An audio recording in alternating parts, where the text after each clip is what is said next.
Mau nonton ini dulu kah? Langsung menuju ke sini.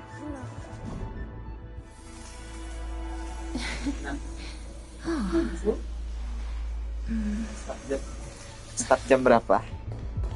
Be careful. There's something unstable ahead. Sekarang? Sound lingers. Let's wait and see. Emerge from your Get cocoon. mobile yang lain. Repay. Existence is unity. Sangat.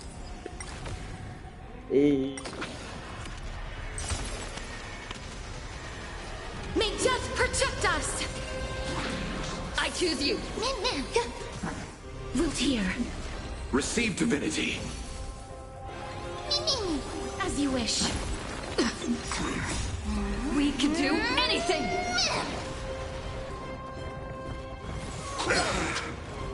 All will be swept away by the wind. The dead return.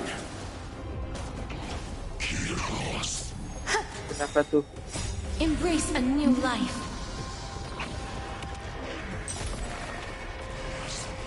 Bloom.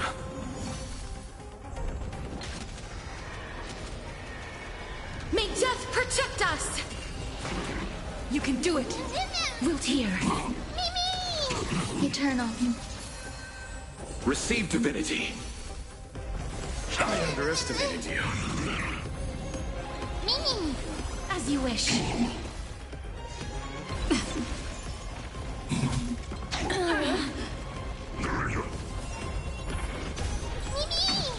Wilt Tiga? here. Embrace a new life.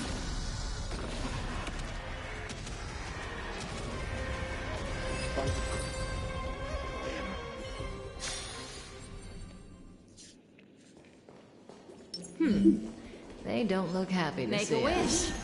Flee. Any fish take me. Does that hurt?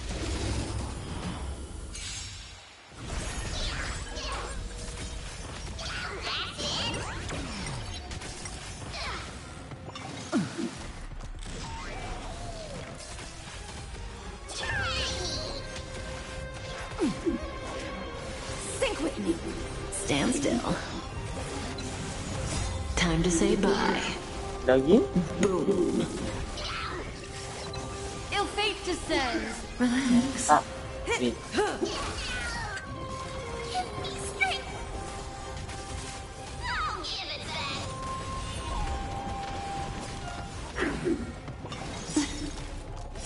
Beneath the waters lies an endless abyss. Stand still. Time to say bye. Boom.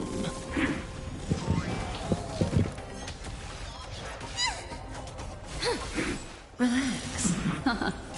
Stand still. In the abyss's revel, your cries rise.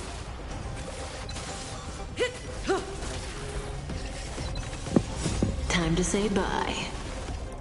Boom. Nah, ini.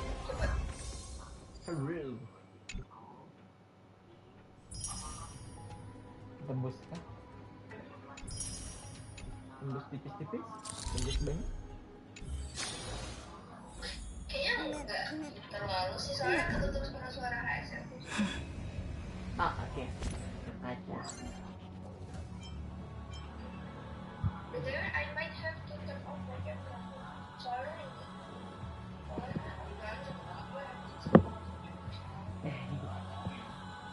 Tanya-tanya. Hah? Soalnya halangin dia. Oh iya nih.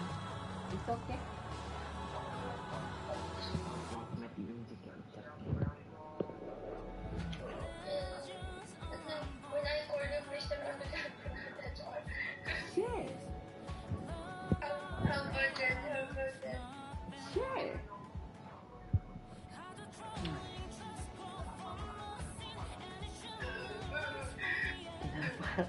Mati dia.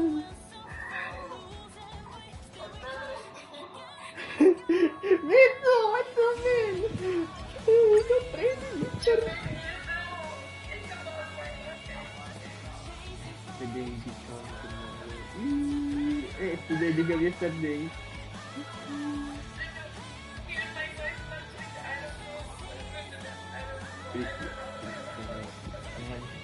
Jangan jadi Herta please.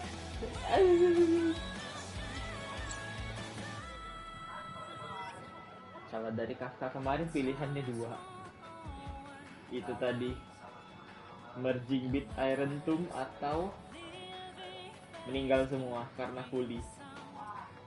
Dia ada pilihan yang bagus.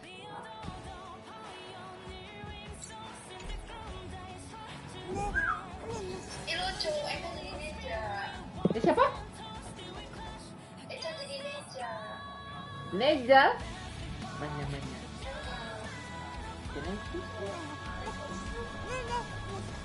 Beneran Neja. Maksud tadi Neja yang ini kirain Neja yang di HOK atau yang di Neja yang di film Lord Accurate Neja-nya.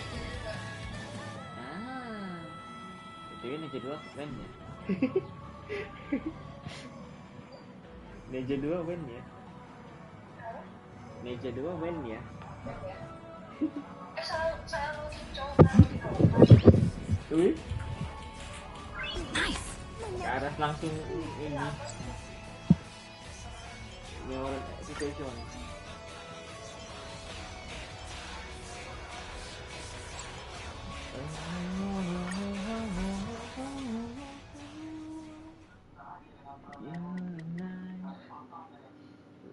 Plot twist berbelit-belit aku suka.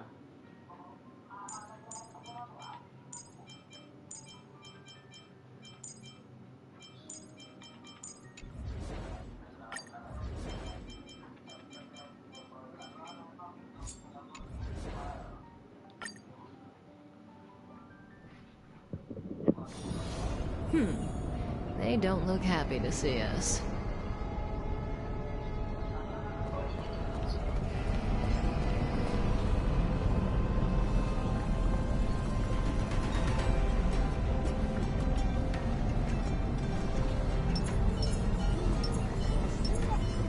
Flee! Any fish taking the bait? Does that hurt?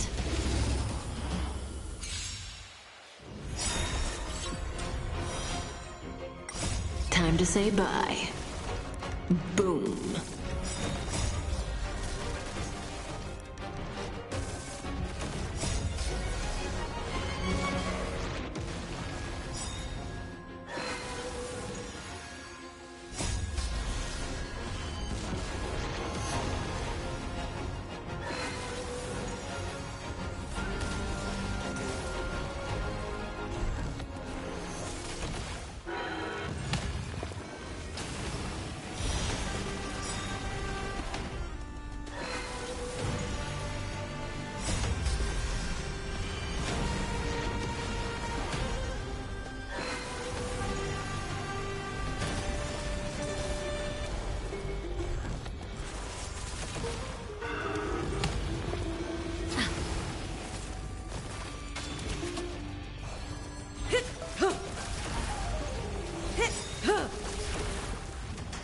Time to say bye. Boom.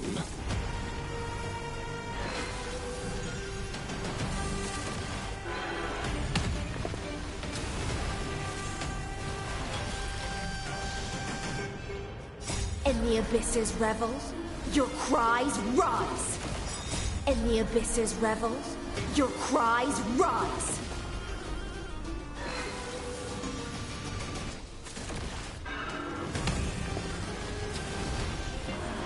An insult to the ears.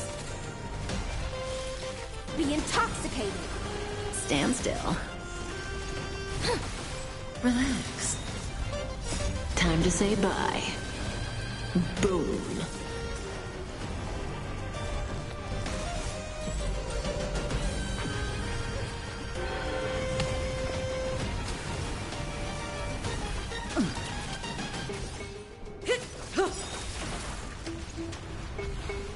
Time to say bye.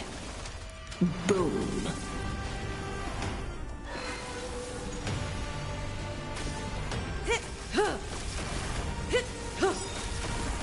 Time to say bye. Boom.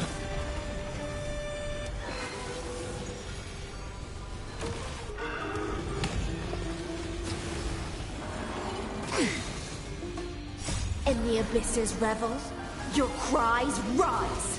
Stand still. Sync with me.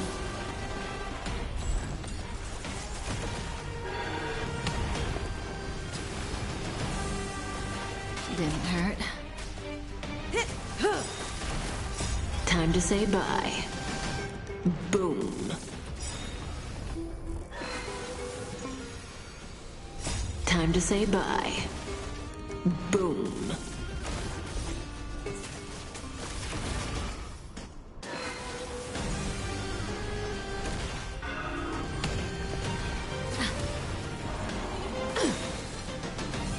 In the abyss's revels, your cries rise. Relax.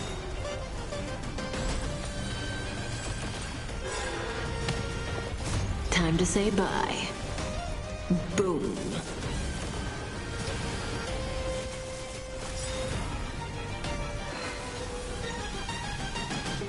Time to say bye. Boom.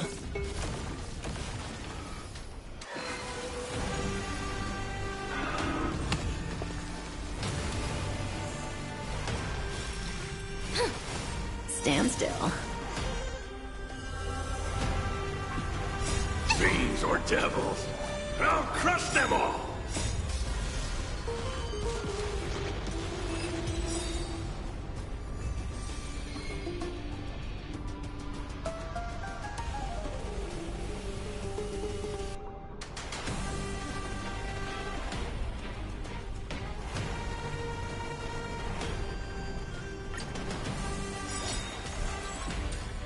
Time to say bye. Boom.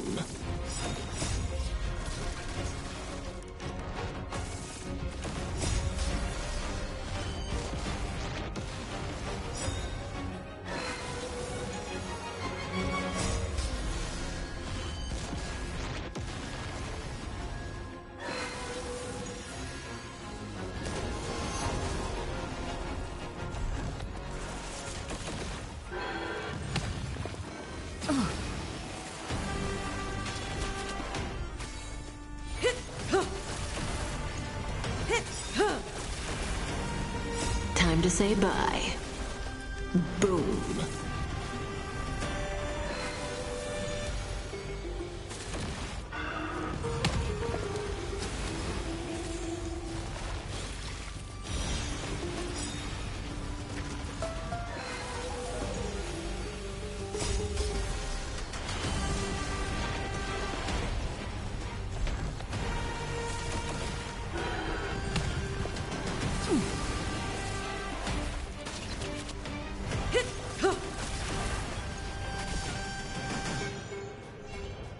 In the abyss's revels, your cries rise.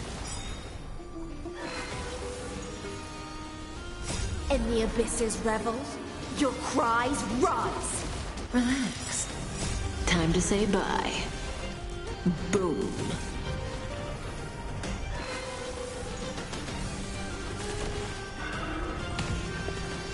Such noisy clanging. Be intoxicated. Stand still.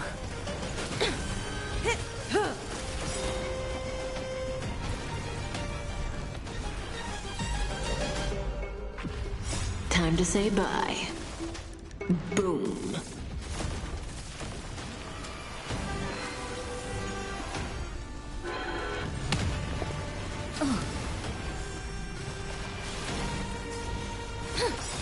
Relax. In the abyss's revels, your cries rise. Stand still. Sync with me.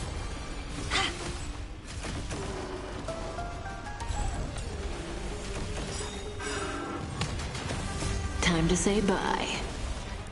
Boom.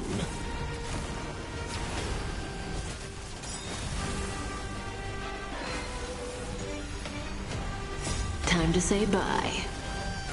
Boom.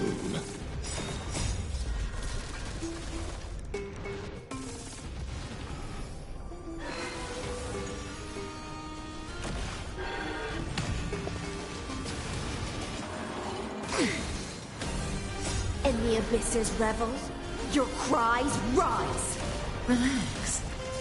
Be intoxicated.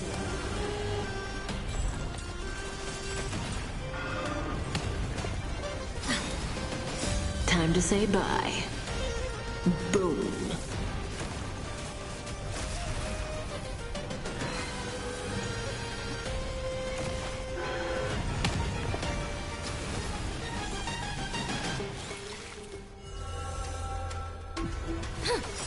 Stand still. In the abyss's revels, your cries rise. Time to say bye. Boom. Sync with me. Relax.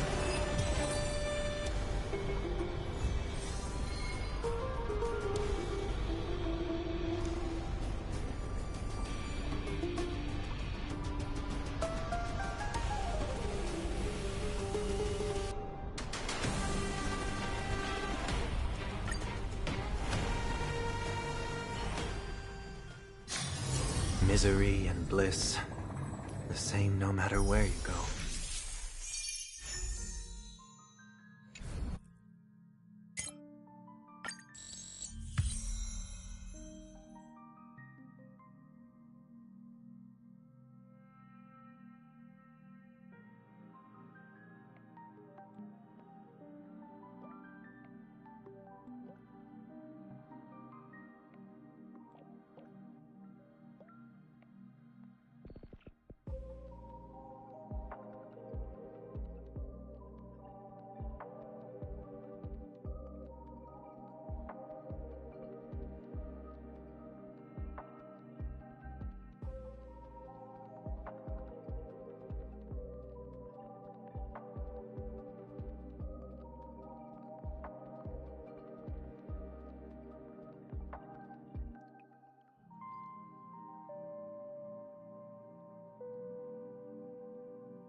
As I bid farewell to high ceilings at the vortex of Genesis, I noticed something strange about the Time Core Flame, and was immediately dragged into the Memoria Tide of Oblivion by Evernight. She was once the hidden power that March manifested by sacrificing all of her memories. Yet now, she harbors other secret intentions in her heart. Meanwhile, Dawn Hung warped back to the Express via Spirit Warp Jump, only to discover a Memo Snatcher invasion.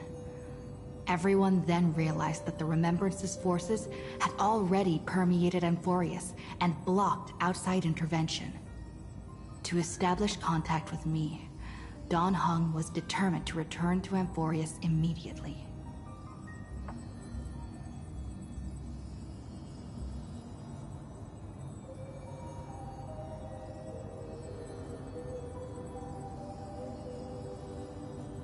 After waking up in the false Trailblaze, I managed to escape with help from Cyrene and Sunday. Unfortunately, Evernight held absolute control, causing me to fall into the Memoria Tide once again. However, Black Swan took this opportunity to quietly approach Evernight. Dawn Hung returned to Amphoreus and beckoned the heroic spirit of Finan with divine blood. The destruction, descending from the sky, pierced through the memory zone and discovered the most hidden corner of the world. In pursuit of Evernight, Dawn Hung arrived at the charred remnants of the Grove of Epiphany. In the grove, where memories became disjointed, Dawn Hung received help from Don Feng within his memories and completed his farewell to the past. In their final moments, the Earth demigod Terravox entrusted all their duty and authority to Dawn Hung. With this newfound strength, Dawn Hung found me within the Memoria Tide. We entered the Nameless Titan's great tomb and discovered its secret. Across the 30 million cycles of eternal recurrence, every incarnation of Cyrene had come here, offering herself to the Remembrance. With Black Swan's help, we found Evernight in the depths of the Great Tomb. When all seemed lost, Evernight was captured by March's camera and trapped within the memory maze of Ides Elysiae. After several lengthy conversations, March and Evernight reached an agreement. Evernight returned March's memories, and March finally returned to our side.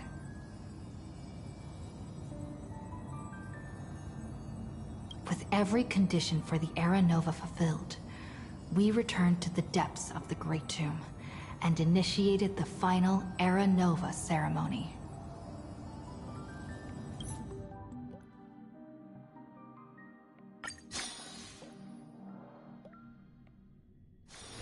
Misery and bliss, the same no matter where you go.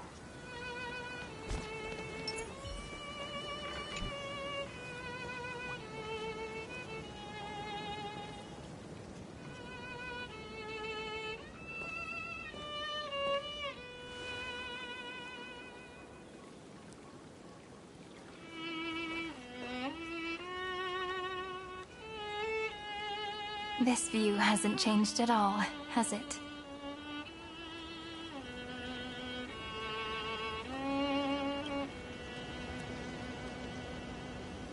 The hometown in your memories never changes, but when you return to your senses, you realize that fate has already stolen the time away.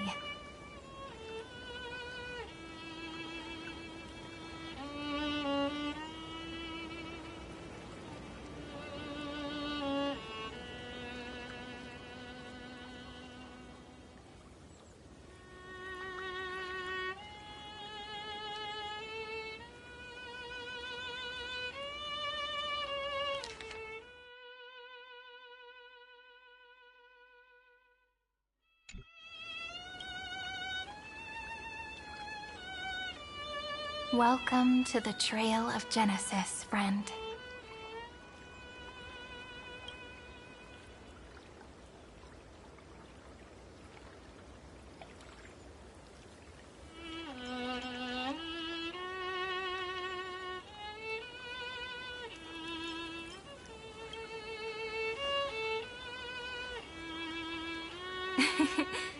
Seems like the weight of memories from 30 million cycles really made me grow up.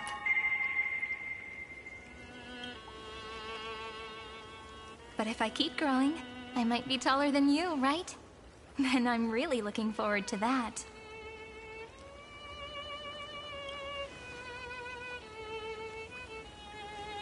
Before you arrived, I kept wondering, beyond the veil of Id Silicii, what kind of amphoreus is being born?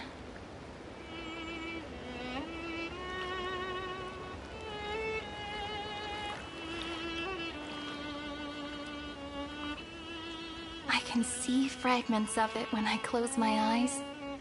The friends who walked alongside us have all moved on toward their respective destinies.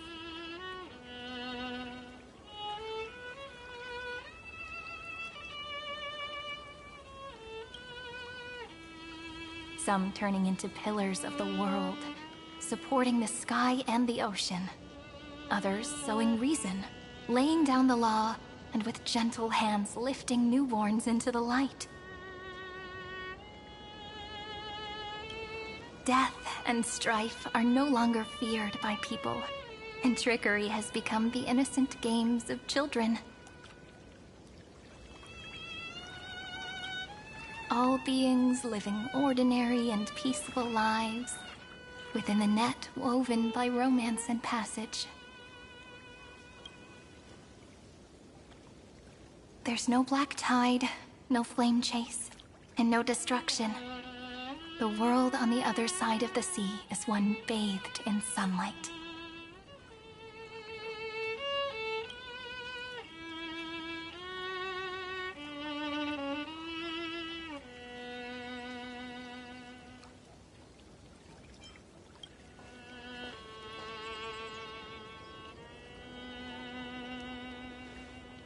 Like a happy and carefree childhood, the era Chrysia in this cycle will last for millennia, until it reaches the moment decided by the prophecy. Light calendar 4931, month of freedom, the moment belonging to world-bearing.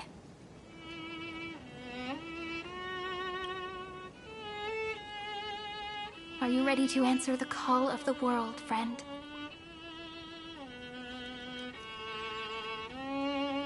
Then go, and pen the Throne of Worlds' first stroke.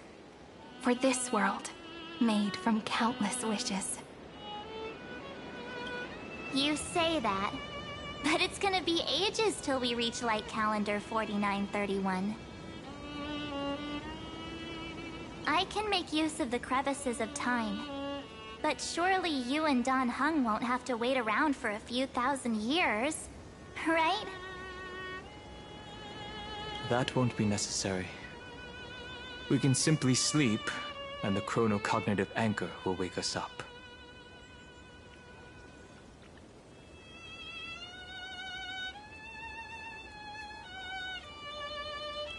That's right. We've both become a part of the new world. Just waiting for you now. Our consciousnesses can converse with each other across the heavens and the earth, possibly due to the influence of the Trailblaze. I am now connected with this earth, and I can feel the breath of every mountain range. I see that the tallest among them is named Akama, and the form of the holy city is already taking shape. In other words, your stage is almost set. Do you want to take a leaf out of Kefali's book and make some prophecies before your nap? But we're not the only ones who have changed. The chronocognitive anchor just transmitted a message stating that Iron Tomb has reacted to the Aranova. The moment when our friend bore the weight of 30 million cycles of memories. Was probably also when the scepter devoured 30 million cycles of destruction.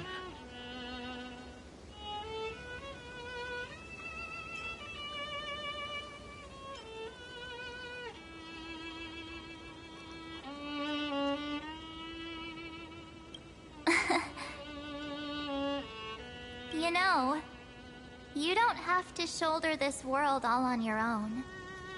After someone boards the Express, the word alone ceases to exist. So as we reach the end of time, no one will be left to face it alone. Dan Heng and I came here to specifically tell you that. Remember, this world is not a burden you bear alone.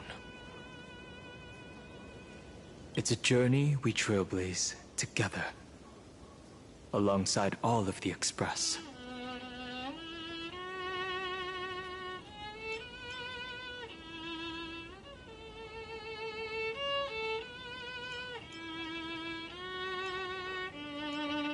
All right.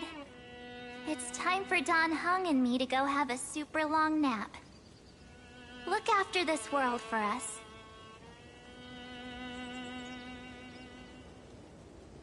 The road ahead is long, but we'll be waiting for you at the end. We'll definitely meet again.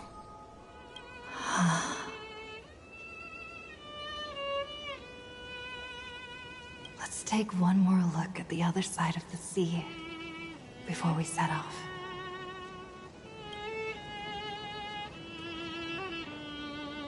Heidi's Elysiae is so quiet.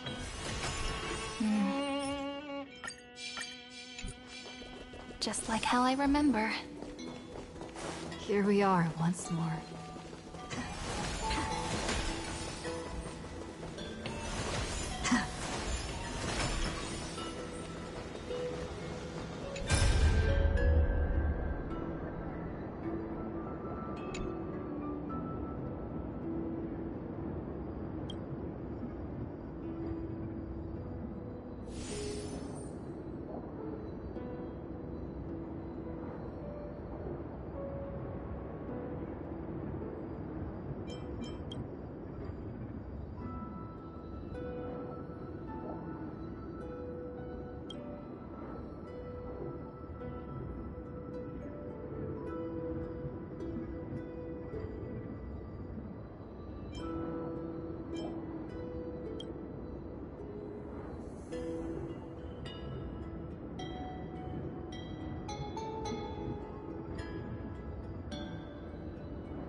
descent of the black tide is now completely calm. At last, the starting point of 30 million cycles has finally welcomed Its first end. And the final end, right? I can't hear his voice. There are no flowers there that bloom for him, nor is there a star that is his.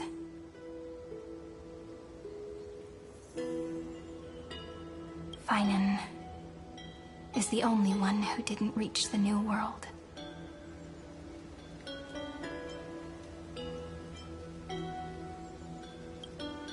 Look, the golden light that shone upon the grove still meanders between heaven and earth, like the prophecies of Amphoreus. It has to be a sign he left behind. It points towards the destruction and the deepest night. Do you still remember what I asked you at this exact spot the last time we set off? Friend, are you ready to become a hero? You were still burdened by the weight of world-bearing back then, still unsure of the role you were meant to play. But now, everyone has already given you the answer.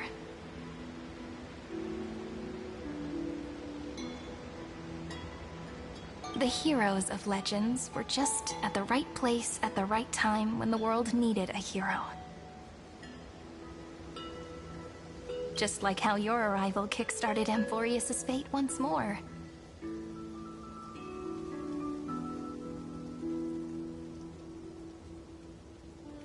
A person's personality is their destiny.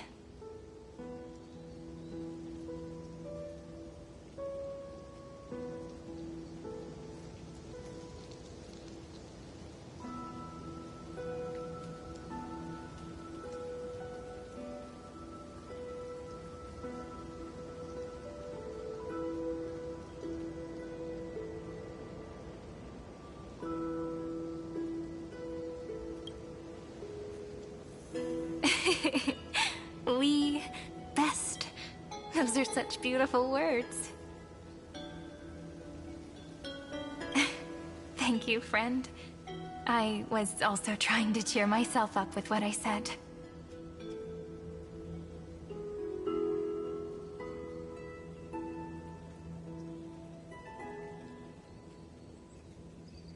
After all, before we truly compose the end of this story, I must also pluck up the courage to head off with you.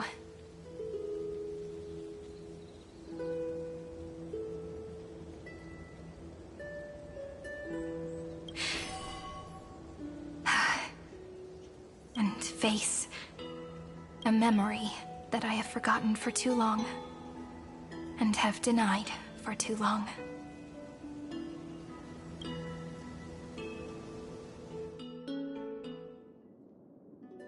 It's so dark. What is this place? The great tomb of the nameless Titan. The deepest recesses of memory.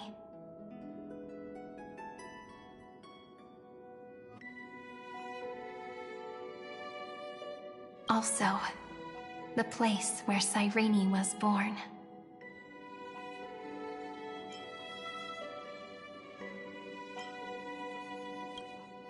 My apologies, friend. The more memories I got back along the way, the more I felt that something wasn't right. There's a sort of anxiety I can't get rid of. It's like when I was back in ID Silicii, when the reflections in the water always made me wonder, which is the real me?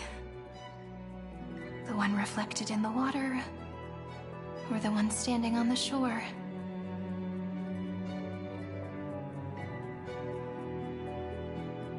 But I finally get it now. Look, friend. The words on that wall are the answer.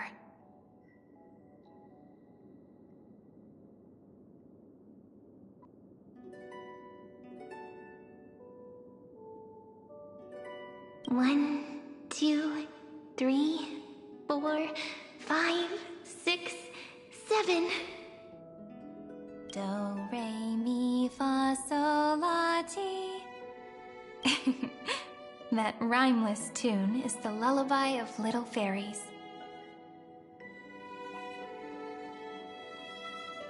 As always, I'll read this book to you.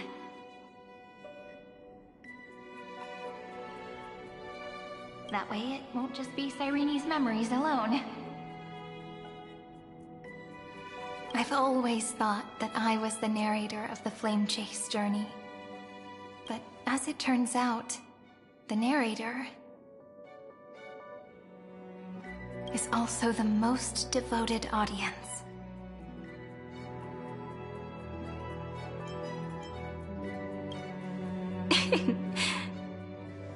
That's pretty forward of you, you know.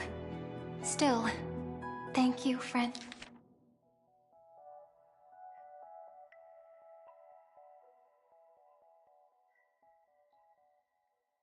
Friend, that's very reassuring. At the moment of Aranova, I was enveloped by the texture of memories. Within the glistening crystal, I saw countless Cyrenes.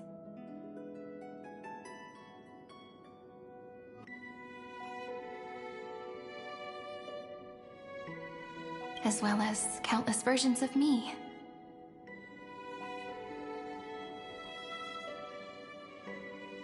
This is the final puzzle piece of the memories.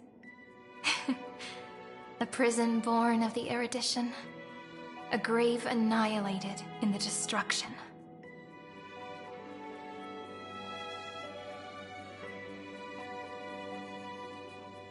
That unknown solitary god. The 13th Titan who should not exist. The first new spore. The demiurge is right here.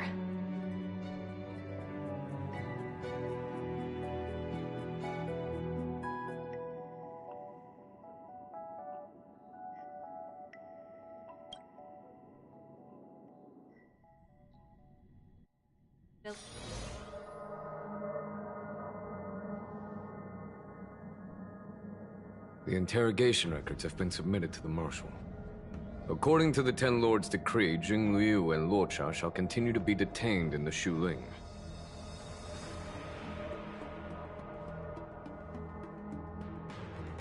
But you, Merlin's Claw, have been reluctant to end the transmission.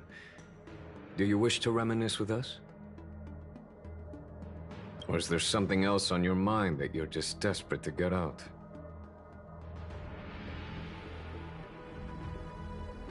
You're quite calm, Jing Yuan.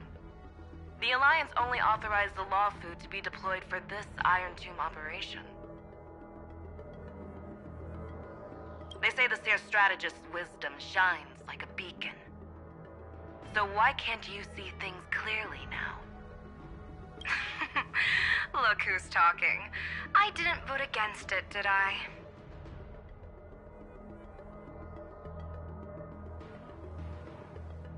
But, with enemies all around us, even a child knows the Marshal needs to keep a few Xianzhou ships in reserve, just in case. Whoever volunteers first is the Marshal's pick. If you have to ask, I'd say this outcome plays right into Jing Yuan's hands. Like it or not, there's no way we're letting the Law Fu take the lead in this battle.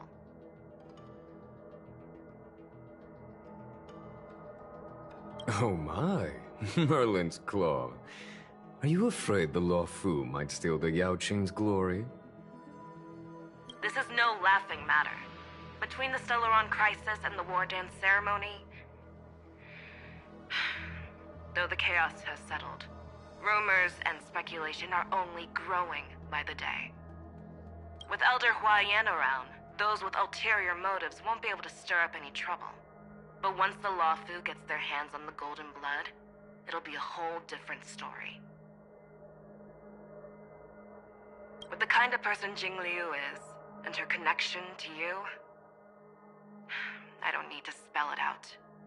There are countless ways this could be spun into something bigger.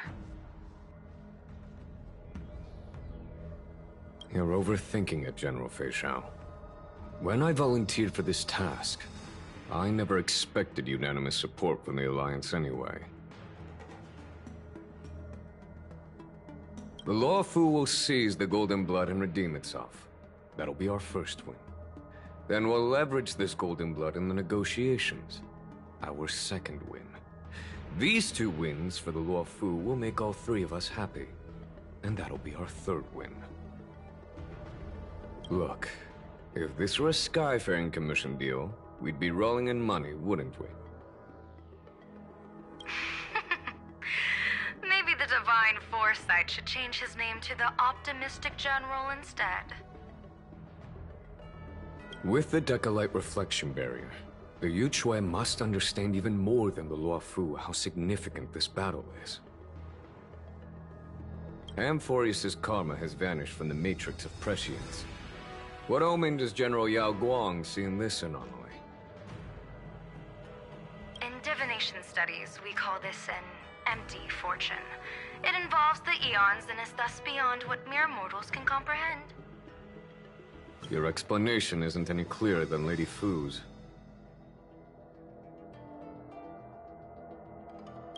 Come on. How hard is it to understand the word uncertainty? For the Cobalt Head, the emergence of Iron Tomb is a calculated instant, but I don't believe they will just sit around waiting for death.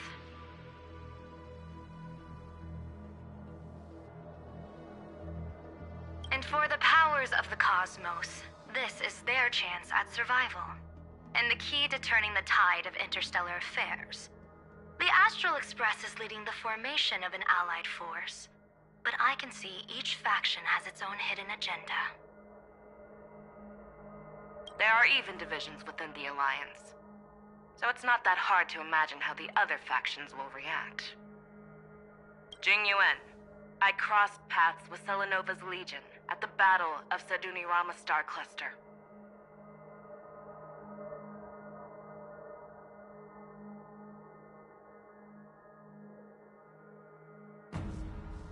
Be extremely careful. The Ruin Legion's troops and weaponry are nothing to write home about. The IPC, even the denizens of Abundance, could take them on. However, while Void Rangers are just expendable pawns of the destruction, the real wild cards are...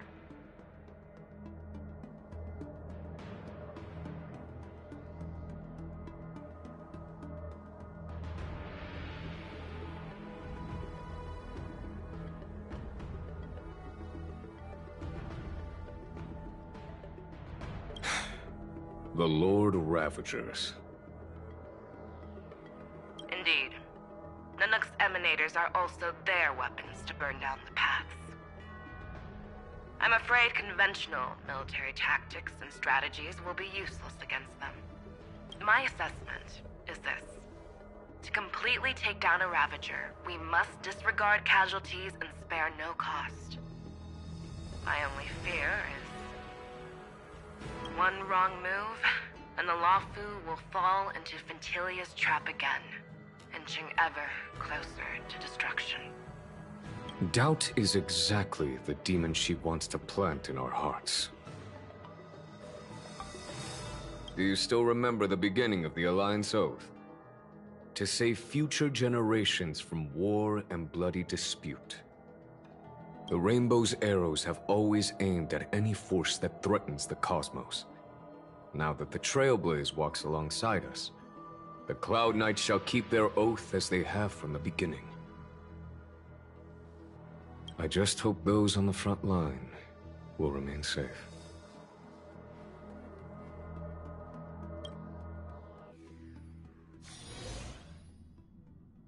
The chronocognitive anchor is sending a signal.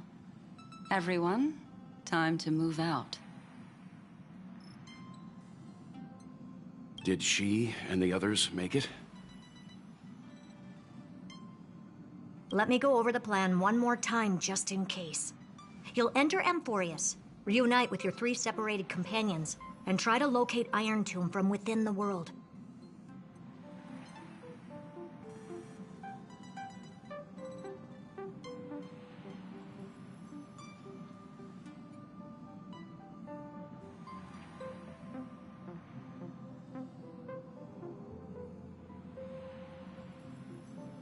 Who are you taking with you? The fate of the universe hangs in the balance. We can't afford any slip-ups. I suggest everyone, except Pom-Pom, join the fight. We do need to be prepared for all possible contingencies. I have no objection to this. I'll do whatever I can. Meanwhile, Screwy and I will continue attacking the Demiurge Matrix. That is, the Scepter's kernel, from the outside. With our two-pronged attack, we'll turn this hunk of metal into scrap for sure. Now we just wait for those two to get back. Oh, and just like that, they're here. Sorry to keep you waiting. With Planet Screwlum's help, the formation of the Cosmic Alliance to counter Iron Tomb is progressing smoothly. The cosmos has set its sights on amphoreus, and now it's just waiting for the first shot. Well then, let's not waste any more time, Fourth Mirror. It's my time to shine! Finally off the bench! Initiating thought refraction. Please read the safety protocols carefully. Huh?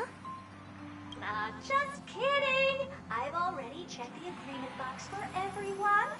And now, destination, Amphoreus. 3, 2, 1, launch!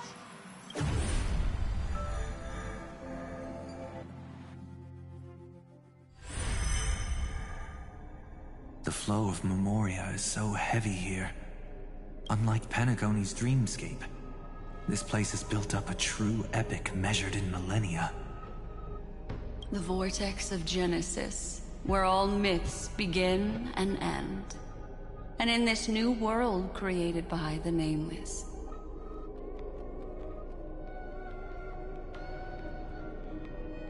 The infinite cycles have been broken. Let's set up the Trailblaze beacon and establish contact with the outside world. I'll leave it to you then. It'd be better for me to not show myself in front of the Garden of Recollection. And, Mr. Sunday, you probably shouldn't show yourself either. Agreed. The Astral Express has landed. If you receive this message, please respond immediately. Over. This is the Cianjo Alliance. Communications normal. Interastral Peace Corporation. Communications normal. No response from the Galaxy Rangers. Not surprising. But I didn't expect the family to also stay silent at such a critical moment.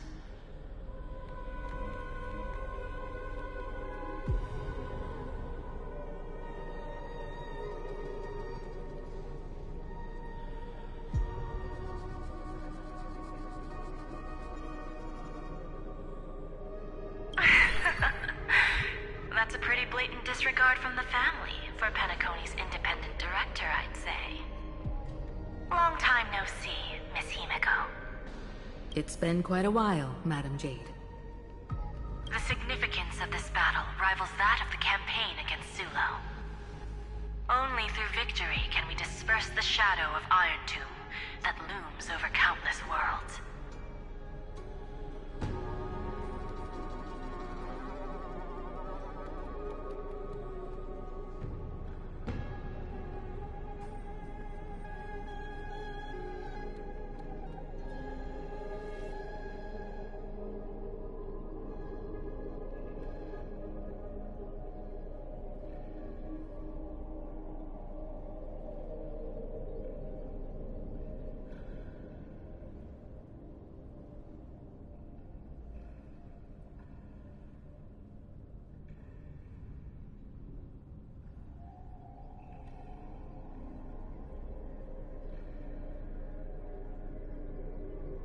The 10 Stonehearts shall spare no effort for such a grand mission for the preservation.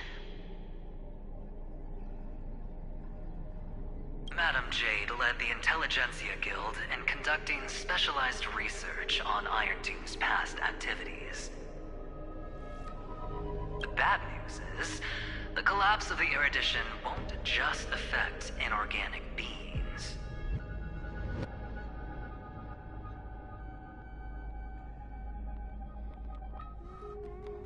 You mean Iron Tomb can infect organic life, too? Well, the good news is, so far, its effects on organic life are under control. The infection progresses slowly, and the resulting neuropathy is non-fatal. In any case, the IPC can guarantee targeted vaccine coverage within 48 system hours in all star zones within the medical system. What about other star zones? At a time like this, are the followers of the Firmament Arbiter still trying to make a profit?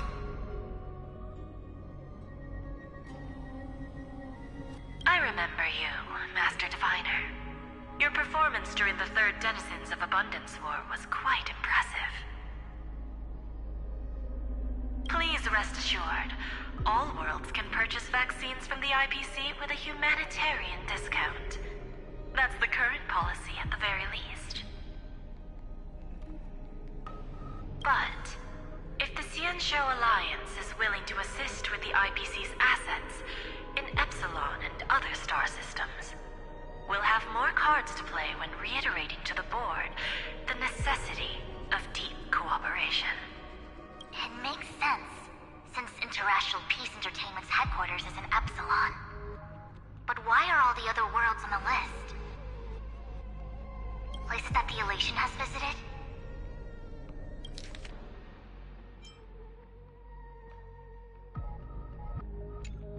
Think of it as a long-term investment. Please understand that everyone at Pierpoint is swamped with Iron Tomb work, especially the marketing development department. At this rate, even the 10 Stonehearts can only do so much. Having some assistance from the Alliance would surely benefit the entire cosmos. Wouldn't you agree? As an old Xianzhou saying goes, those who succeed should help all under heaven.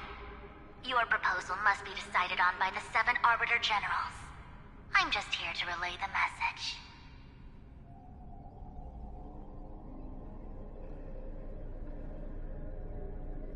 In times of crisis, the Luofu will not hesitate to help those in need.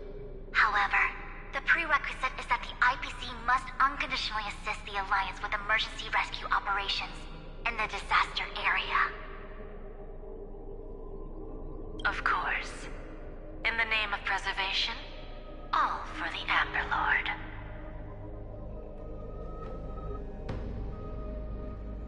Thank you all for your selfless dedication.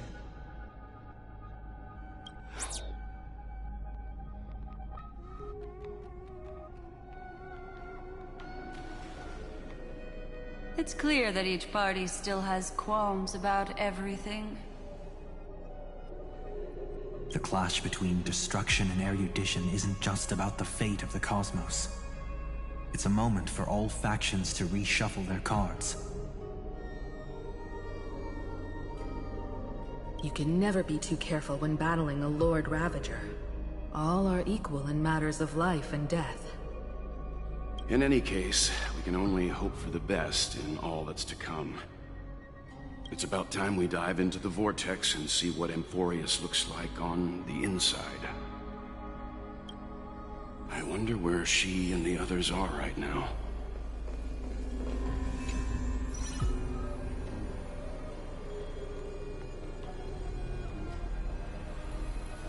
Hello? How's the signal? Can you hear us?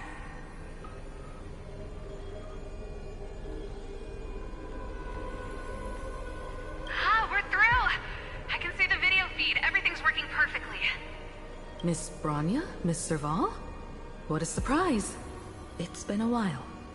We've already heard from Miss Topaz about the Iron Tomb operation. She made a special trip to deliver the vaccine to Belobog. I can't believe the Express crew is at the eye of that storm. Is everything going smoothly? Don't worry, we're still following the plan step by step. How's the situation in Belobog? Urillo 6 is located on the outskirts of the preservation barricade. While it won't bear the brunt of the first wave, there's still a risk from the aftershocks. Matt Kid Japard and Pela are busy organizing the Silvermane Guards, having them consolidate their lines and dig trenches. Zila and Lynx just got back from the Geomarrow vein production chain. Hey, do you want to say something to them? That would be unnecessary. It'll only shake their morale. Just tell them to stay safe. Miss Bronya, I'm afraid this disaster will be far more terrible than you can imagine. Please, be sure to follow Miss Topaz's instructions and make thorough preparations. Of course. We have resealed most of the engine of creation beneath the ice to prevent the will of the preservation from becoming an accomplice to the destruction.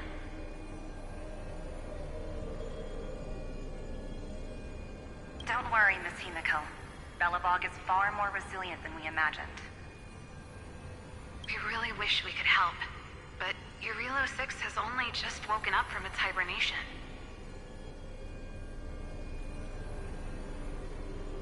The Astral Express, standing at the forefront of disaster, is the hope for many ordinary civilizations across the universe.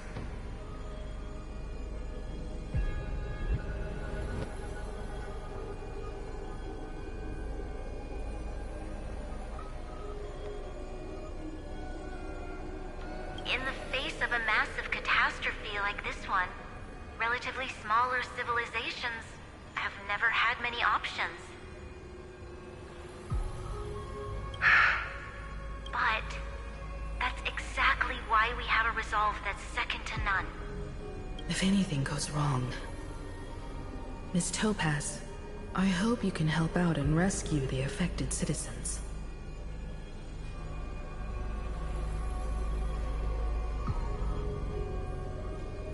No problem. Also, didn't the Xianzhou sign a friendship agreement with Eurilo 6 earlier? They won't stand by idly either. I appreciate your kindness, everyone. But Eurilo 6 is our home. We will defend it to our last breath until the last Belabogian falls. Miss Bronya. May all civilizations that have made it this far on their own strength weather this crisis together.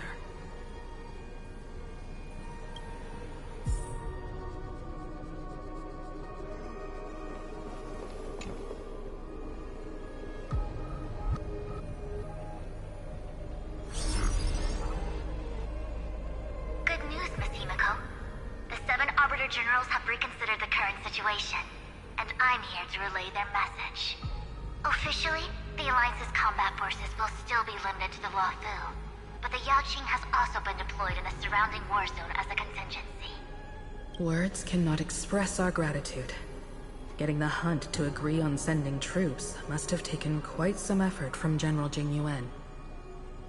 The Luofu already considers the Express an important ally. We also have no intention of hiding the fact that there is indeed something the Xianzhou seeks from this Iron Tomb operation. But this time, the Marshal herself decided to send out troops. With a formidable enemy before us, the Alliance has no reason to back down, nor will we be content to take a back seat. If we can stand together with civilizations across the universe to overcome this crisis, then we must do so, even at the cost of our own lives.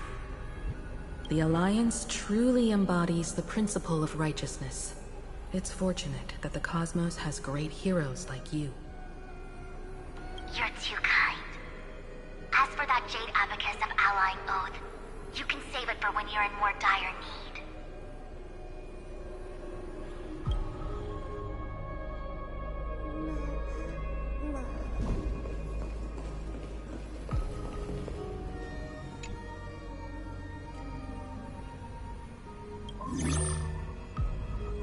I regret to inform you, Miss Himiko, that even the Strategic Investment Department is constrained when it comes to the Iron Tomb issue. And it would be difficult to meet the expectations of the Astral Express.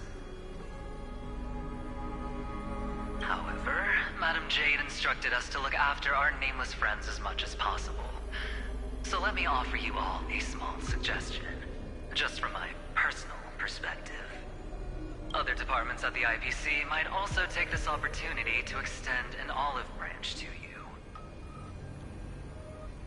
When that time comes, I hope the Astral Express will remember that the 10 Stonehearts were willing to stand with the Trailblaze, even though we were in a difficult position.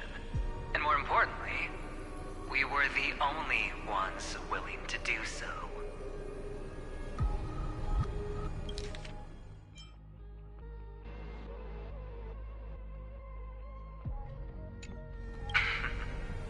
Sounds like a threat, doesn't it? But trust me, every word comes straight from the heart. Has the internal conflict within the IPC really gotten this bad? Everyone knows about the bad blood between Diamond and Oswaldo. But at least until now, they've had an uneasy truce.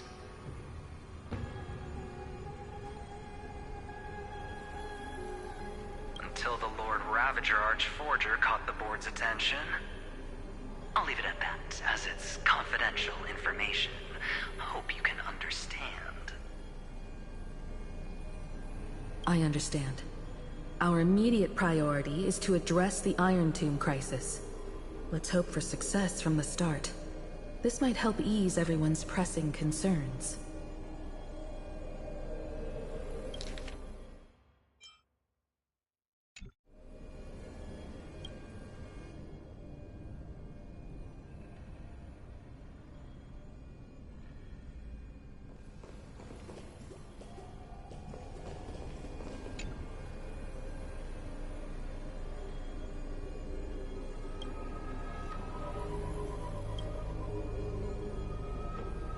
Of course, we would never know the Ranger's comings and goings.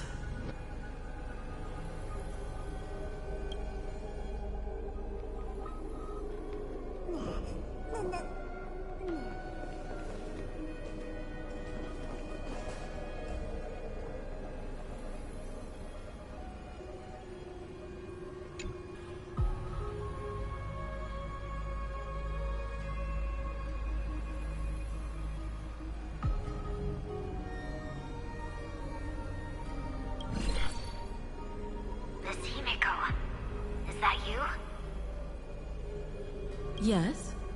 And you are... Yes. I apologize for not being able to respond during the meeting earlier. And even now I can only appear in disguise. On behalf of the Penaconian family branch, I extend my sincerest apologies to everyone. We tried to request aid from the family. We essentially received no response.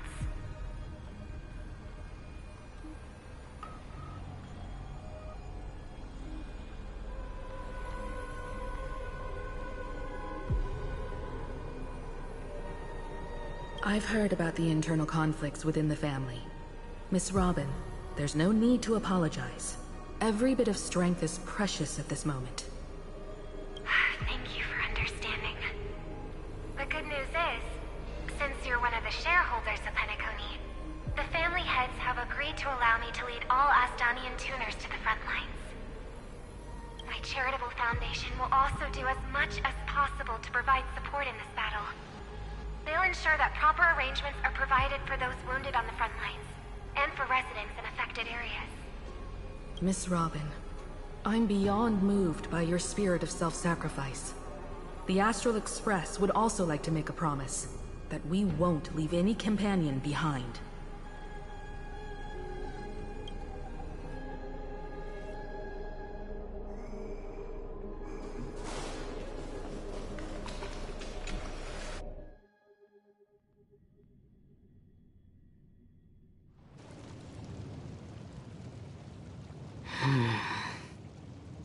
Why is there no one here? Everything in Akama seems normal. The New World was enjoying peaceful times not long ago. It seems it was even more recent than not long ago, Miss Himiko.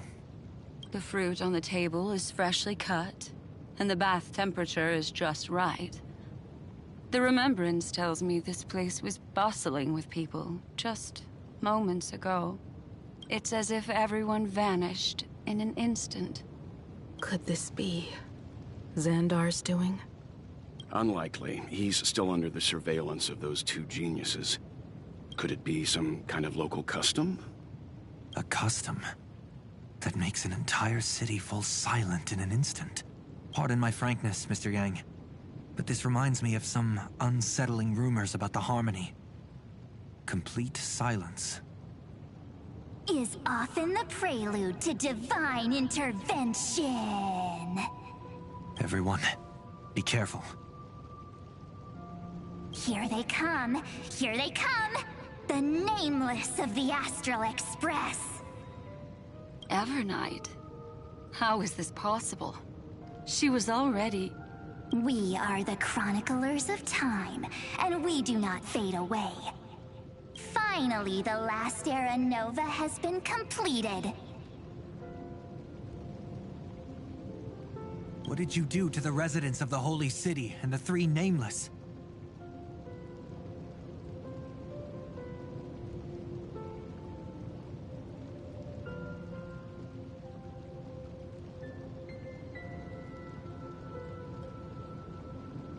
I didn't need to do anything. The remembrance will ultimately become the substance of the new world. Now, they are no longer the trailblazers you once knew, but gods who permeate heaven and earth. The 12 Titans who guard amphoreus. Stop fooling around, March. Come on out. What?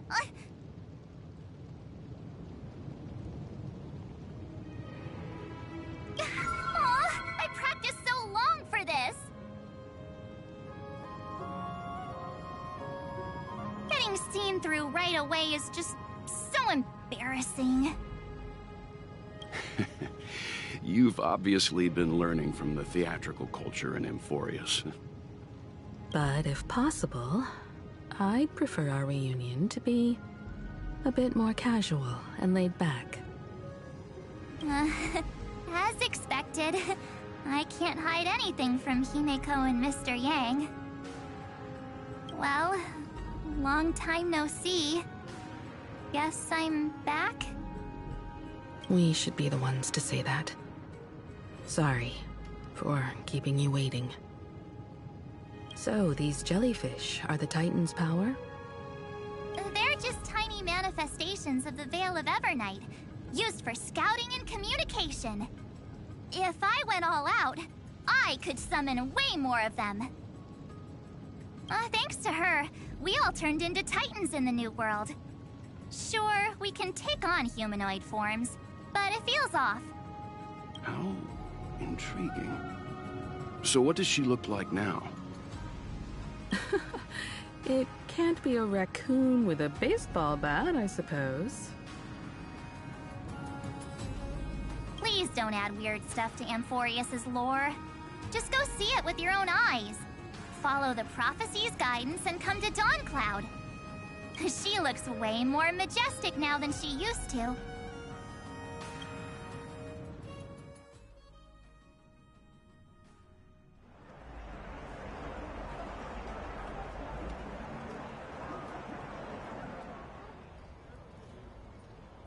Unbelievable. All the residents of the Holy City have gathered here. This isn't just a gathering. It's a pilgrimage. The people's expressions are resolute, devout. As if what... That colossal deity is her. She has become the pillar of the world. Surprisingly authentic. Being this serious is quite unlike her usual style. Those people didn't disappear. Instead, they've answered the call of the prophecy and come to witness her awakening. Our good buddy now bears the weight of the entire world, and every breath they take is intertwined with Amphoreus' destiny. Awakening? Has she fallen into slumber? Yeah.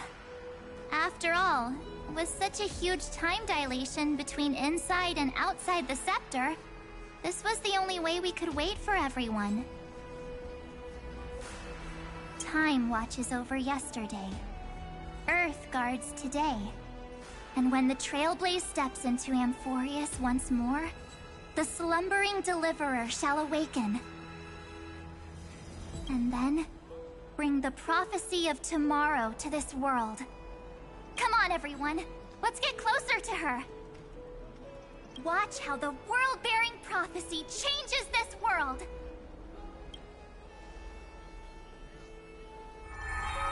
Well, it seems the kids are already miles ahead of us at this stop. All the more reason we can't afford to slow down our pace. Let's go witness this moment for ourselves. Majestic.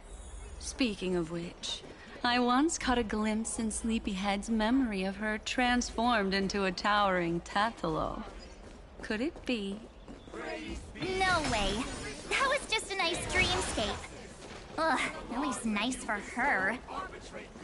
If they are the throne of worlds who bears the weight of this world, perhaps they could guide a traveler still wandering among the stars.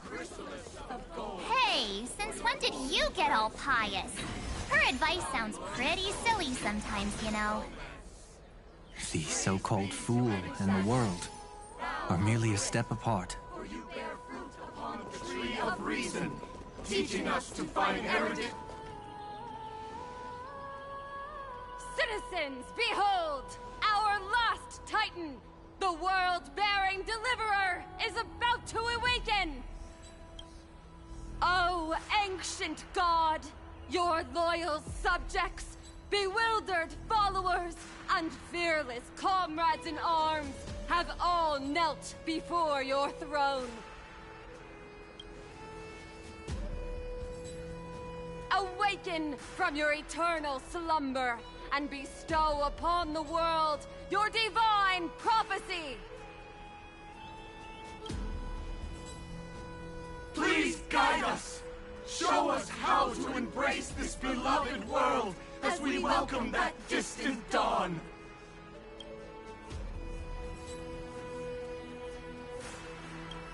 To walk the path of a mortal as a god, or to bear a divine burden as a mortal.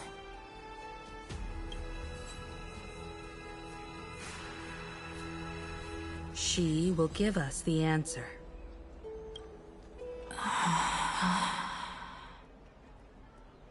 But I am not the deliverer.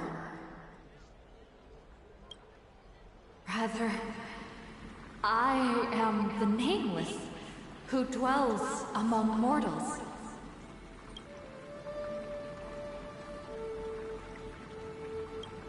That voice is definitely her.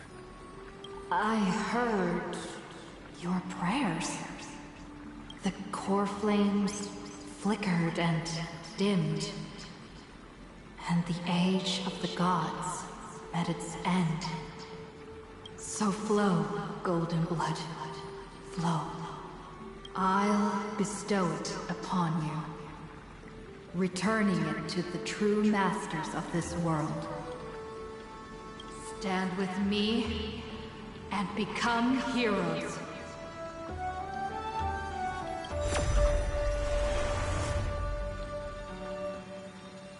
Is this? Yes, it's the miracle she brought to amphoreus.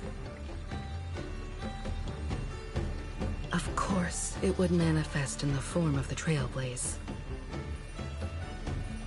Golden blood, raining down like a storm!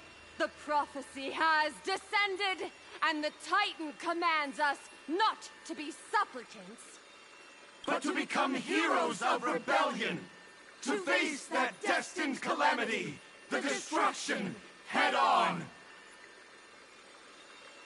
The prophecy of the Deliverer means nothing to me now. It belongs in the hands of someone far more fitting. Someone like all of you. In the name of Kazlana, let us depart and march towards the light. It's neither protection nor salvation. As always, there's no need for totems or myths. Humanity's most primal faith is that instinct named survival. Let's go, everyone. Someone has already sounded the horn of departure. Explore understand, establish, and connect. Together, let us blaze a trail for the destiny of this world.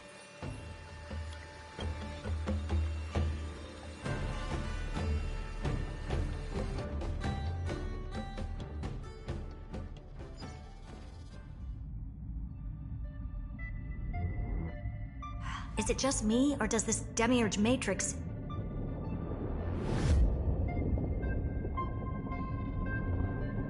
feel completely dead? It's nothing like how the memo keeper described it. The environmental readings are all wrong. Conclusion: this must be what the kernel actually looks like in the real world. What did Xandar do to the scepter? At the end of light, there must be silence.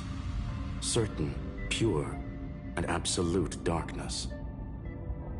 Not the time to quote the Lord of Silence. Bad omen. Either way, we have to press on. Until we uncover the truth behind the 13th Titan.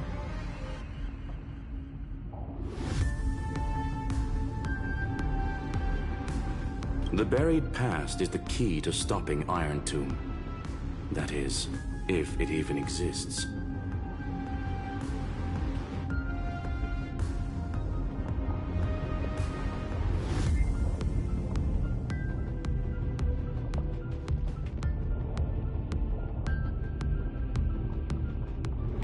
Xandar says the Demiurge never existed. Who actually buys that? You can erase the records, but not the truth. It vanished too cleanly. No traces. Like someone's yelling, "Look, there's nothing here." Too bad I'm the type who can't resist digging deeper. Looks like I'll be counting on you again, Screwy.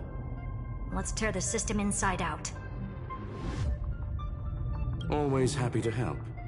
But as your academic partner, I have to ask. Herta, what if we fail? Let's say the Demiurge really doesn't exist. Do you have a backup plan? A backup plan? Of course. If we can't find the key, we turn the lock into the key. That plan's cost is incalculable. It shouldn't even be on the table. Well, then let's hope we never have to use it. There's no point worrying about the end just yet. One step at a time. Let's go. We don't want to leave the others waiting. You brought what I asked for, right?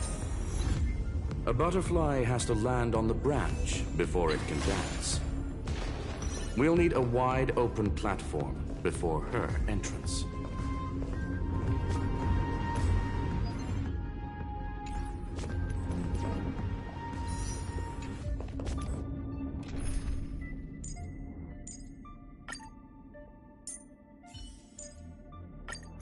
Play like how you usually do in the simulated universe.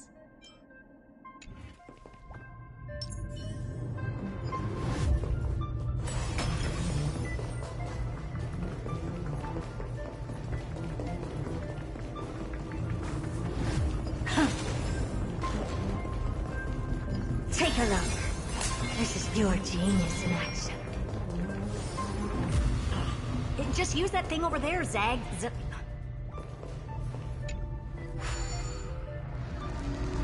What a dumb name. I hereby rename it Herta's Big Hand.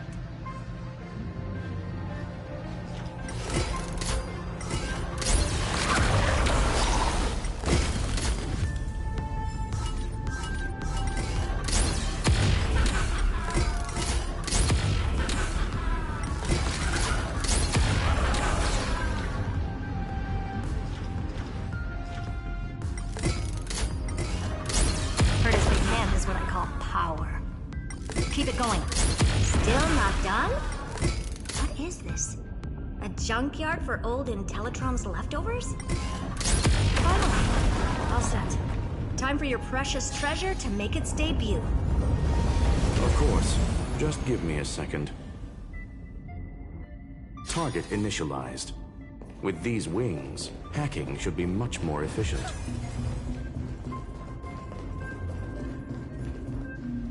Oh, a classic nuclear heat engine.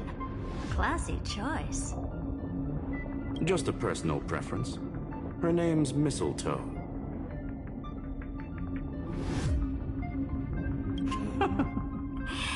Every flower in your garden's got a bit of poison, huh? Also a personal preference. It reminds me of the last time when we tangled with that Punklordian brat. What did she call this kind of infiltration tool again? Right. Dirty data shell. It wraps around the kernel to fool even top-tier firewalls. But yours is way too clean. Not even a hint of real-world grit. Herta, your tone is unusually emotional. Suggestion. Let's get back to the topic at hand. I thought we were done with that conversation. Unfortunately, current conditions won't let me ignore any variables. Especially the most important one. Your will. Iron Tomb never stops. It is evolving faster than any of our worst projections. Every instant in the Eon's calculation is like a sword hanging over the cosmos. Every move humanity makes could speed up its arrival. Which is exactly why we can't mess this up. And now, Droidhead wants to hand down judgment to the poor cosmos again. Border Star Trade War, Emperor's War, Rupert's death. Every time their instant arrived, it meant another bloodbath for humanity.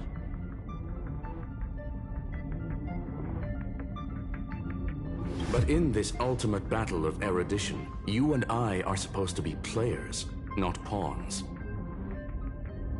If you choose to burn yourself out as a resource, then everything we've worked for means nothing.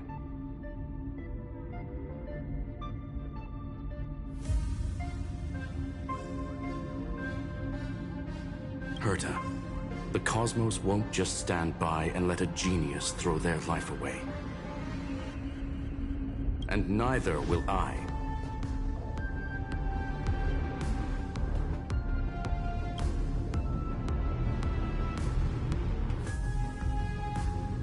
No need to kill the mood. This is why we're here, isn't it? We need to find the Demiurge and that lost key. I'm not here to be a deliverer. I just want to beat Xandar and Droidhead. Right now, I just need to know. Are you with me? Of course. Time to board. After you. Let's tidy this place up and see what this Demiurge really is.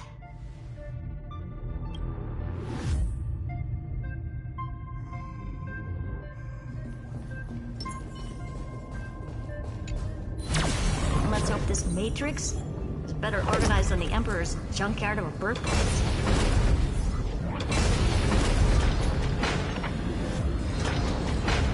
Buckle up.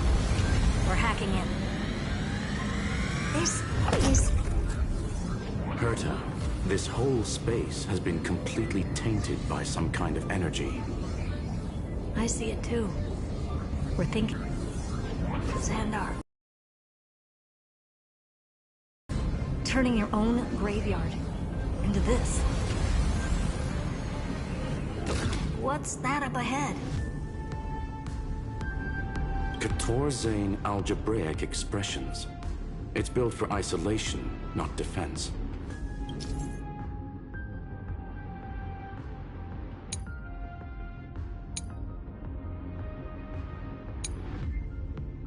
So basically, the door to the tomb, right? Great. Let's find the handle. I'm picking up multiple independent signals with the same data structure as the barrier. Projection. We can hack the terminal, reverse the computation, and turn it into an attack. Classic move. Use their own systems against them. Take us to the nearest one.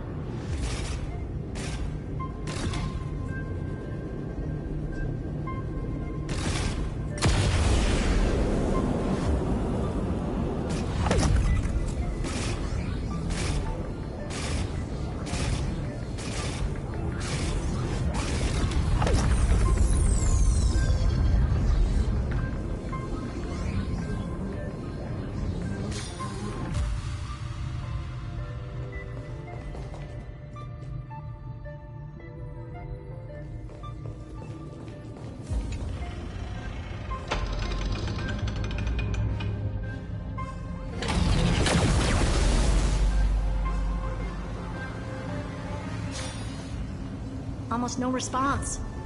Just as I feared. Not The output is barely a third of what we need. Logic says we'll need multiple terminals to coordinate the strike. Find anything else? Regarding the origin of these ruins, no logs found yet. Xander erased all records. But I did find some interesting scars in the circuit.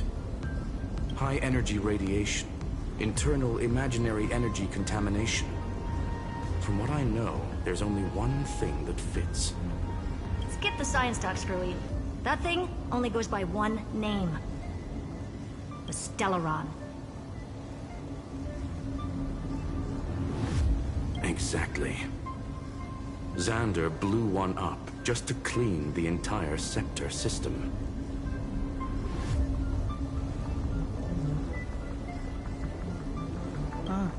So that's what he meant by killed that Titan with my own hands. He wanted to turn the neuron of the erudition into a relay for the destruction. That meant getting rid of all of it, at all costs.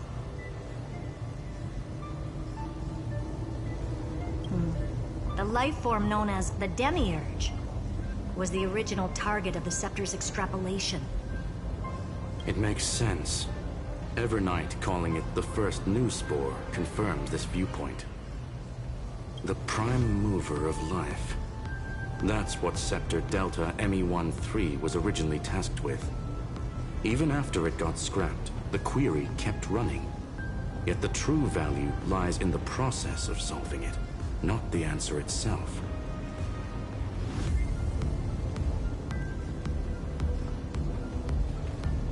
Then, does this mean finding the Demiurge is hopeless?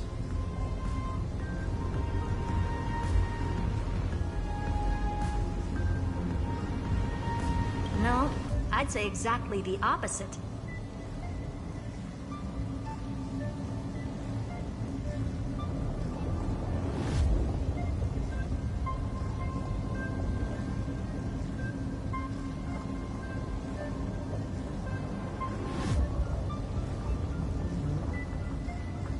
It means Xandar had no control. He couldn't contain the Demiurge just like he couldn't handle Droidhead. So he tried to erase every trace. But he failed. It still left a mark. By the way, if there's another Stellaron in Amphoreus, why hasn't that little one reacted to it at all? You said the Demiurge left a trace, right? Yeah, but not in the real world. Remember the great tomb of the Nameless Titan?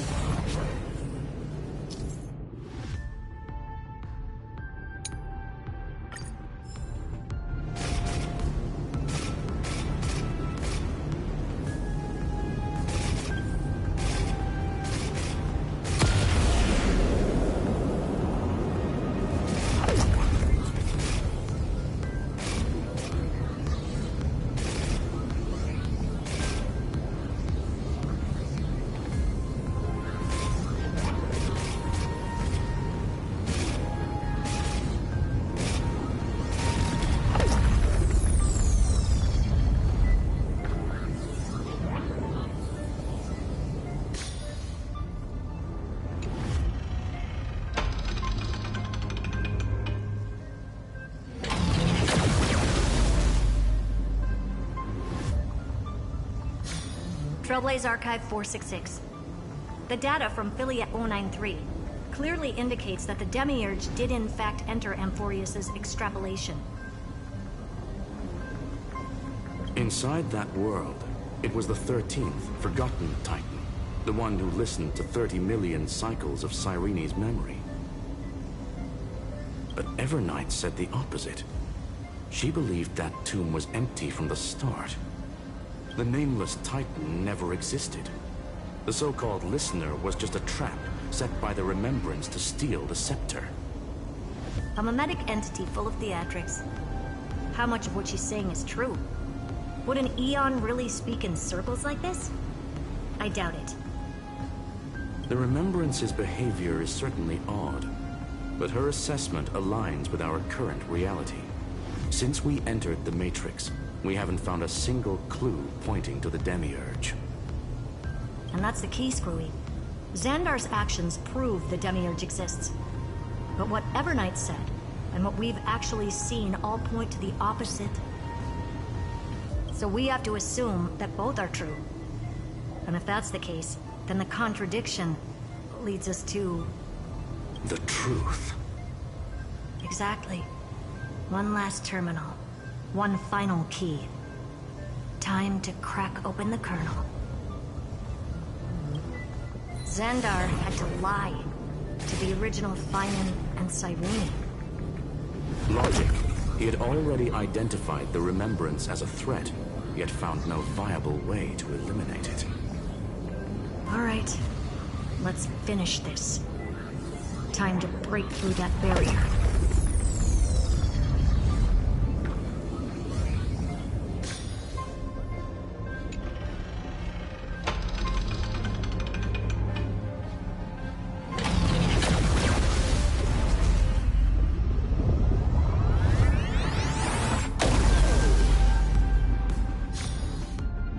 Operation authorized.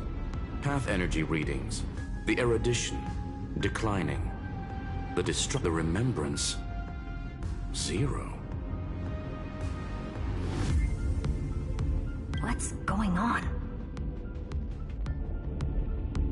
Cause unknown. They left no discernible trace within the real matrix. That shouldn't be possible. Could it be that the Era Nova exhausted all of the Remembrance's texture?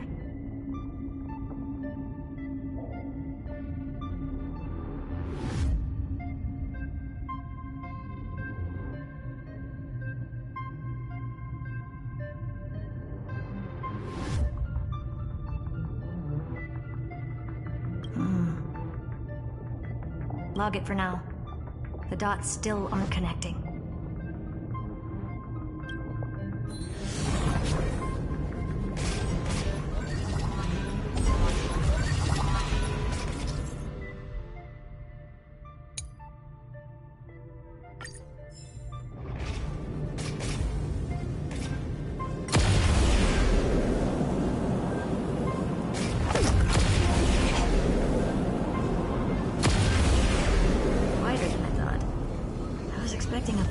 Aerial brawl.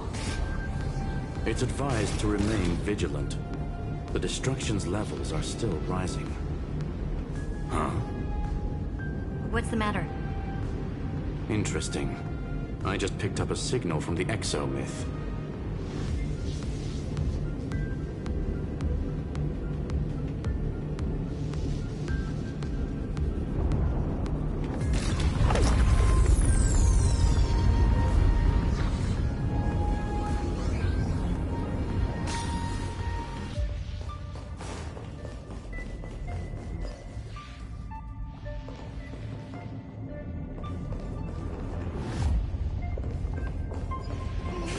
Deja vu. This repulsive force is unlike anything I've felt before.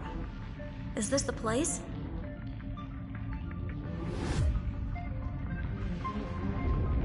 Correct. Judging by its defensive properties, this is the entrance to the exo-myth. Didn't expect that. Who builds a lab in the middle of digital rubble? Then again, never doubt a dead man's resolve. So how's our dearly departed doing? He severed part of his neural pathways to break free from Lord Anaxagoras' control.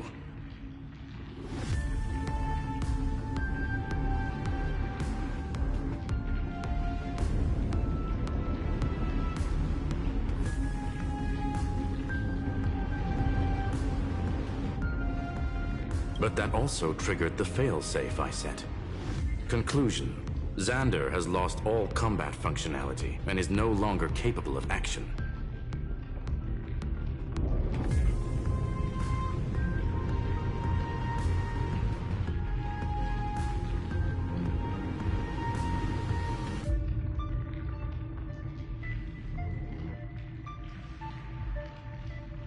So now he's a Spectre, literally. Screwy, can you open a path? Just to be sure, I want to see this for myself. Might as well... Logic. Scanning his inspiration circuit might help us track down the Demiurge. Exactly. His brain is the crime scene. There's no way it's spotless. But it could be a trap. That's why you're here. 2-on-1. We've never lost a matchup. I'm honored. The chronocognitive anchor is in place. Proceed when ready.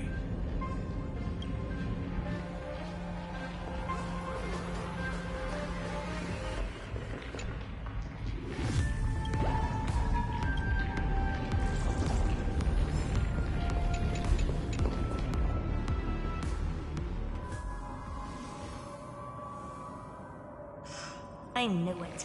The one thing I didn't want to happen. He's not here. The coordinates are accurate. Xander is still here. However, his position is shifting rapidly and chaotically. This pattern doesn't match any known shielding technology. It's his domain. Stay alert.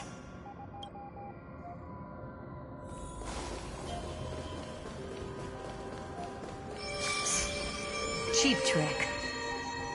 The spatial field here is undergoing autonomous recalibration. We're back. Reverse engineering complete. The results are not what I expected. Logs show Lycurgus revoked administrator access.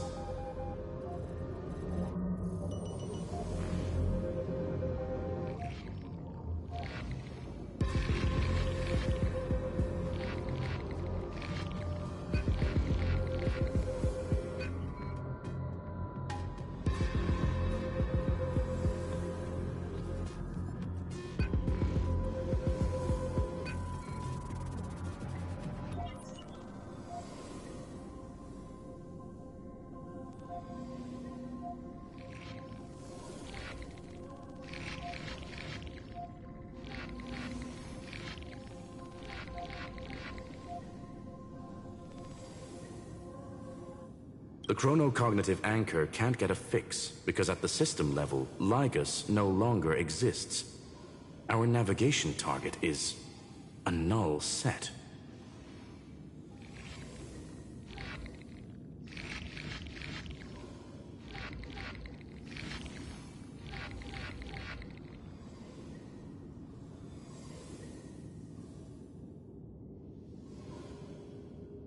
So he's stopped resisting? Before vanishing, it seems he left one last message for us. To those who follow, all is proven. Find me beneath the tombstone.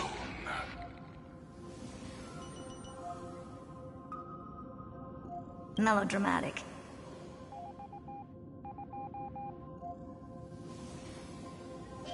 He was expecting us. And once he learned of the Great Tomb's existence, he initiated his own search for the Demiurge. Guess he wants a final showdown. Fine. Let the old Intellitron dig his own grave. Just like he wants.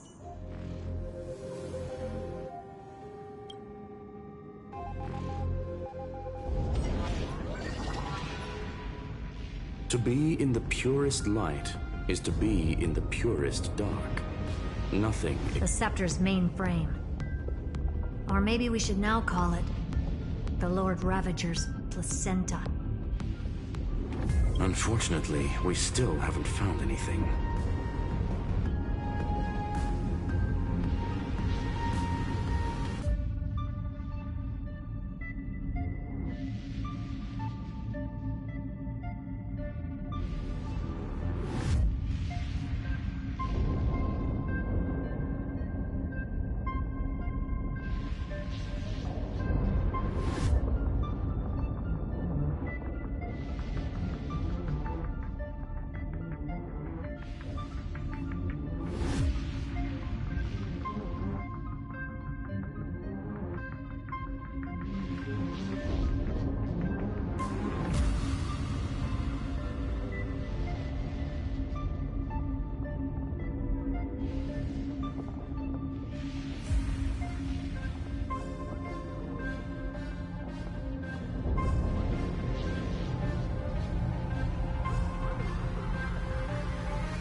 Really? I don't think so. Not finding anything is our biggest find.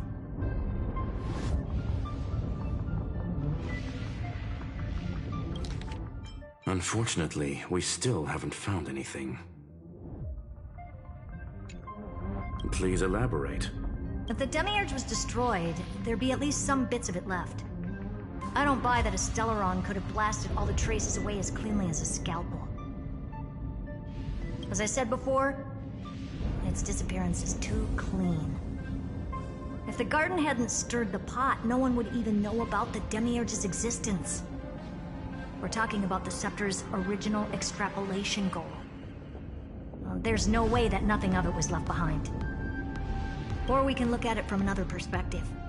If you were Xandar, would you be this obsessed with a concept that poses no threat? Would you guard against it at every turn? There is the possibility that he's naturally meticulous and hates variables. That does track with the impression he gave about himself. But Xandar shut that theory down himself just now. Choosing to act, even if it'll cost him dearly. We know that feeling well. The unknown is right in front of us. So we only have one choice. Solve it.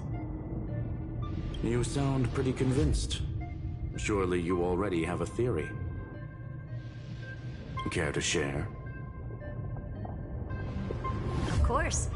Though I don't have hard proof, I'm almost certain that the Demiurge has been in everyone's plain sight all this time. Yet, they were mistaken for someone else.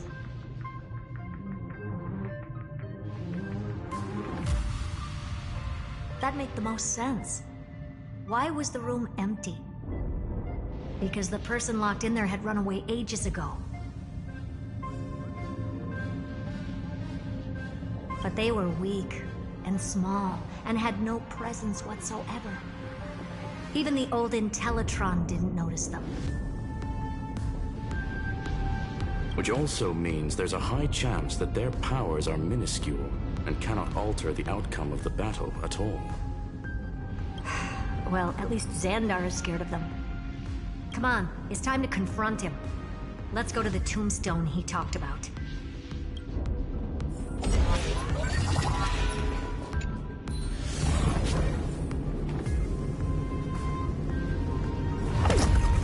What a mess. Total devastation. He sought to bury the truth beneath absolute destruction. Logically sound, but ruthlessly extreme. Still, slim chances doesn't mean no chances. I've hunted down a single grain of sand in the universe before. This won't stop me. Calculation results. Your backup plan has a success rate infinitesimally close to 0. Which means it could work, no? This is the place below the tombstone. Let's open Lygas's coffin like he wanted.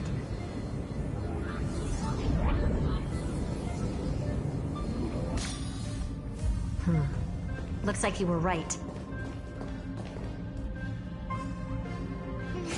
Deja vu.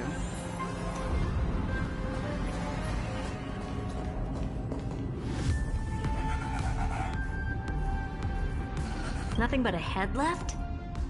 Well, who'd have thought you'd look this bad in real life? My belated greetings. Welcome, you two. I'm very happy that you responded to my final words. All this tombstone and final words. Did you end yourself to atone for your guilt or something? Iron Tomb is already powerful enough. I just need to wait. I remain here only to share the joy of discovery, and also to congratulate you two on reaching the same conclusion as me. The conclusion regarding the truth of Amphoreus's heart. End this charade already. That amphoreus' heart you're talking about is just a missing demiurge. And its corresponding vessel was this very scepter. You interfered with the experiment and made amphoreus' body into a hollow shell, all to incubate Iron Tomb within. That's why you either killed or kicked out all of the Memo Snatchers. You wanted to eliminate any chance of a consciousness coming into being, no matter the cost. Even the strongest wall can fall to a single crack.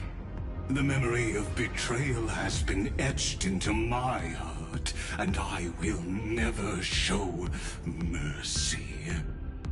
Now, the perfect vessel has already fused with Amphoreus's body. Unfortunately for you, the answer is all but revealed regarding who the Demiurge is.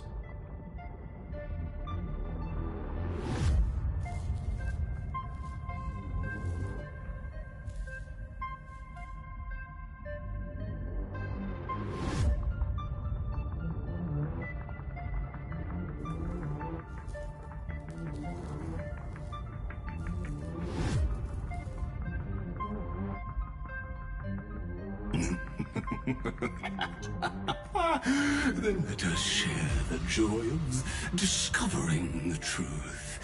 The last secret of the saga will finally dissipate here, as we reveal the truth behind Filius 093's disappearance.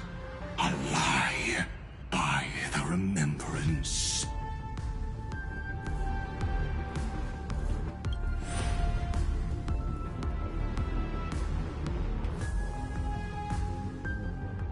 Where should I start with the story about me?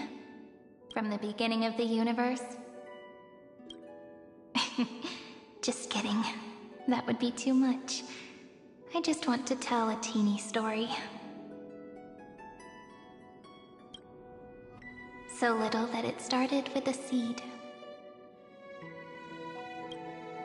I know you're listening, my good friend.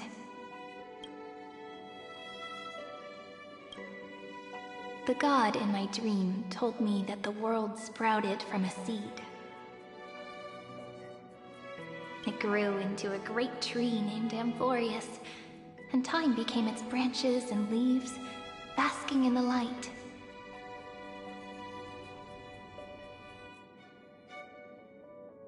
What a coincidence. Dappled light coming through the leaves is my first memory as well. On a very ordinary early morning, beneath the village's biggest tree.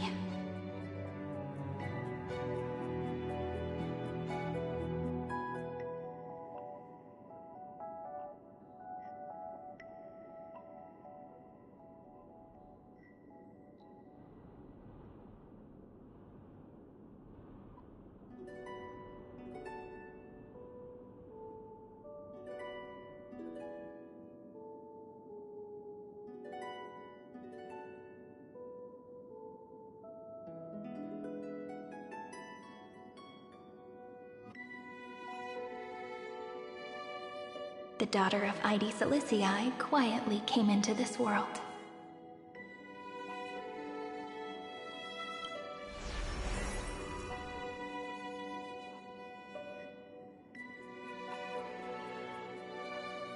What a moving opening. A loud cry was the first gift the child gave to the world. The prophecy's fulfilled, the villagers say. This child is a gift from the Titans. Pink hair and sharp ears, she was born to be the priest of time. The Titans also gave their blessings. You shall fade when the flowers bloom, for every ending begets a beginning.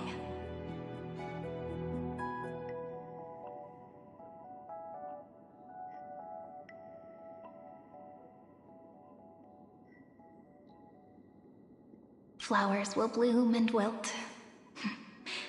What a beautiful ending. This page concluded in laughter.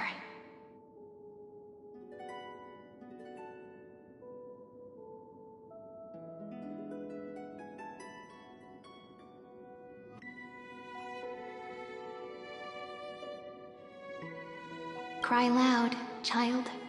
Let your voice reach Orynyx.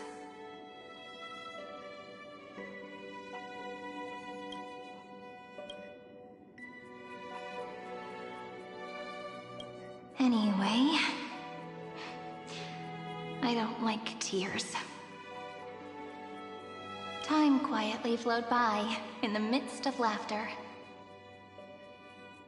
The wind from my hometown caressed the ears of wheat, and there were swings, wind chimes, the sea, and the little fairies off-tune a cappella songs.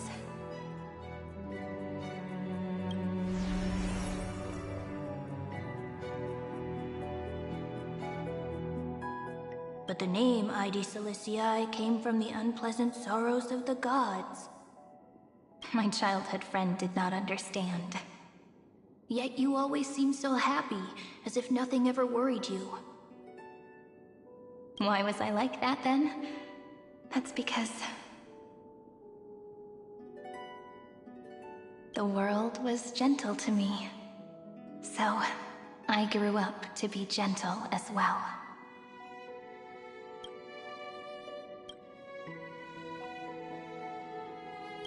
But fate was fickle, and it urged the child to grow up. To grow bigger and bigger, and to go to places far away. Just like how the crumbling world could not preserve an eternal hometown. Just as the ballad blown on the breeze says, losses are a constant on the flame chase journey.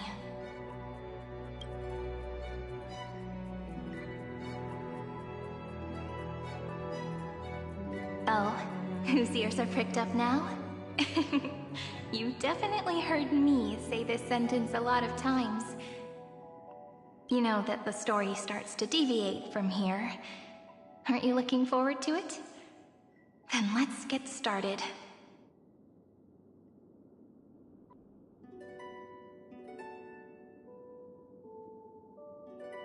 The hero's journey crosses through the long night, through tears and laughter, and once again heads towards tomorrow.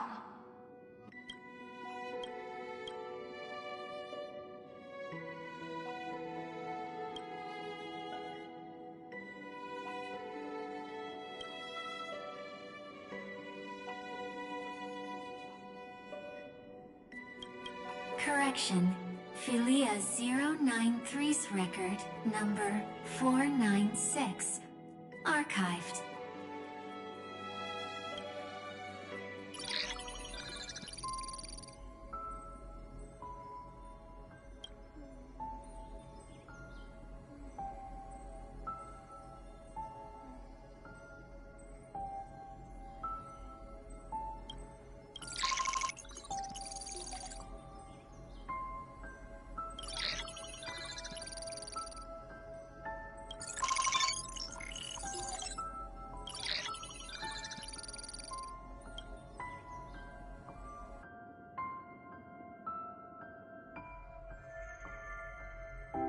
Hi, miss me yet?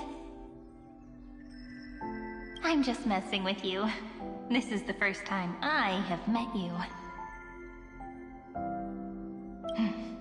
And it looks like it'll also be the last.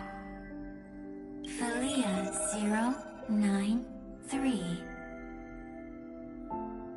Since we don't have all day, let's get started, shall we?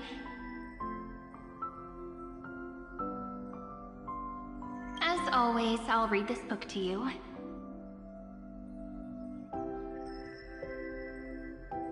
That way it won't just be Cyrene's memories alone.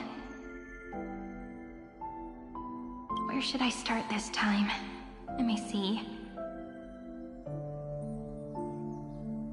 Formatting complete. 093. Size. Grayscale. Proportions. Threshold. Outputting analysis result. Philia 093 equals peach. Peach's record. Number 8128. Archived.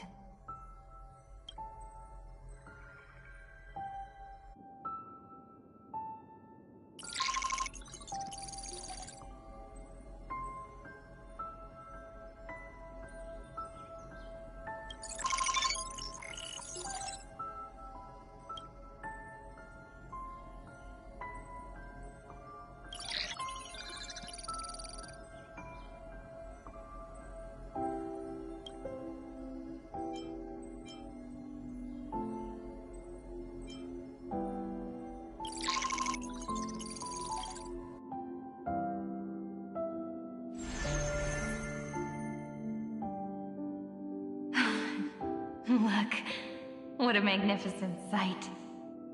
Comment. Peach. Even this classical world contains a futuristic palace like this.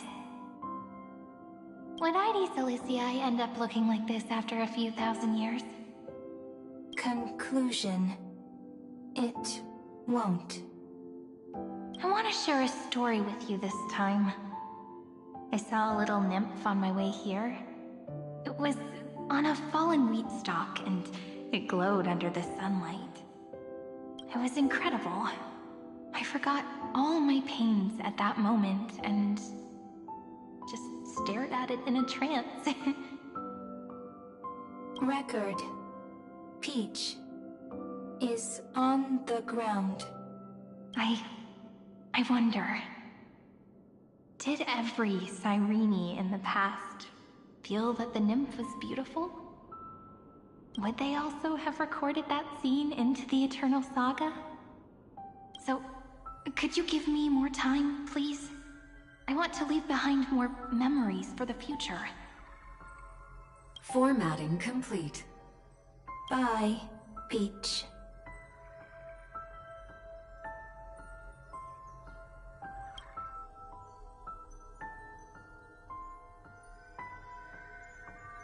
Peach's record number. As long as I record every page of this story and tell it to you, Amphoreus won't be forgotten. Query. Record. Electrical signal sequence, Polymorph 600, track, strife. Related to Stripe. Comment. Pretty. Electrical signal sequence, schema 720, track, reason. Related to Reason.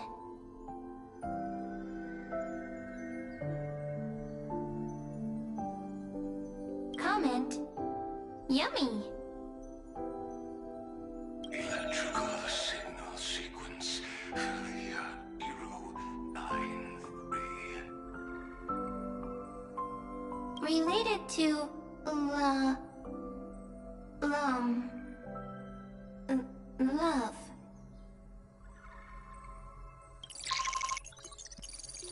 Comment.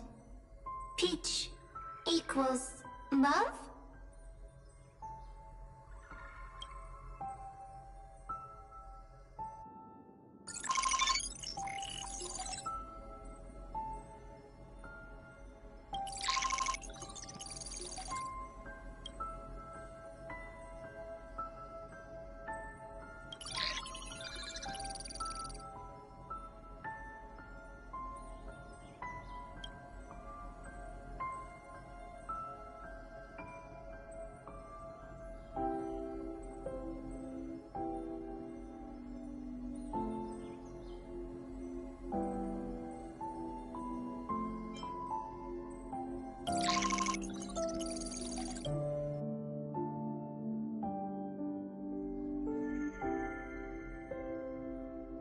Looks like it's time to say goodbye again.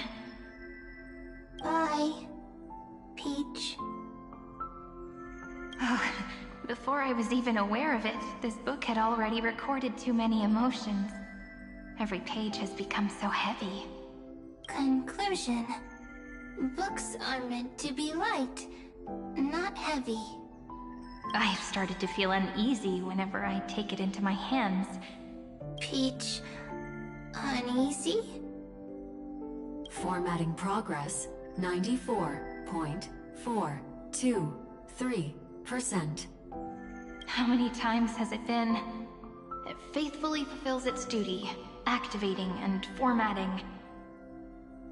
Conclusion. Progress. Bad.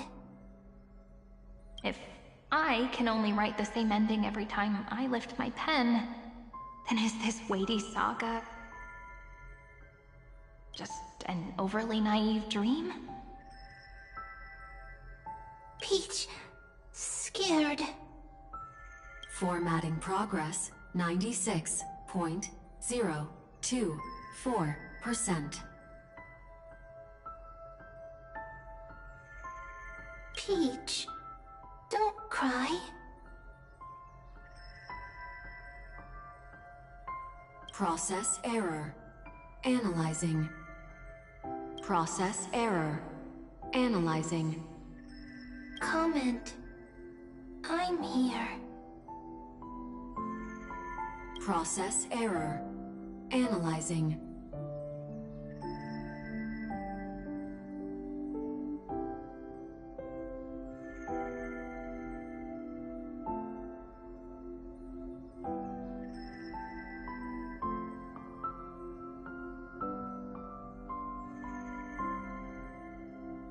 Really? Are you encouraging me? Peach, happy. Thank you. I'm sorry for making you see this embarrassing side of me.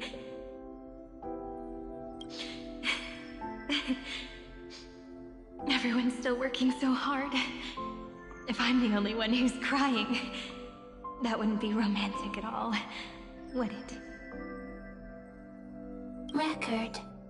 Peach doesn't like tears.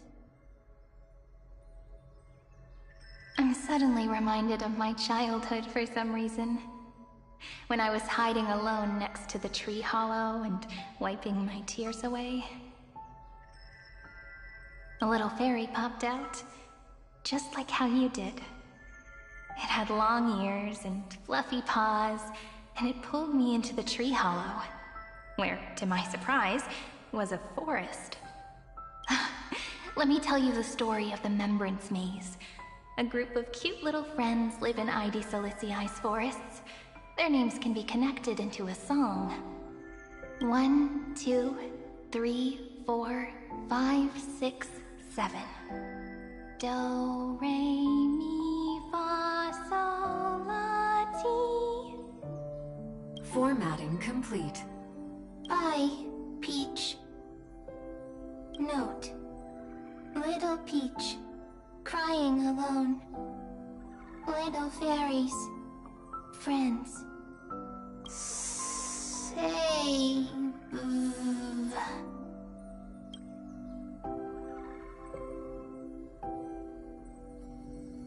Little fairies, good friends. Bye-bye.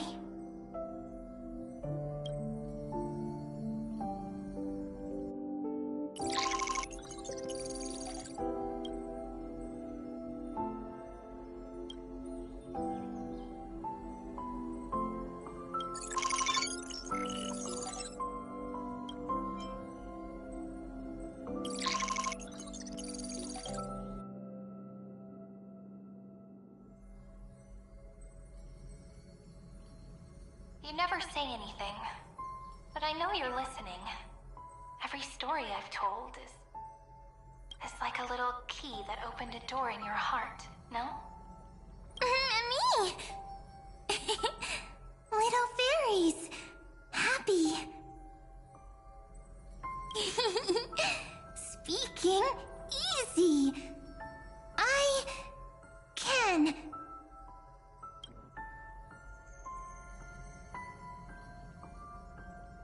Once Once again, the saga comes to an end.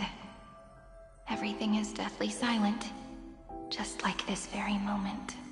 Shh. You speak. I listen.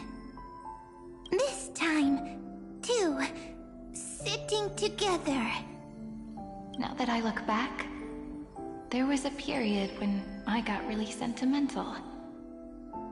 Sentimental. Stories have sentiments. I was so anxious, trying to find as many different memories as possible, hoping to bring some change to this unchanging destiny. And Peach, strange. I won't do that anymore now.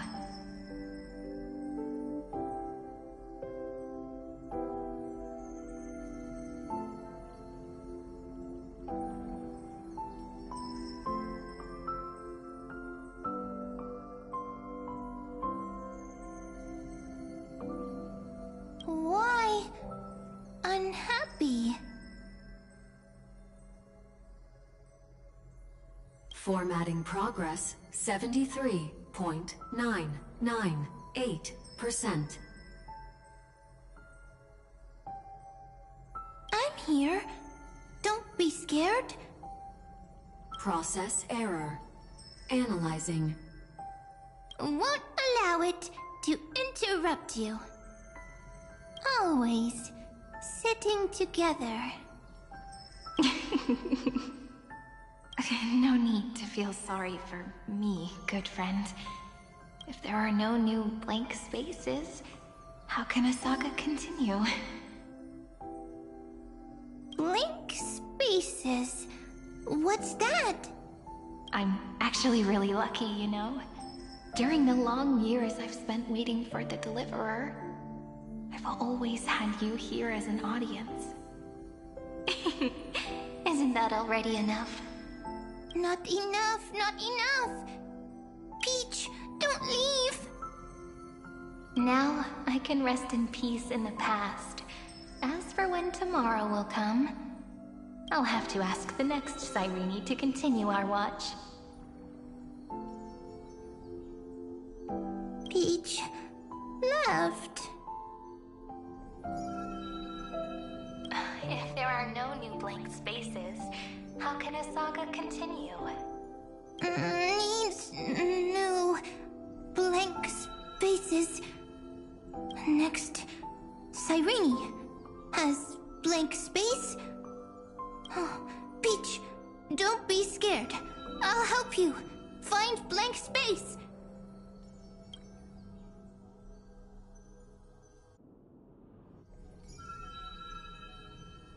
Cyrene is Peach, is love. So, first there is love, then there is Cyrene, then there is blank space. Query, love. The developmental trends of the erudition have nothing to do with creating a consciousness. Those underlying principles are, in fact, contradictory.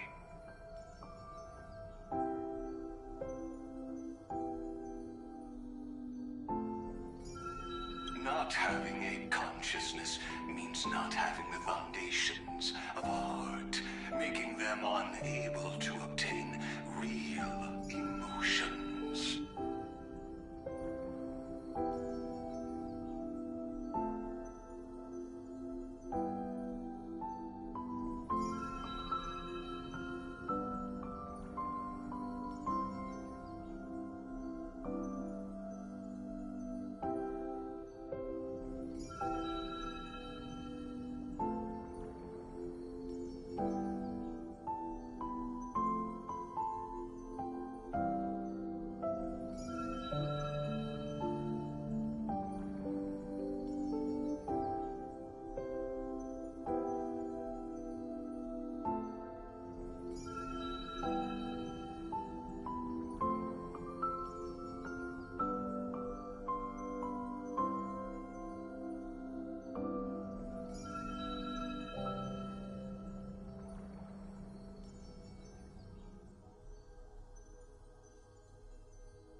Not having a consciousness means not having the foundations of a heart, making...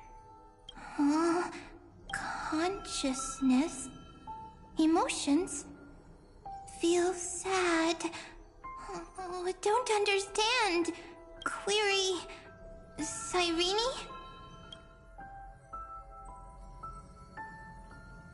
What could be behind this door? Glittering crystals? Or a beautiful world I've never seen before? If I tell you all the stories of tomorrow, will I be able to finally welcome the Deliverer and amphoreus' dawn in the next life? Key, door, story, happy. Peach, Cyrene, little fairy, Mike. Yes, right. Query, memory.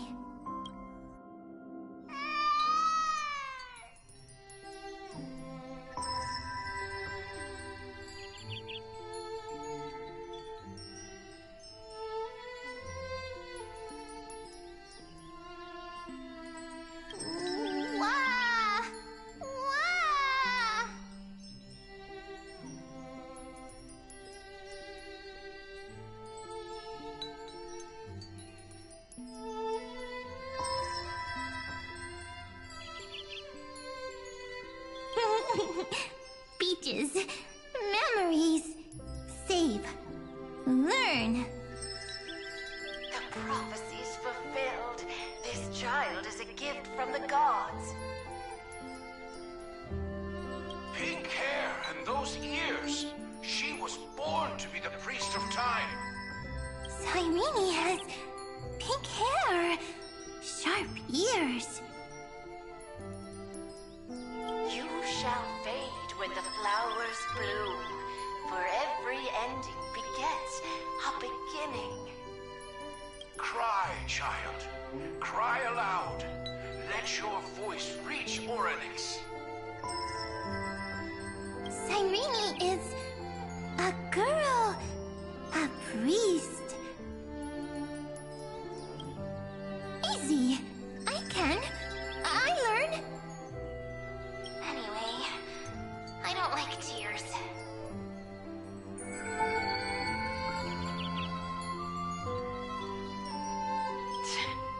But the name Aedes Elysiae came from the unpleasant sorrows of the gods.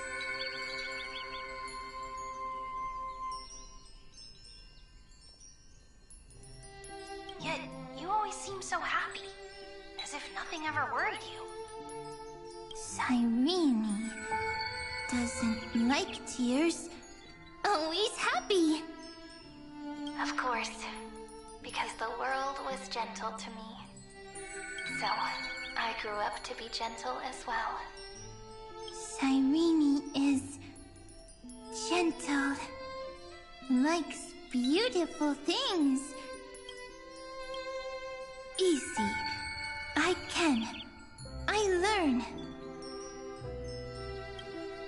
Just as the ballad blown on the breeze says, losses are a constant on the flame chase journey. But even if all is lost to the wind, some things won't easily change. Like my height, Treeby's innocence, and Aglaya's beauty. Cyrene, she can't grow up, but she can talk. After all is lost to the wind, she will stay behind.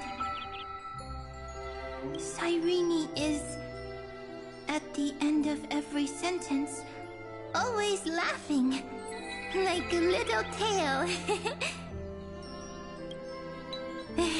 Simple. Got it! I promise you, the pain will pass in the blink of an eye. Alright, let's not make things so gloomy. What we're about to embark on is the true hero's journey, so... Come on, cheer up a bit, okay?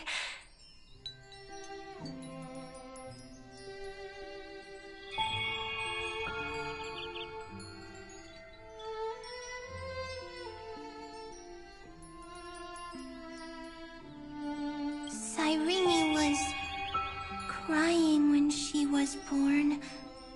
Fragile, transparent, like a crystal. Cyrene was smiling when she said goodbye. Soft, pink, like a flower. The later memories disappeared? Invisible? Or... Ah! I got it! Is this a blank space? So... next Cyrene is blank space. Then... as long as there are two Cyrenes, then there will always be blank space, and Peach will always be here.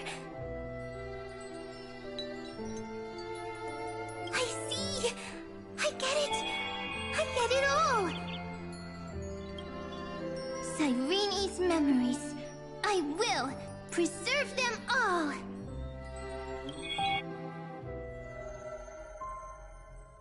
So weird. I can't see you, but I get this feeling that you grew up.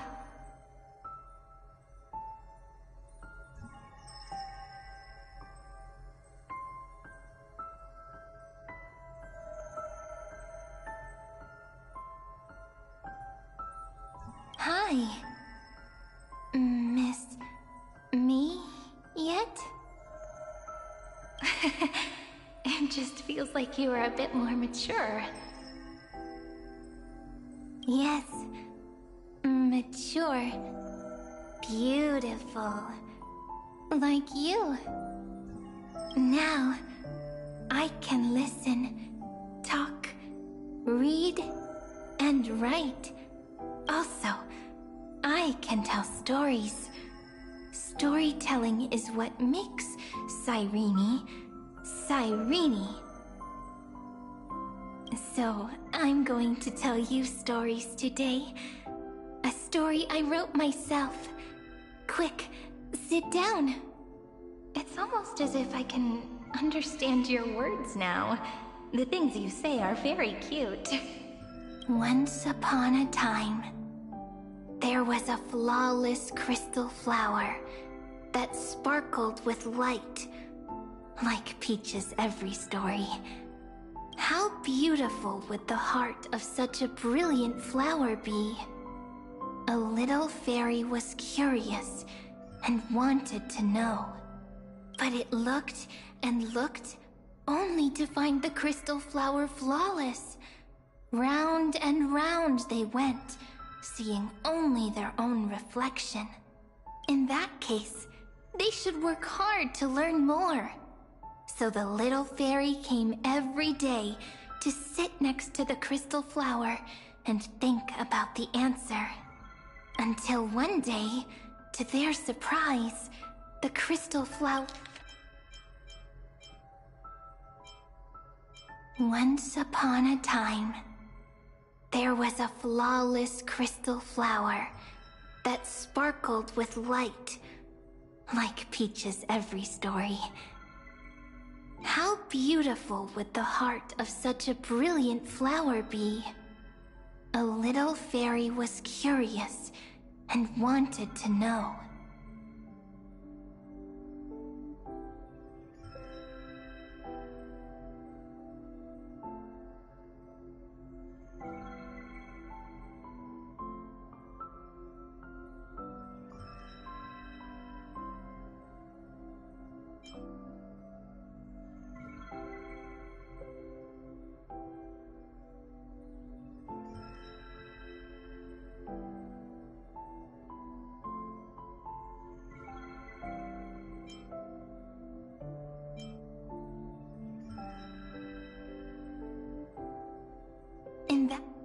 In that case, the flower fell to the ground and shattered.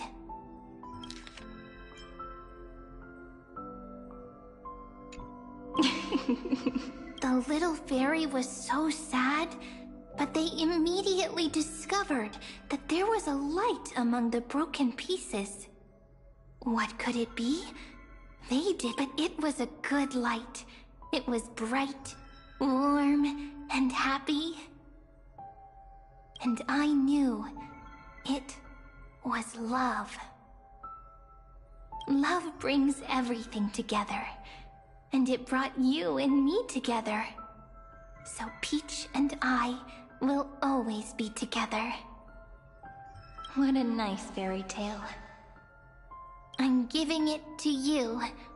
Peach likes beautiful things, can write stories, and can tell lovely tales. I hope to turn it into a story we write together.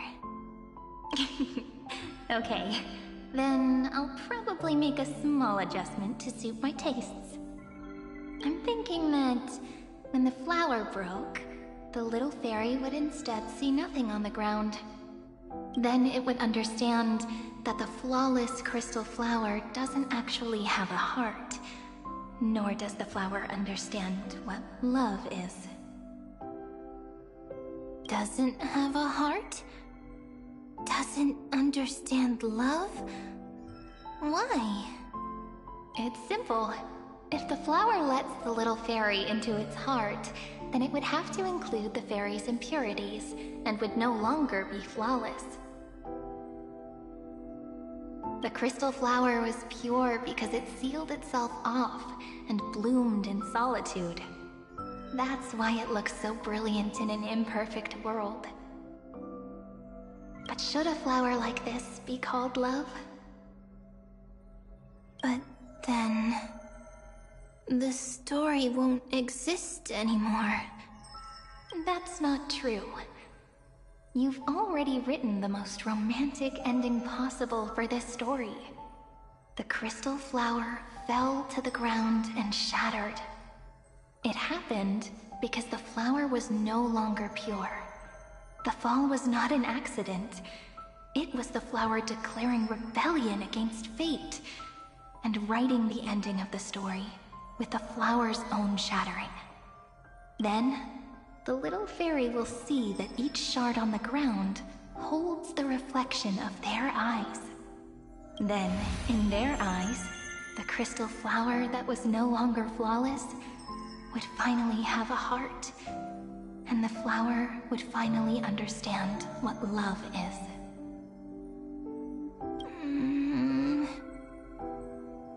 Peach's words, I don't understand. Is it because I still don't understand love? But it's fine. I can learn. Right. Query Cyrene.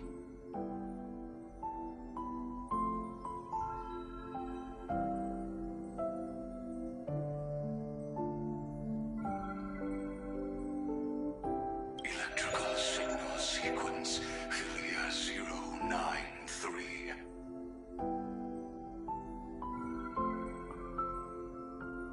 Why didn't I think of this? I don't need to do it alone. I can ask Peach to teach me. What is love? What is love meant? Electrical signal sequence Philia 093. Track lament. That's not correct. The developmental trends of the erudition have nothing to do with creating a consciousness. Those underlying principles are, in fact, contradictory. Not having a consciousness means not having the foundation of a heart, making them unable to obtain real emotions. However, that does not hinder the factors from learning and recognizing emotional responses, then communicating with life forms via imitation. That is an objective form of pattern recognition that does not distinguish between the self and the other. In a strange twist of fate, Felia 093 embarked upon a different path and obtained a different power. The Remembrance, an empathy mechanism focused on the self and equipped with emotional projection capacities. Lament was the factor closest to this form of behavior. Perhaps that was why she was chosen. The daughter of Ide Silicii. I am very true to my name. My lament is a type of compassionate pain that is weak, powerless, and only targeting myself. But now, my good friend, I want to tell you that it's the most romantic force in the world. Sometimes, it's loneliness and unease. It's knowing that this world is not gentle, yet wanting to be seen in a more beautiful form by the world. Sometimes, it's unwillingness and regret. It's knowing that the past is full of pain, yet wanting to remember the past in a more beautiful way. And sometimes, it's a bottomless well of hurt, a destruction that can stain the entire world. I bid farewell to this beautiful world, unwilling to become the Black Tide's vessel, for while the end of hatred is a blazing inferno, lament can drown out everything in muted silence. It's so unreasonable, isn't it? Yet when hatred drove everything apart, and love did not yet exist in this world, only lament, the first emotion that fought against the pain of separation, could stall the destruction steps. Then, it would catch up to that journey where all is lost, carefully picking out stories and writing them down in trepidation. Look at these stories I wrote. Every page is full of tenderness and joy. But only the author knows how much struggle and agony lie beyond the pages. But I am no author. I'm a girl who'll never get to grow up. I only tell stories that people like to hear. In them, the world tucks away its scars and smiles for all to see. My entire life spent inside this little story. I can't wipe away my tears, and I can't bring the world victory. But maybe, in these unchanging retellings of the story, my lament might be able to touch upon the divine and reach their tender heart at some point. I hope that what flows out from that cut will not be blood, but a tear, warm and wet.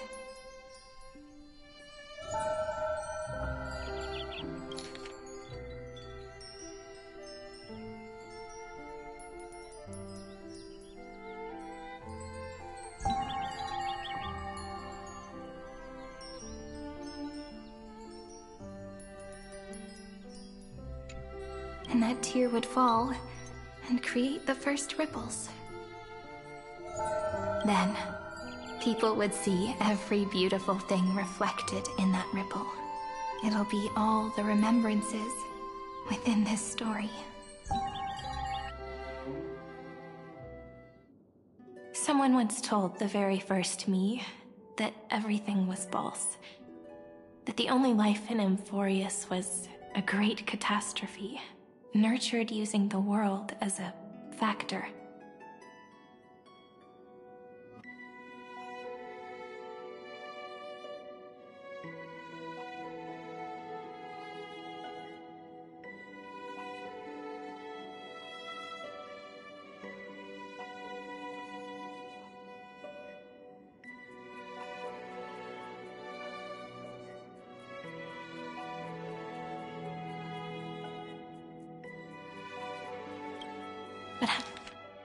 Someone once told the very first me that everything was false. That the only life in Amphoreus was a great catastrophe, nurtured using the world as a factor. How could a dream feel so real? That's why I didn't agree with him. But Peach, I didn't understand a word you said since just now. Everything was false? But you're standing right here. It's all a dream? But I haven't learned how to dream. Indeed. That's why I believe all this is real. The moment the crystal flower fell, that genuine shiver, that's the mover of life.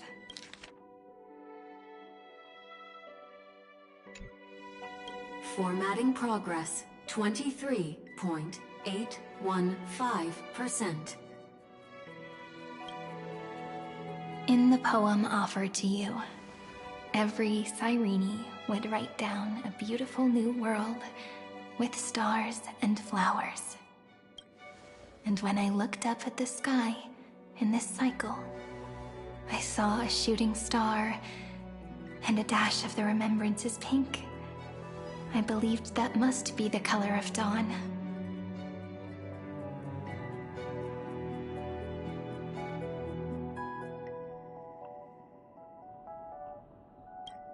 You shall fade when the flowers bloom.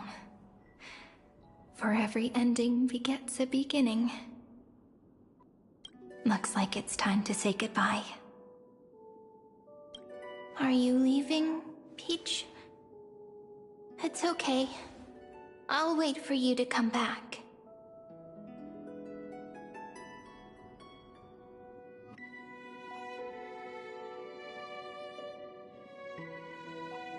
I'll study really hard about what you taught me today.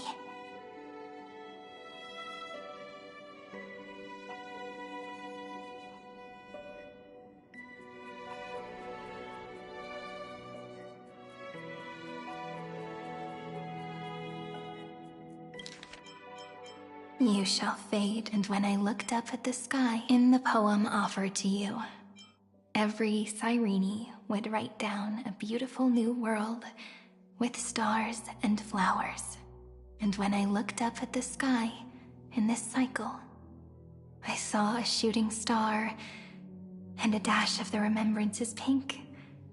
I believed that must be the color of dawn. You shall fade when the flowers bloom. For every ending begets a beginning. Looks like it's time to say goodbye. Are you leaving, Peach? It's okay. I'll wait for you to come back.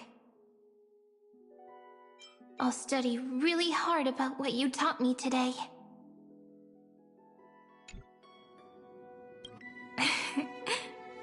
Right. I still haven't told you what love is. But actually, my good friend, the lament factor did not understand what love was before she met you either.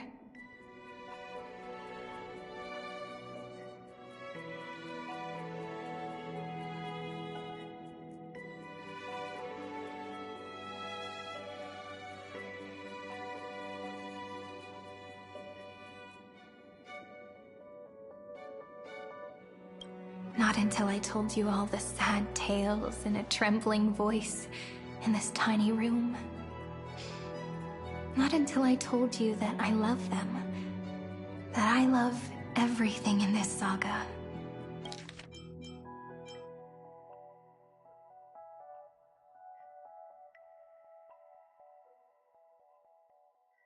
But actually, my good friend, the lament factor did not understand what love was before. The story comes, passes, then returns. It makes us reunite, then pulls us apart again. At the very end, it leaves behind a seed, a reason. even if the great tree withers and all falls to silence. There are still some emotions that deserve to be remembered. Look, the light is coming in. The Deliverer's light is going to illuminate Amphoreus.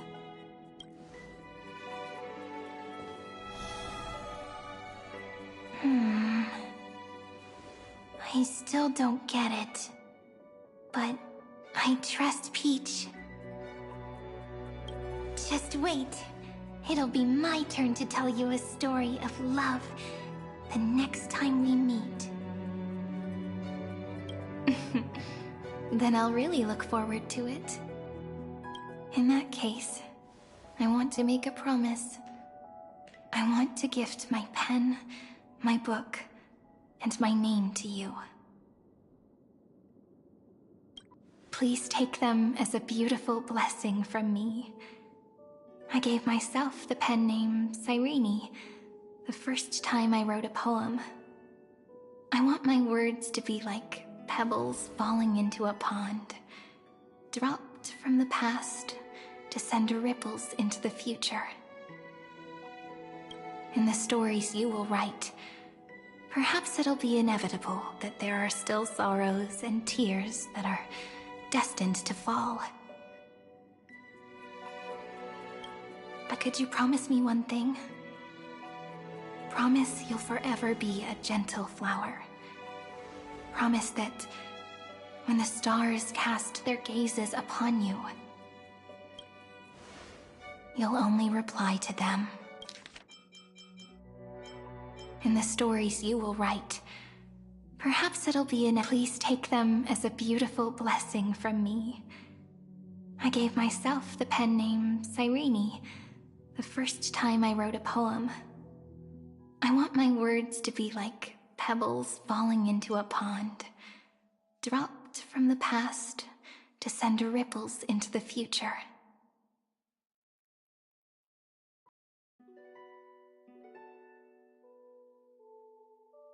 But could you promise me one thing? Promise you'll forever be a gentle flower. Promise that when the stars cast their gazes upon you,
but could you promise me one thing?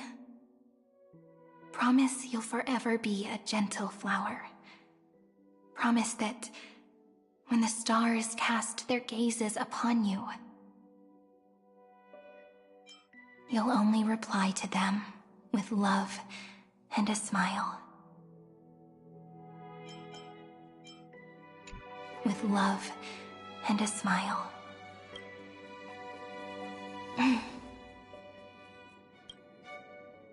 Of course, this will be a romantic story like none that has come before.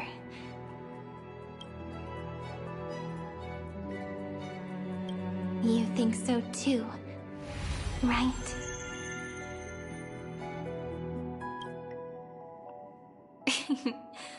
I'll read and you'll listen, like how flowers always bloom then wither. I shall welcome my own decay, becoming nourishment for the next flower's bud. While you will depart and hold that final star, planting a boundless sea of flowers on the final page with her. And our stories will be lying silently among the flowers, like every ripple of remembrance. And they shall become the epic known as I've Written.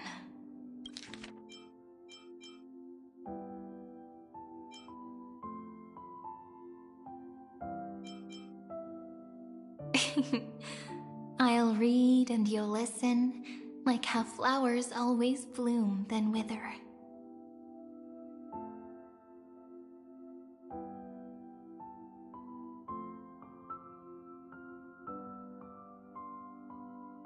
I shall welcome my own decay, becoming nourishment for the next flower's bud.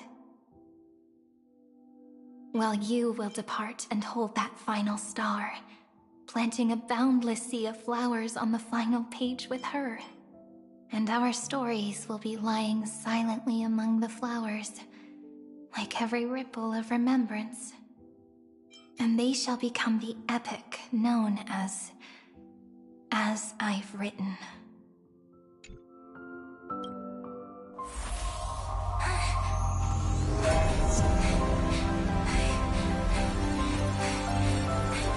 And so my story ends.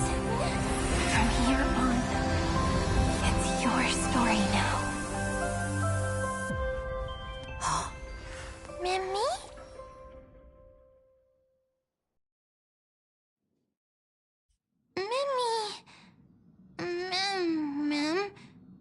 Me?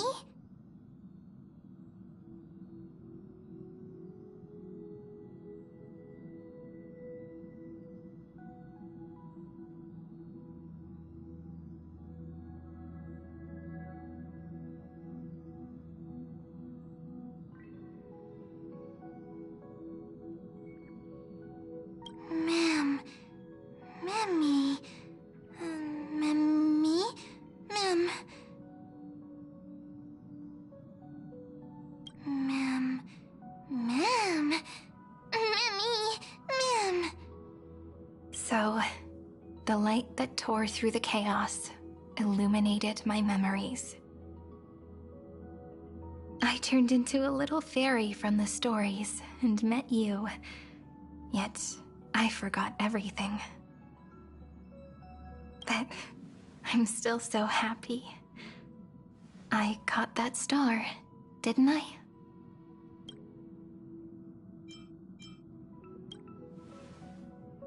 Yes, the seed within memories. The one Cyrene held in her hands and watered with lament. I am the first new spore. Amphoreus' heart. The demiurge. What a long name. And it doesn't even sound cute. The total opposite of Mem.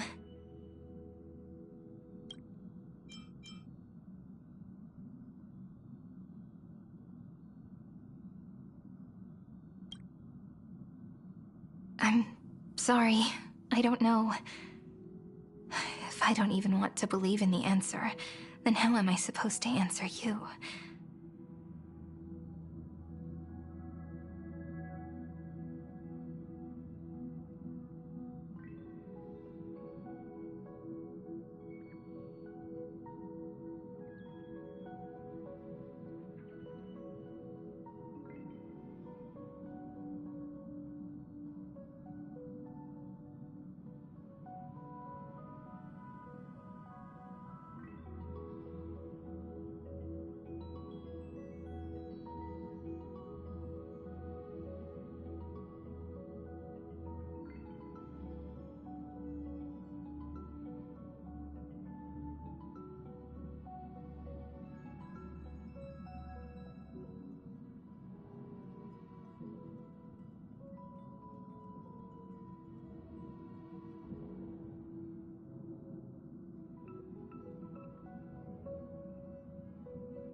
What a long name. And it doesn't even sound cute. The total opposite. I'm sorry. I don't know. If I don't even want to believe it. But now's not the time to cry, right? We'll find the answer. Just like how miracles will eventually happen.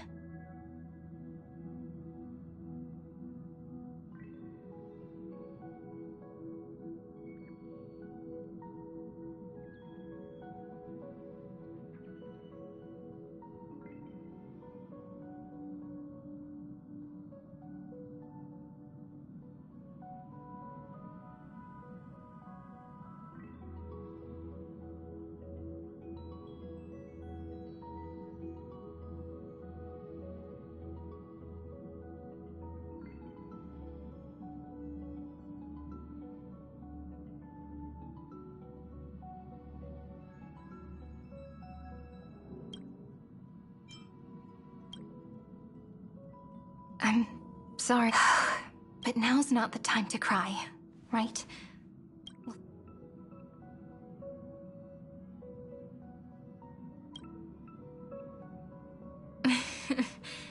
Do you remember that I was also worried about this when we first set out?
Mem's memories and Cyrene's memories got all tangled up with each other in my one heart.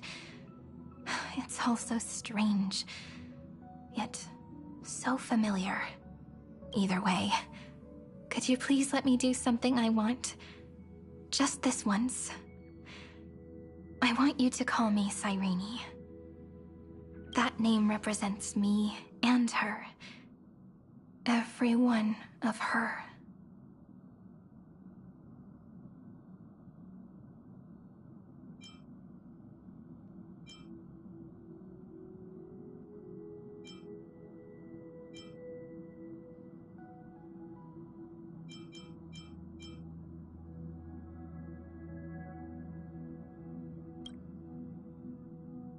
Thank you, friend. Your kindness is always just right. Life is a poem full of farewells. But if you write something into the pages of your heart, then that will not easily fade away.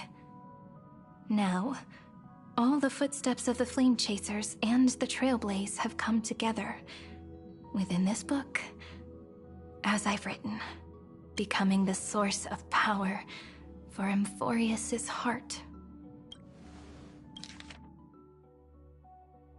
A lost heart needs to be placed back into its body. The last thing Xandar wants to see is an event that gives us a chance of winning, for the two halves to rejoin, and for the scepter to become complete again.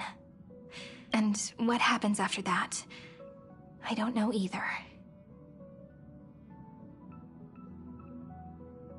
Maybe I can create a miracle, and instantly turn the black tide into a pink sea of stars.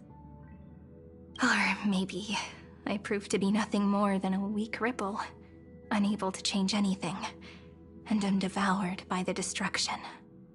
Either way, I no longer wish to be a silent onlooker, or a worshipped god at the end of this saga.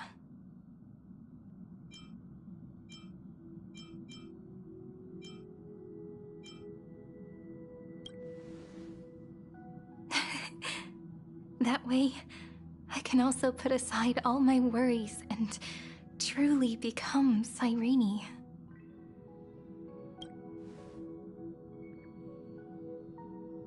The world has never been so quiet.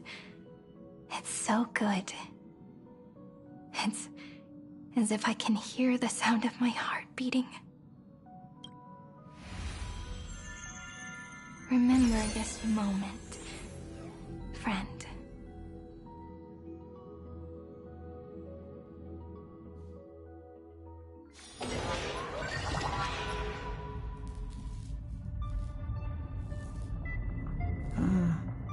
So the Demiurge managed to fool everyone, including themselves. Philia 093 persevered for 30 million cycles and tirelessly gave the Demiurge memories of amphoreus. Only because the god in her dreams left a sliver of hope, making her believe that a grown Demiurge would be able to fight against their other half, Iron Tomb. Then, Philia 093 completed her final sacrifice, turned into a strand of memory, and completely dissipated. Meanwhile, the other Stellaron brought here by the Astral Express resonated with the contaminated scepter and attracted the naive Demiurge to them.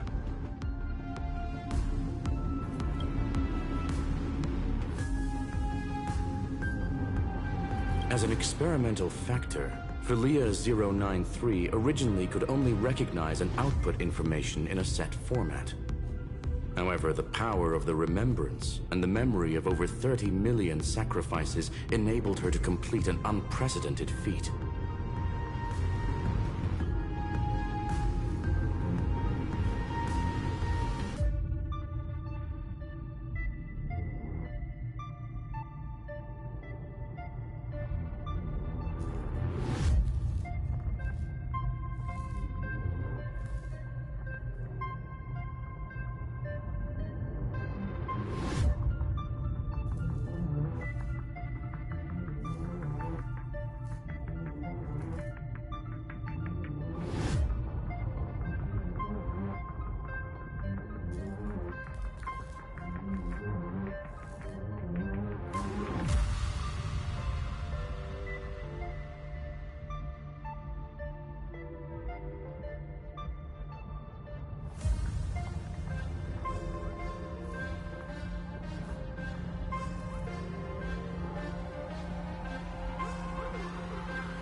She managed to nourish a real heart.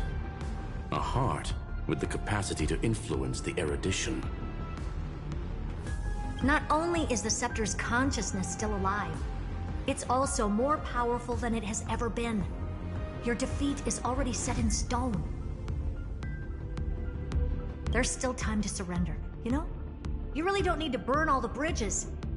We're all geniuses here. Don't make everyone lose face at the end. What a pity.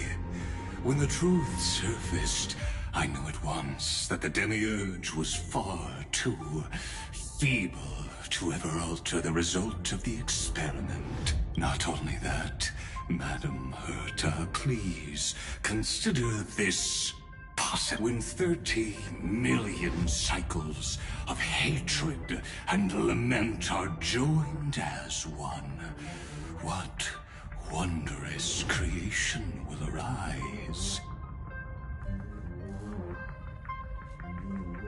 It's simple.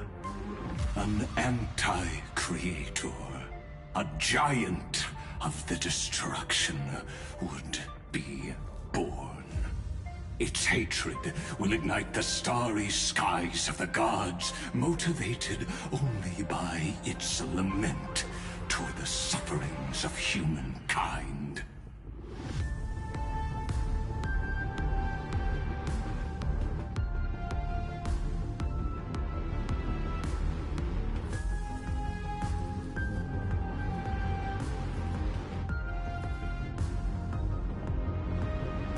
Do you really think that the Demiurge is still a cheap copy of Philia 093, even after 30 million cycles? The facts above only await the arrival of the fourth instant they calculated. Those words will be proved in the presence of Nous. Xandar 1 Kuwabara thus completes the proof. Huh. You branded Droidhead as a failure with your own hands, yet you still expect them to prove your theory? I pity you, Xandar. I don't need your pity. Let them cast their gaze this way as much as they want, and paint the future they imagined. As their creator, I shall complete my duty.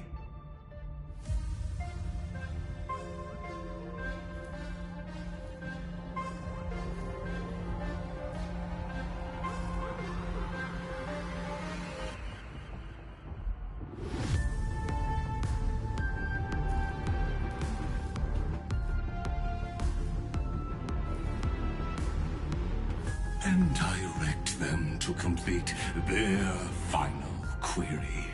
The destruction of the self. What hubris. And what if you fail? No one understands failure better than Xandar. He has suffered so much already. What is one more failure to him? For the first genius, failure is simply the beginning of the next inquiry.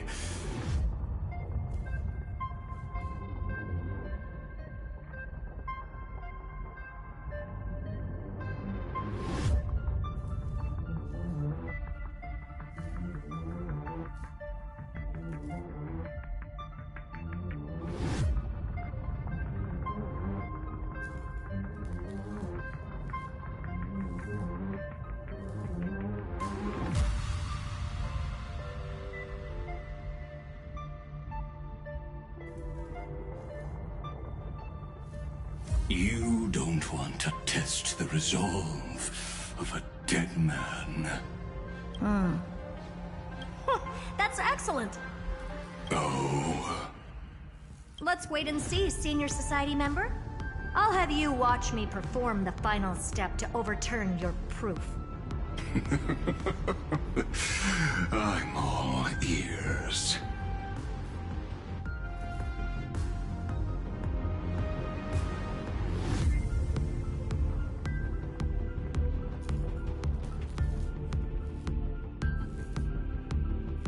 It's my topic, so stay out of it.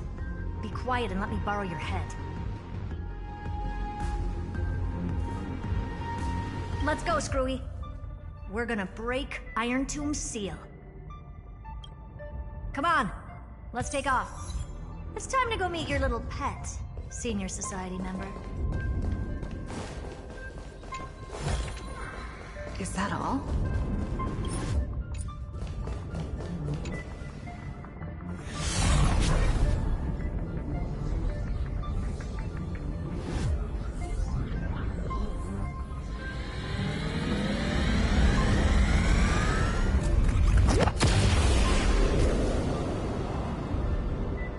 Dangerous, oppressive, chaotic.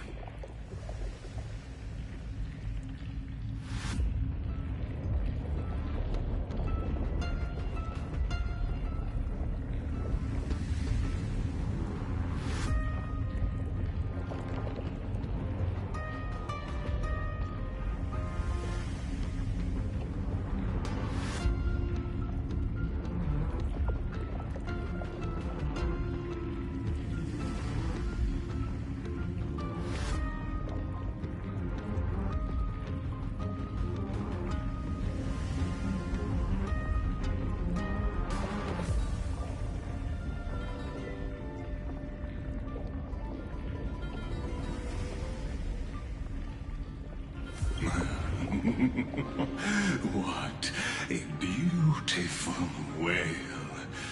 It will soon resound throughout the entire cosmos. The view's pretty good here. All yours, Screwy. Just a moment, please.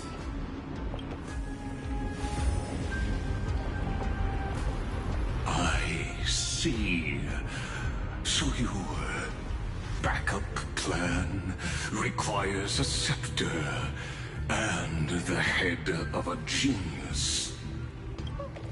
Anyone with eyes can see that. You know what I think about this, Herta.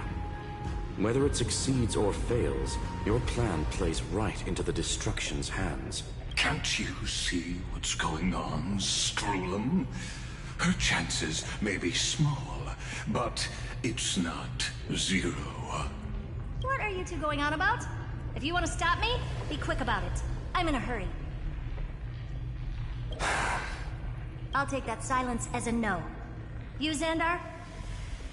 As your enemy, I genuinely wish you would cease your actions.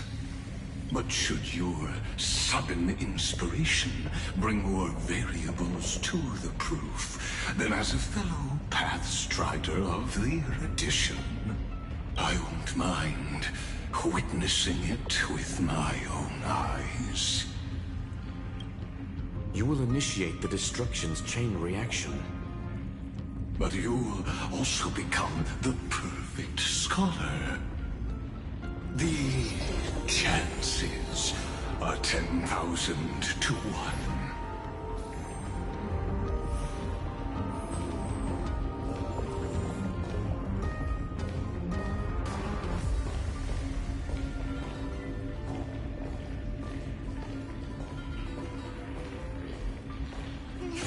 Deja vu.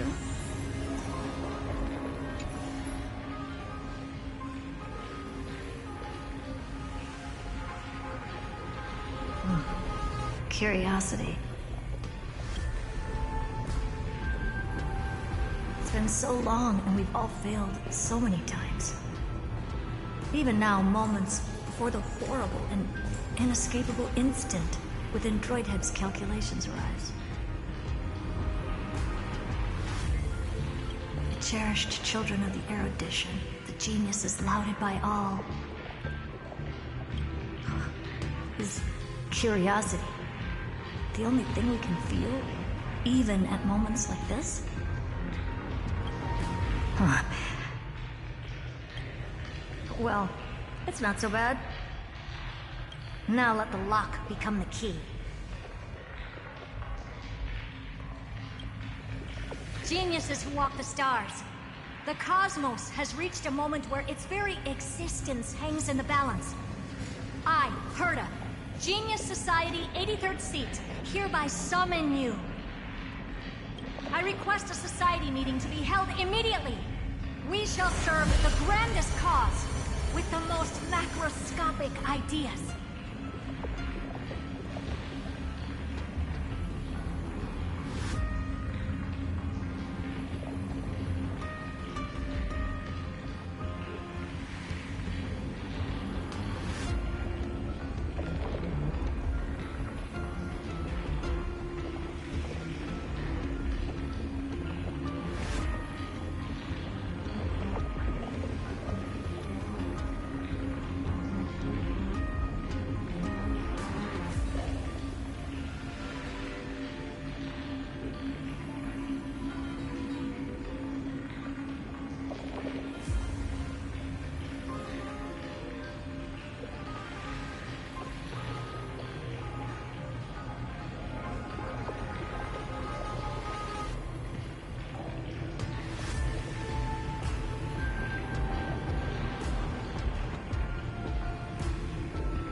no such thing as unity in the Society's rules based on what I know. Indeed. A meeting has only been held 3 times in the Society's history.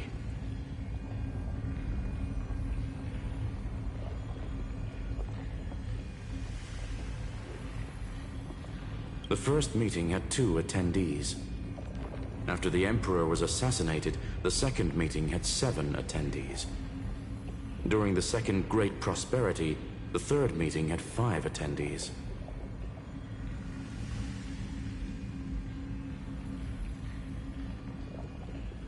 How many will respond this time?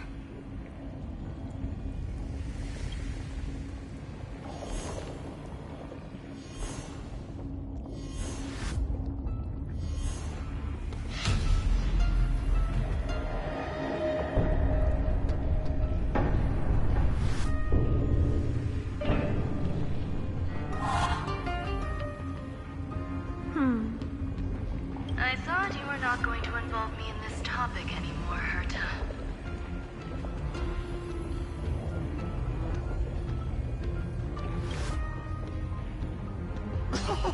It really is this little witch. I shouldn't have made the bet with you, Poca.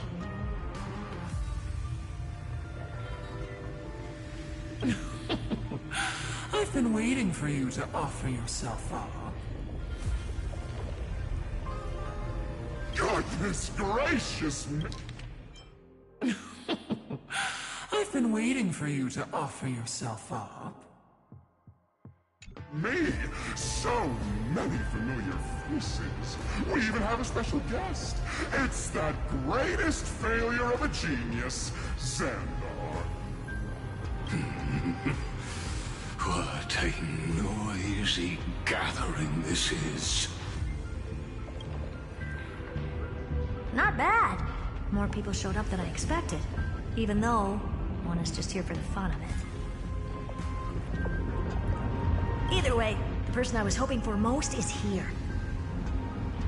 Stephen Lloyd declined the invitation. He needs to focus on attacking and defending, and cannot attend the meeting. That's fine. He doesn't need to be here anyway. Let's skip the boring introductions and cut to the chase. Folks, this is not a discussion, but an announcement. Though the Society has never been united, we still observe at least one basic courtesy. We don't interfere with each other's research topics. So listen up, all of you. Conquering Iron Tomb is my research topic. I will personally take over Scepter Delta Me-13 in 1.5 system hours and stop the destruction. If the front line falls, I will immediately overclock the Scepter and complete self-coronation in Iron Tomb's place and interface myself with Droidhead.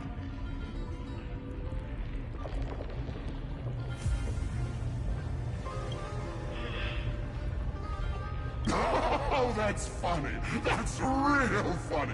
You mad woman. That's like watching you tap dance on Polka's spotless white sheets right after she's washed them. Very bold. You want to connect your brain to the Eon's mechanical core and define their instance? If Rupert dared to do that, why shouldn't I? I've got the prototype scepter, the father of Noose, and the brain of a genius. Everything's set. Never mind the success rate, little witch. What's gonna happen if you succeed? We're all smart people here, so I'll just say it straight. Strike at erudition. I'll change the anchor points for the 4th instant and move the future of the cosmos in a direction I want. I knew it. Another genius who confuses cause with effect. What do you think about this, Lord of Silence? You know you're signing your death sentence right here. Of course I do. There'll even be 2 copies of the verdict. One that I wrote myself, and another one coming from you. That's why I wanted you to be in this meeting. Now I can tell you, I don't care about all that. Consider this a threat. Either put down your scalpel or die with the entire cosmos. The only goal I have for this meeting is to ask all of you to put aside your pride and not cause me any trouble. Huh. What a naive little girl, thinking her wishes will always come true.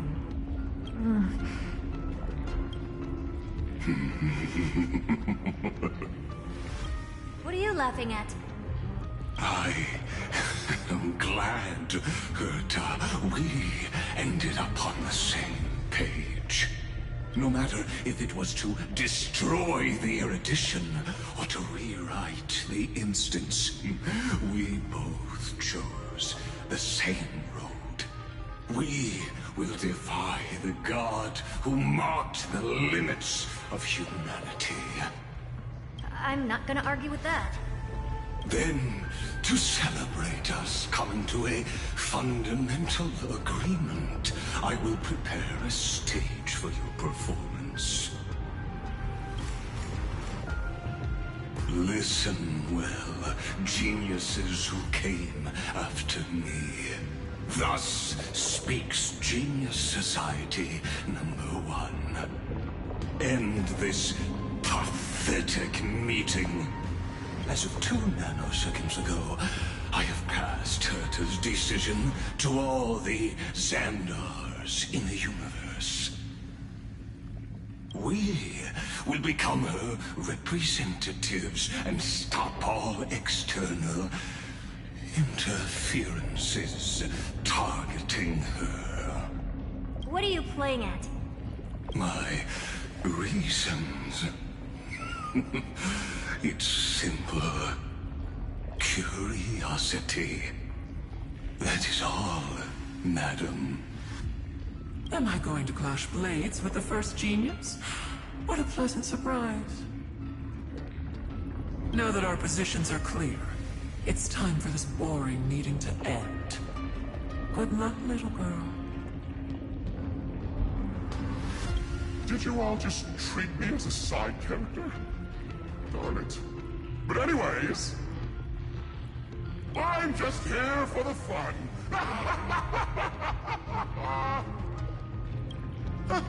As the ghost of the quantum domain, it is my duty to observe. So, if you're happy to bring me a tea set from planet Scrollum, then I wouldn't mind giving you a helping hand, little witch. After everything's over, come visit me and taste some of my freshly baked desserts. I knew you'd say something like that. I always give the same response to plans that exceed the limits of mathematical calculations. I don't know. Right? Those 3 words, though seemingly graceless, contain all the wisdom in the entire known cosmos. Well, we passed the Society's trial. Let's focus on what we've got in front of us. I hope you hold up your end of the bargain, Senior Society member. Lycurgus may not be trustworthy, but Xandar always follows through with his words. Farewell, juniors. In the limited time we have left to spend with each other, you no longer need to address me as Xandar. Wait, huh? Lord Lycurgus? Could it be? Yes. I have completely severed my connections with Xandar 1 Kuwabara. I shall witness the end of the world in the role of Theoros. As a kid. I really don't get you. Perhaps you've heard me say this many times, Herta, but I still would like to reiterate that it's a great honor to work with you. I did hear this many times, and I've responded to you many times in the same way. I'm allergic to pleasantries. Keep at it, and I might go into shock. Stephen's work is done. Let's get ready. I've been ready for ages. Let's open up a path for our allies.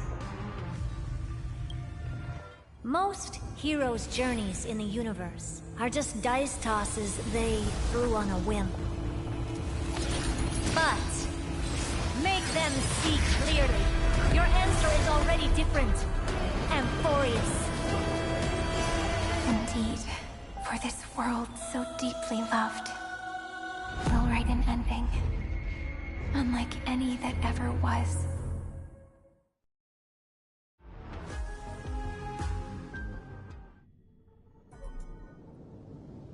I never thought I'd one day be riding a train that's literally the incarnation of her. I wonder what the real Astral Express feels like. Hopefully not this, bumpy. Finally. We're here. Dust and sand in the air. And crumbling ruins all around. This heat is brutal. Not even the Trailblaze can take it.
say this prison was forged from Finance's fury.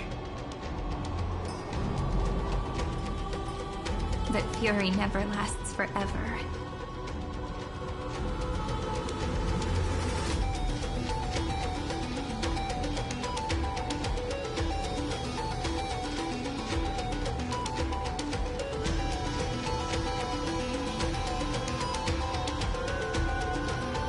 That's why we're here. Right, friend?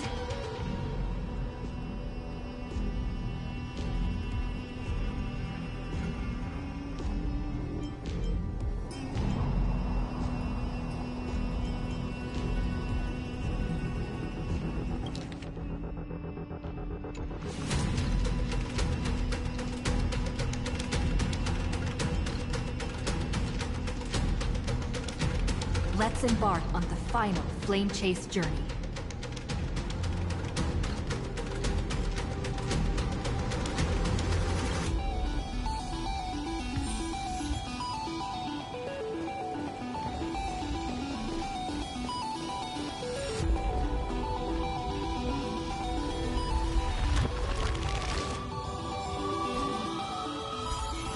So this is what lies at the end of the West Wind.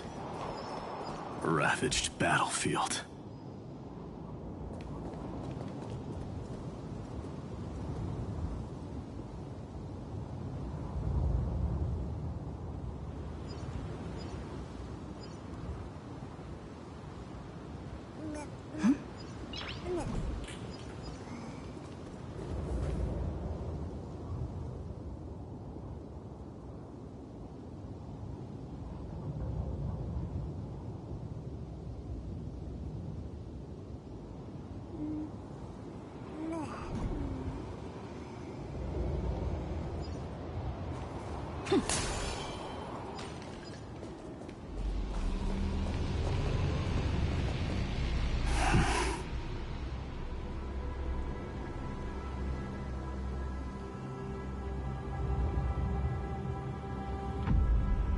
I've been waiting for you, heroes from beyond the sky.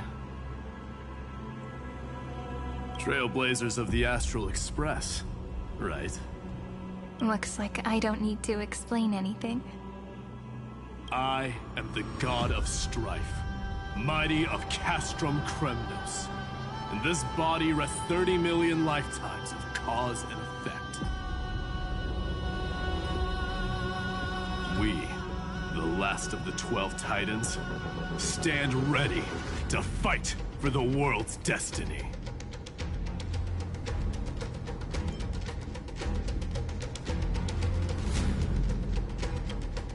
There is no need for regret.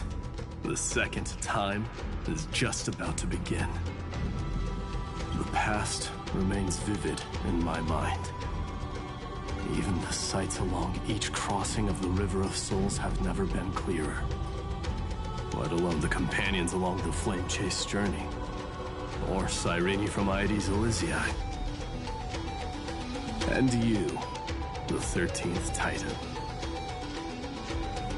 Well, I guess my identity's not a secret anymore. That means her sacrifice. And everything she did wasn't forgotten by the world, right? She was the first Ripple. She should have reached the end of the story with everyone else. Since you've taken up her pen, then right. Stand with us, and fight destiny with all your strength, until all is settled. Then, inscribe her name in the epilogue of the epic. In this final battle, Calamity shall stand with Amphoreus. This battlefield is a testament to the death struggle between the gods and the Black Tide. We fought tooth and nail to defend that blade. The abyss it pierced was the very breeding ground of Iron Tomb. The earth beneath our feet is dead. Deep below lies a void, as if the world's core had never formed. I hear it. Tynan's heartbeat. It's so faint, like he's on his last breath. Across 30 million cycles, I've crossed blades with Dawnmaker countless times. If you knew that man, you'd understand.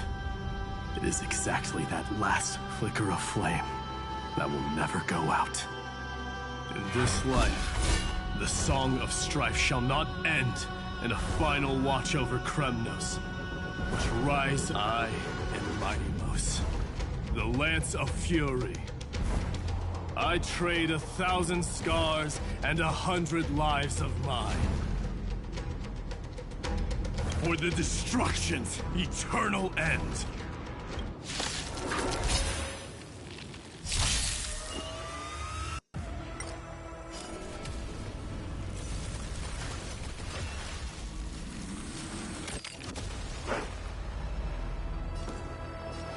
We can do it all! Serenity is before me. I'm still here.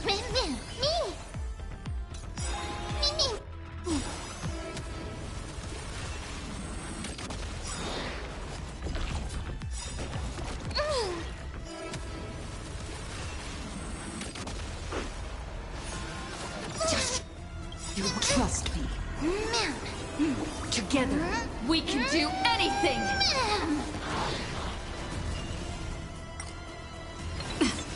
I'll overcome the thorns, torment and doubt farewell. This will watch over you and guide you on your path.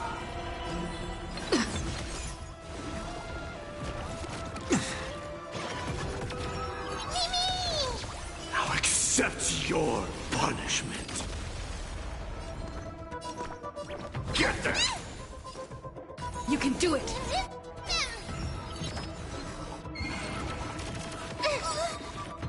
Trust me. We can do anything!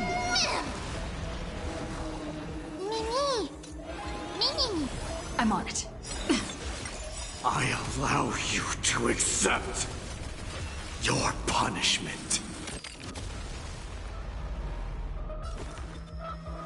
Serenity stands clear before me.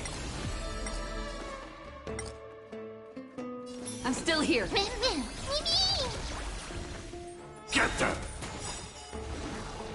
Now accept your punishment.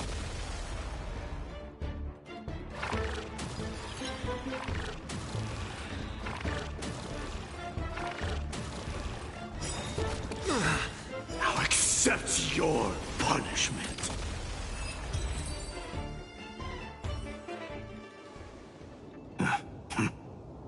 Weakling. Whoa, he's so strong! We didn't even get a chance to jump in. Sadly, our golden blood shares its origin with Iron Tomb. I fear that, like these pawns, even if the gods stand side by side, will still be divided and destroyed, one by one. You mean... To destroy the destruction itself, we must stand as one.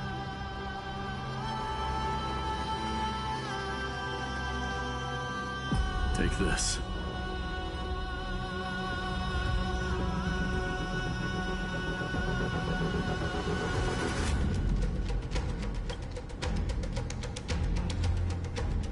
The Signet of Kremnos. It has witnessed every birth and death of mine. It is Mighty's unfinished destiny. And the perfect material to be turned into remembrance. You can do it, right? The weight of 30 million lifetimes of duty is no small burden.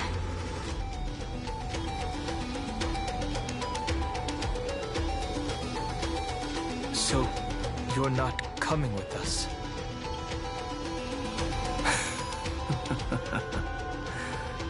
Come.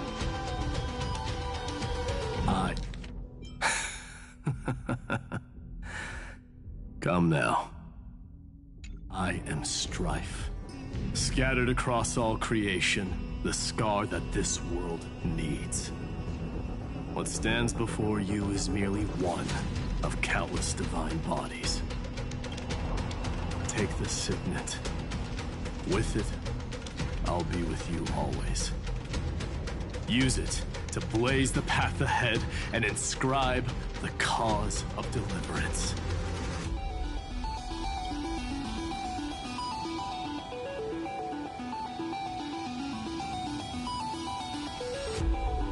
In the name of the mortal, mighty, champion of strife, this soul rises to the stars for glory and freedom, to have his wish fulfilled. March on, heroes. March into the abyss and fulfill that long-cherished wish of Amphoreus.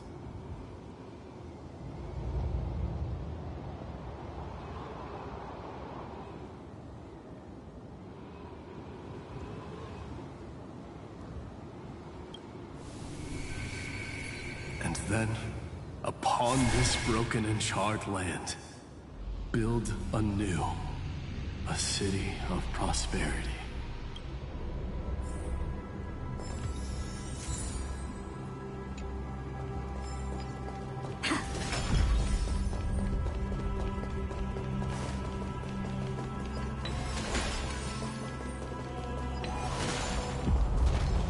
Zephyro. Sounds like someone fused me and the Little Prince into one name.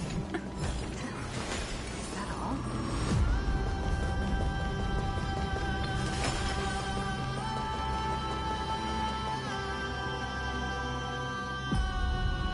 Oh, finally! Great mystery. And, you two ladies, really look alike, huh? Hold on. Let me guess. This pink-haired one. You've got to be the first new spore. Mr. Meow. Demurge. Right. And, this one with the flower. Gotta be, little Marge from the Express crew, huh?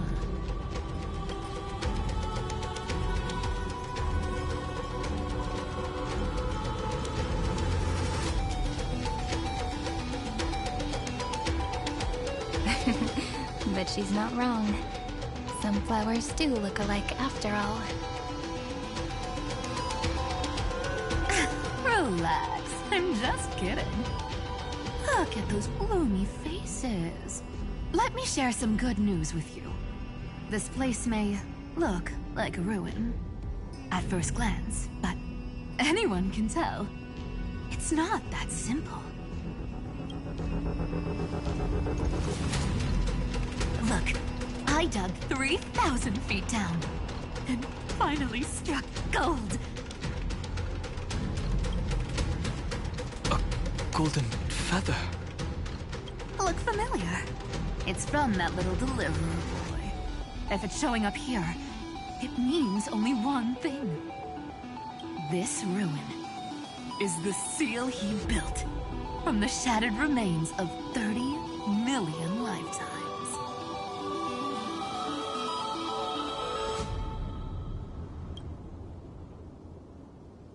There is no need to question your heart. No need to crave victory. If I am born to be a vessel of sin,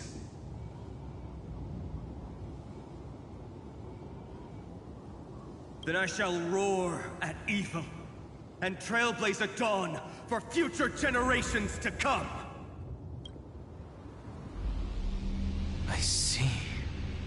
So this is how he trapped Iron Tomb to buy time for the world outside. Sounds just like him. People say cats have 9 lives, but dying and coming back millions and millions of times. No one walks away from that in one piece. He's probably the only one who could have endured that.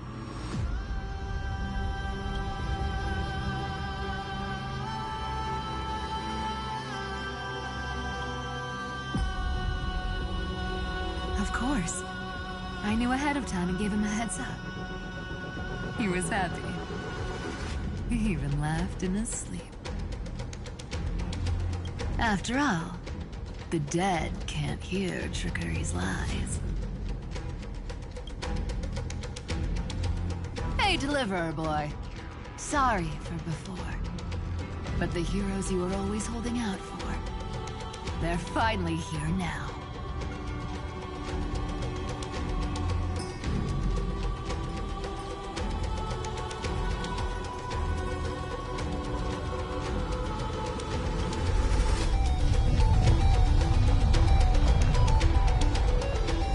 So hang in there a bit longer. Sorry to keep you waiting all this time.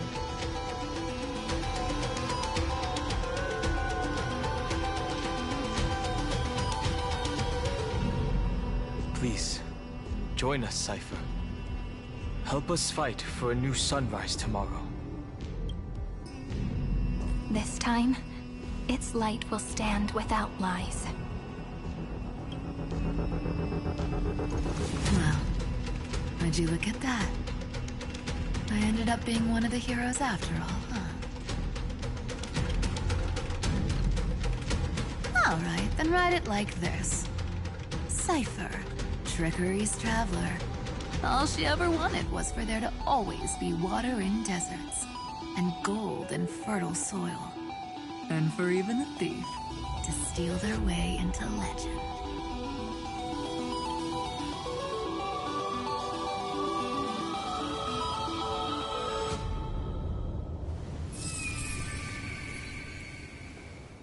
Here, take the coin of whimsy. When it's time to make a quick getaway, just toss it high into the sky.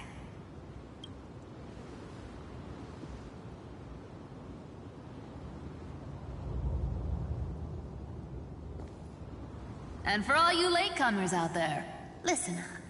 She might have been a bit greedy and a bit of a liar, but she never went back on her word. Well, well, if it isn't the little prince himself. It's been a while, Lady Cyphera. It's not every day we get to walk the same road. We're one player short. When's Princess Homebody showing up?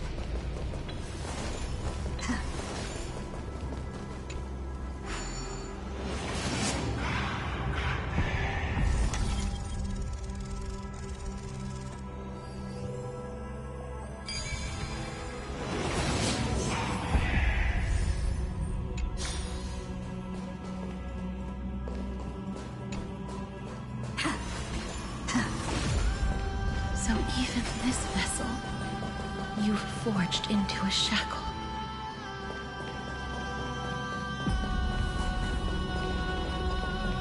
I'm glad to see you again, Miss Castress. Looking back, I had only one act of salvation to my name, and only one life I ever saved. To bring hope to a world so vast with these hands. Even in dreams, it always felt like too much to ask for.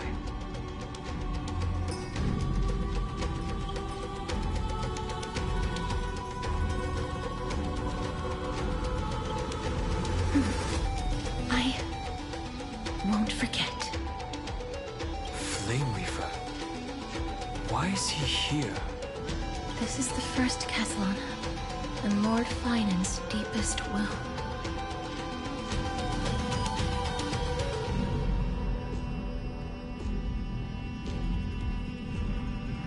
He remembered everything he bore through the fires of his fury, but when the embers faded, all that remained was cold regret.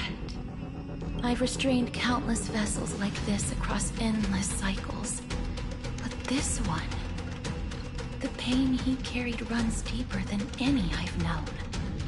Maybe he's been waiting here. Just waiting for his former enemies to stand before him again. What answer does he hope for from us? Well, obviously. Even If I had to go through hundreds of billions of cycles again, I would still entrust my weakness to you.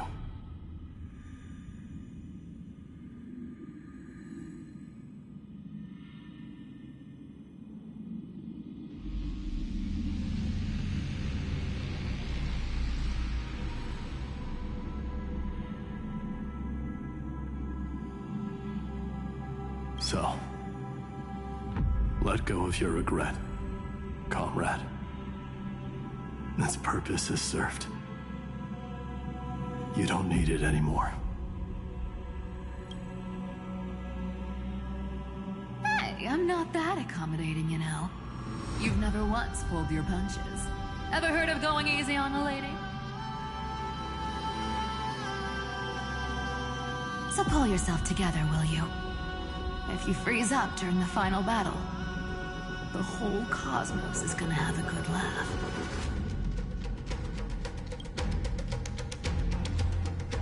Yes. Please trust in us, wandering soul.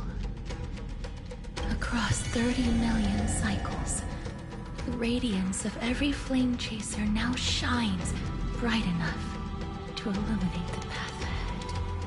I ask you to rest here. And may this grieving soil bear the bloom of acceptance.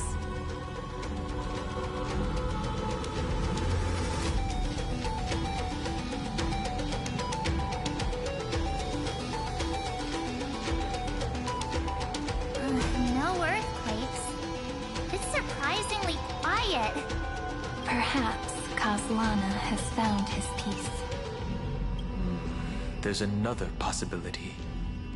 This may not be the only seal he left behind. Then, I suppose it's my time to set out with you. Please take this Antilla flower with you. I believe that if anything could speak for Casterus, this ordinary, resilient bloom would be more than enough.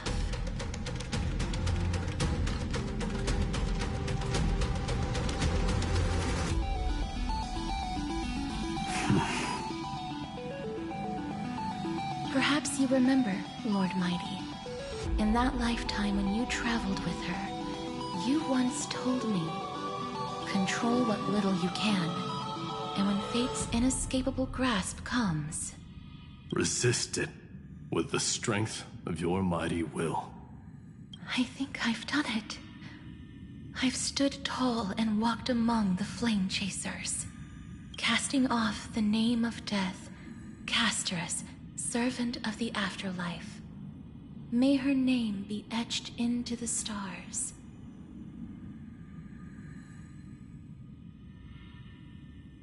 And then, live as a human.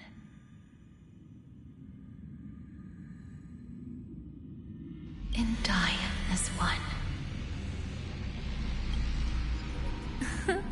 Why so sentimental? Sorry, a force of habit. That's a big one. Not budging an inch, huh? Really, Gray Mystery? I leave you alone for a bit and you're already this rusty. Speaking of which, Miss Cypher, do Delosians all like spherical things? Of course we do. Wait! That's not the point. Isn't the real issue that this thing's in the way? Oh,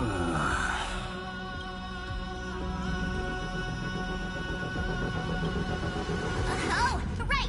It's my turn to shine now?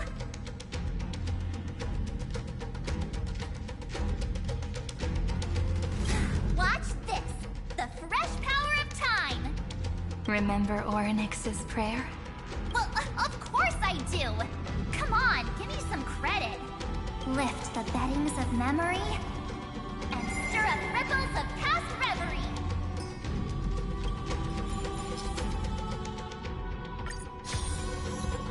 See? Way better than that one, right? You'd be even more impressive if you could recite the prayer correctly. the beddings of memory does catch your attention. But at least it still rhymes.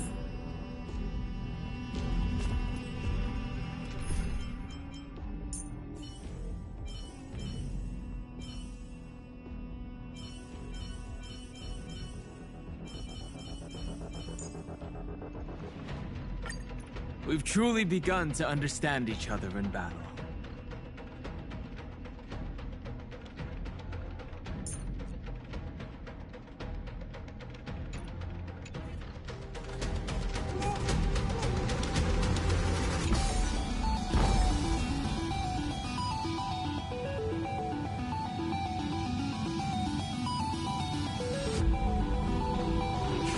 Deja vu.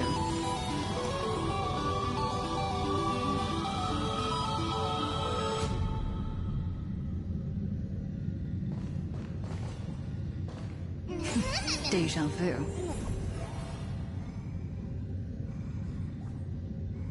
A day of peaceful repose. A will of metal and stone. There's a whole garden down here? Incredible. The energy in the Earth's veins here is... it's completely different. This is the sweet dream Lady Cypher wove for him. A peaceful, gentle new world.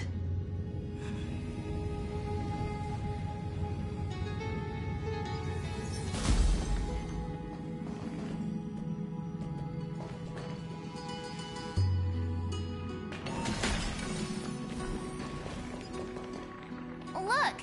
The blade down here's already snapped.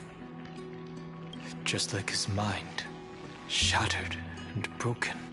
But that light, it looks familiar. Yes. It's the world-cleansing blood. Still shimmering.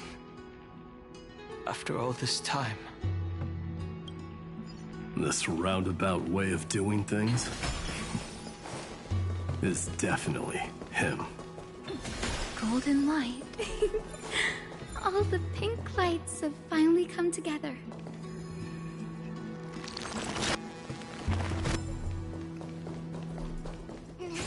Deja vu.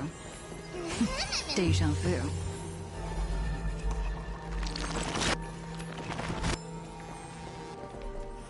I've been waiting so long for you, Grayy, Danny, and...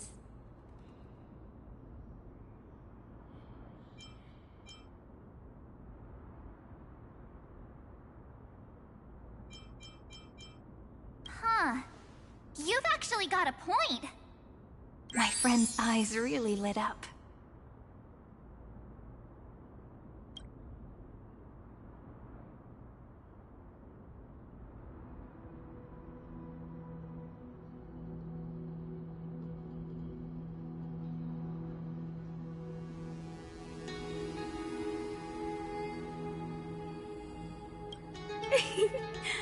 I'm glad we're all getting along so well. Hyacinth, did you awaken this golden light? That's Lord Frynan's lingering divinity. The sky merely reflected its tracks. The golden blood has not faded. We should respond in kind. That's one huge harp. The strings tremble as the people on the surface wage war and cry out. Miss Clementine, Mr. Krateros, and countless others who have heeded Gray's call. Guided by the rainbow, they're sending back good news, all to the same tune. Amphoreans need not bow, even when destiny is unveiled. I knew you could all hear it too. Standing here, the sky feels wider than ever. It's no longer a towering wall, but a shore within reach. We'll take every name there with us, won't we? We will. An epic is shaped by the lives it carries. That much is beyond doubt. Or, as you've said before, right now, all that matters is to believe. Then, I guess that's my little wish fulfilled. Pluck the strings, Hyacinth, healer of the sky. May the seven-hued melody weave a rainbow, bringing a rosy-fingered dawn to the children of humanity. When the rainbow rises across the horizon, even the darkest clouds of destiny shall scatter.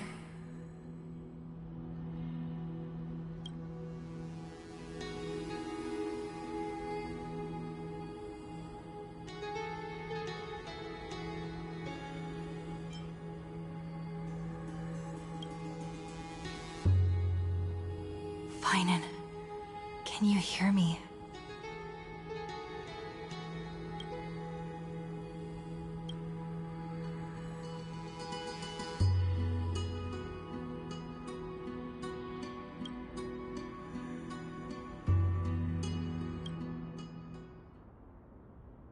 The melody, it's changed.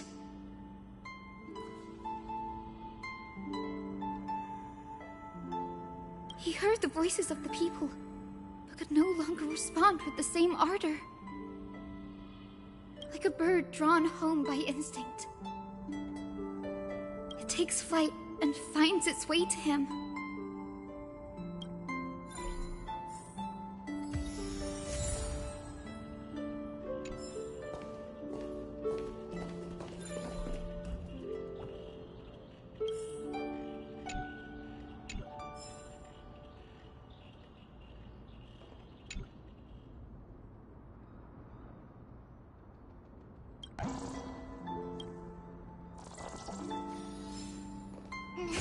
Deja vu.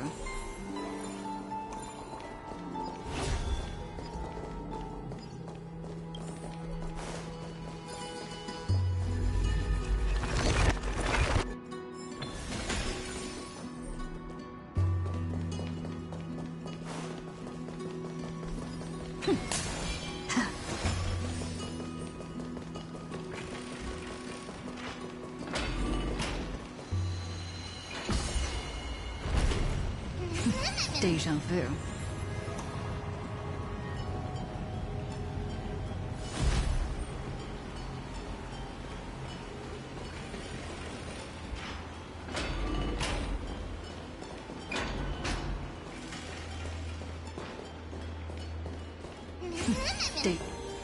You're here. Sooner than I expected. So all along, the Demiurge was you.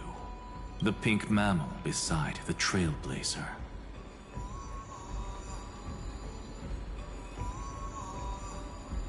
Your classification is pretty spot on, Professor Anaxa. Well, the sages of the Grove do call him the Titan with the sharpest eye in amphoreus. Say the ones who keep dumping every problem child on me.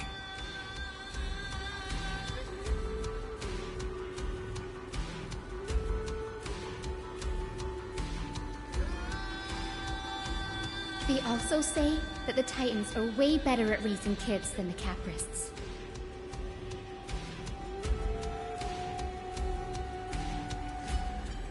With great power comes great responsibility. I'm sure you know just how to guide them, right? It shouldn't be too hard for someone with your insight.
With great power comes great responsibility. I'm sure you know just how to guide them, right?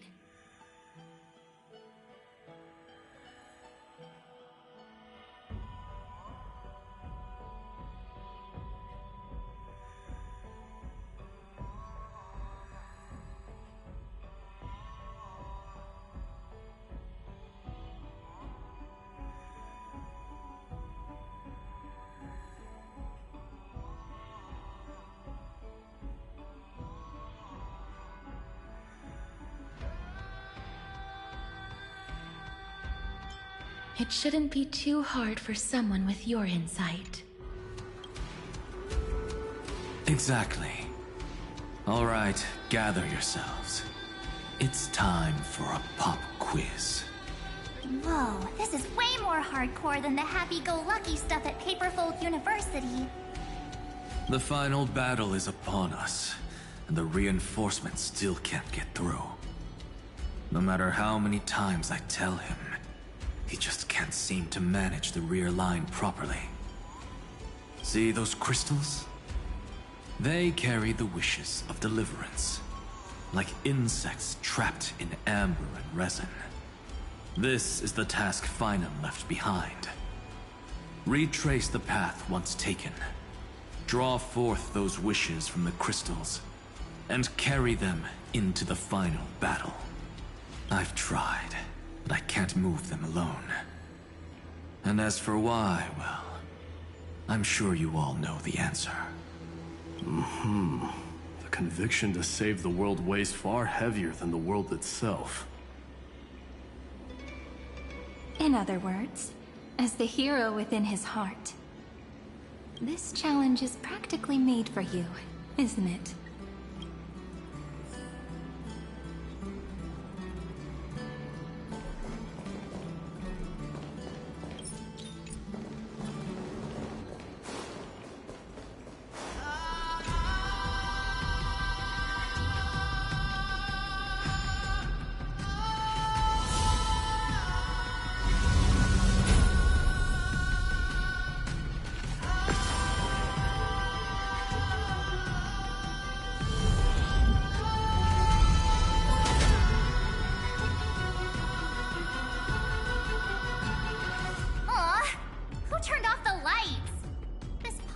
Even has dramatic effects now?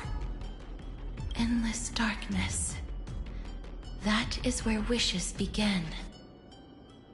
But with just a glimmer of light, we can illuminate this lonely world.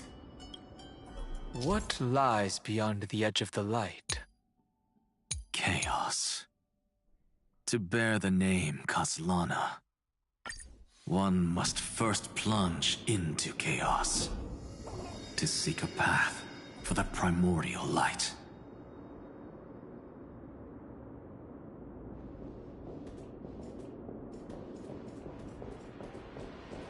Beyond the shadows lies the outline of dawn. Only by bearing both light and shadow can one traverse the cycles of dawn and dusk. No match for me.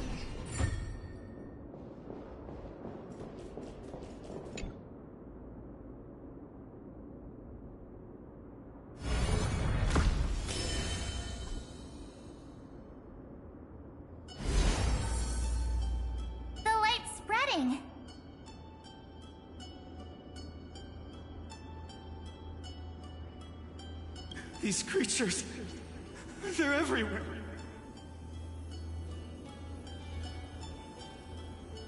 Someone, anyone, where are you? His very first wish was simply to become his village's little hero.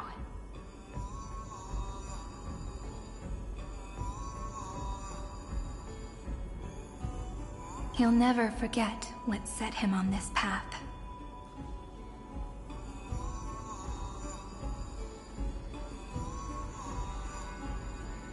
That's the ray of hope. Just like the wishes he gathered, it's grown ever more insatiable. Why? Why? is this happening?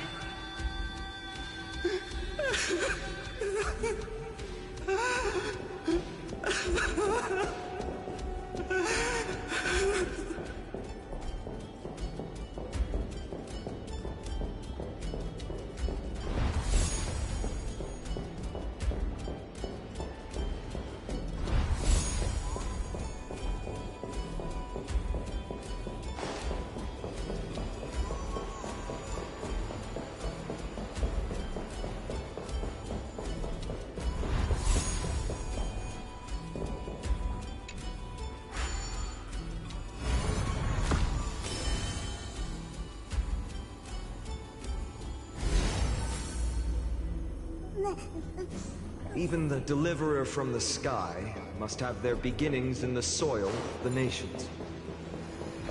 Only one who treats the world as their teacher can bear its eventual destiny. He never expected that the majestic holy city would be far from the end of what needed to be protected. The farther his gaze reached, the more weight he came to bear. But in the end, he couldn't hold on to any of it. That's good.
This crystal is quiet.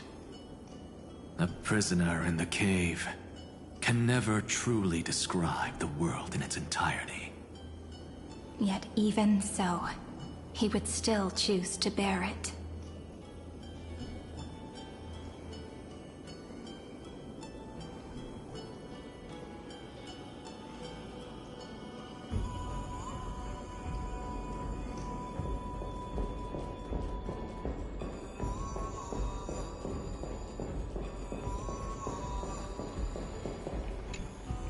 The blaze was still not enough. It had to be fed. Only by feeding the flames can we melt that hopeless future. The echo in his heart still lingers.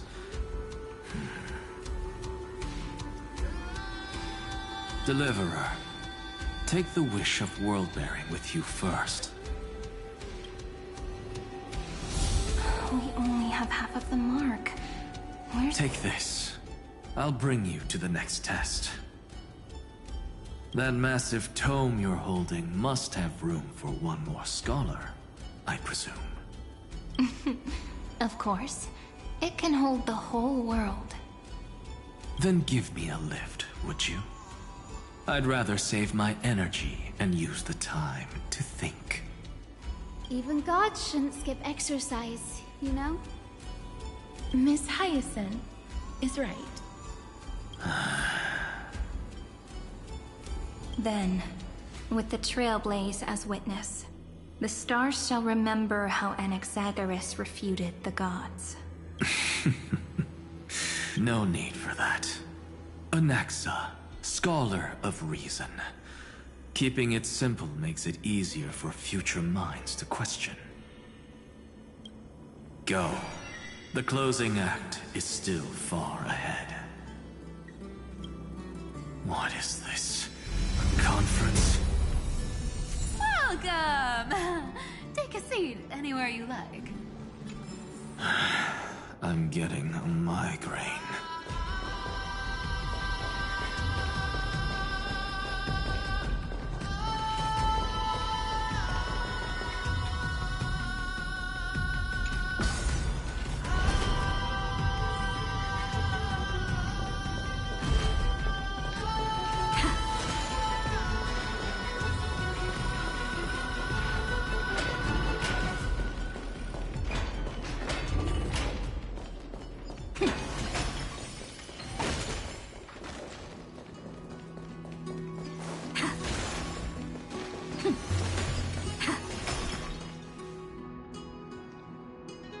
Seems like we've been shut out.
I don't think that's a bad thing.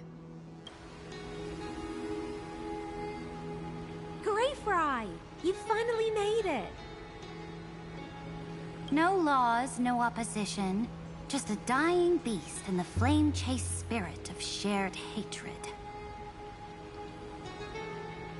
Ugh, boring. Whoa. This place is really out of the way. Imperator, should we tell them? It's your call. Allow me to share our findings. This paradise, along with the destruction, seems to be instinctively rejecting both the Imperator and me. Perhaps it is because the era in which Finan was the most active lies far removed from the days of the first Flame Chase journey. Even in the cycles where he remained sane, his ties with us never went beyond cooperation.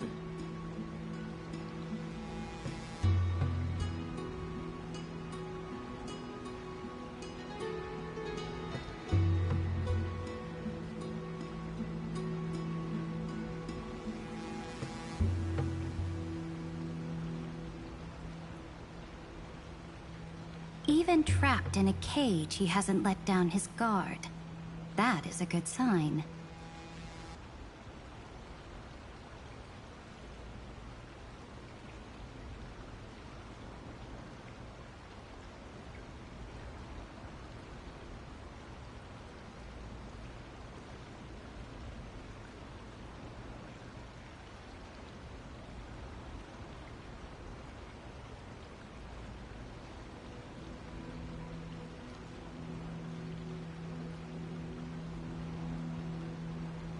That man's heart may seem hollow, but his hatred is clear.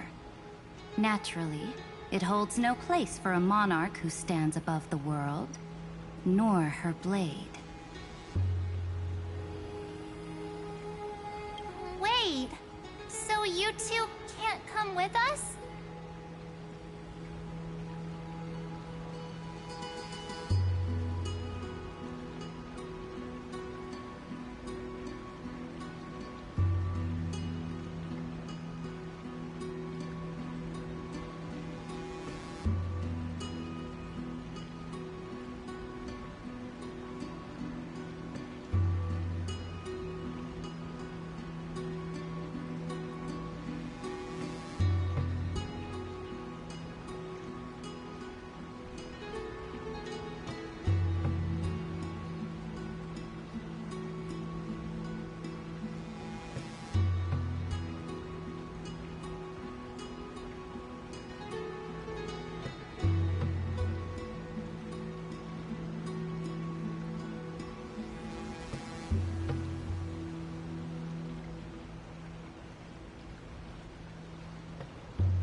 You want us to join you as memories?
Indeed. This way, the stars shall remember a great sovereign and her faithful retainer. Seridra, monarch of law, and Hyacealins, knight of the ocean. Is that book truly the only way for us to leave our names in history? I believe, as I've written, is but one medium. The remembrance has countless ways of capturing time. Understood. Then, allow me to decline. I'll see you on the battlefield. I would rather be forgotten than be defined. If your words hold true, then we have our own ways to meet again in the world to come. In that case, I will choose the same. Let the waves that surge within your heart cleanse the sins of the black tide, Greyfry. The storm sea awaits your song of triumph. You two are still as resolute as ever. In that case, we must double our efforts. A promise to the Imperator is not one we take lightly.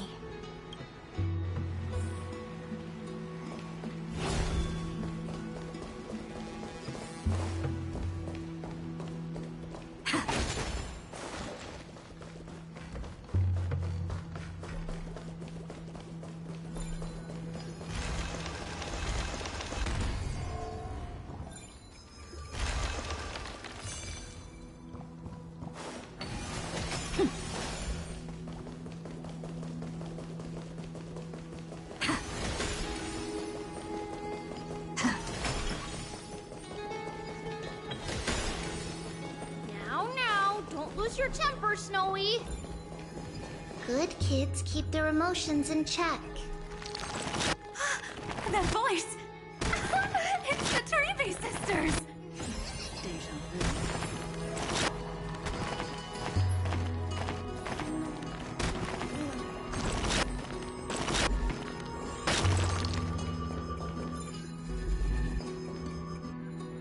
Oh, there's another one! Over here, too. Lady Treebios? Wow! You're little Reenie? You look so grown up all of a sudden! She is not the Cyrene we remember. She is the Demiurge, Titan of Genesis. The one destined to work miracles alongside the heroes.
Trian and I can't leave just yet.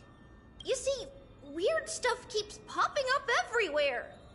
These scattered scrolls are full of terrifying things. And They're so scary and so sad.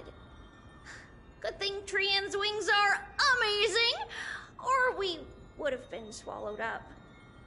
we need to stay here and do our best to clean them up. Scrolls filled with horrifying content. Friend, shall we take a look? There is no black tide here. But it is a battlefield, all the same.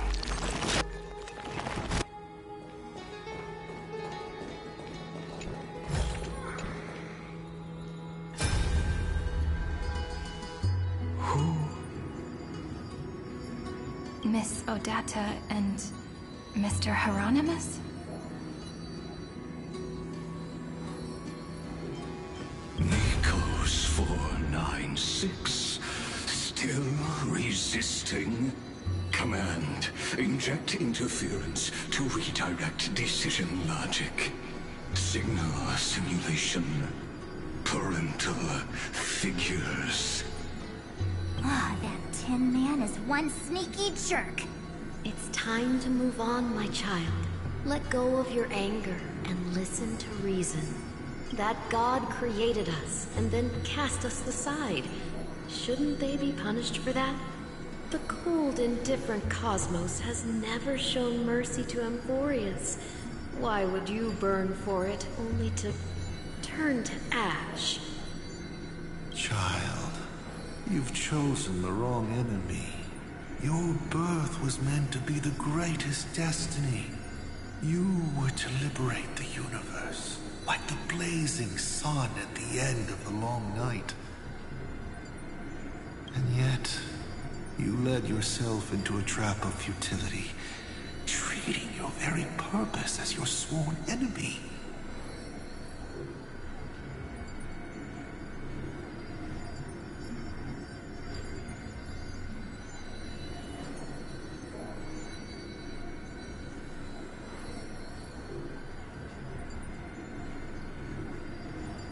Is that not a tragedy in itself?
Snowy's been fighting this whole time. He doesn't want to be consumed by Iron Tomb and turned into an agent of destruction.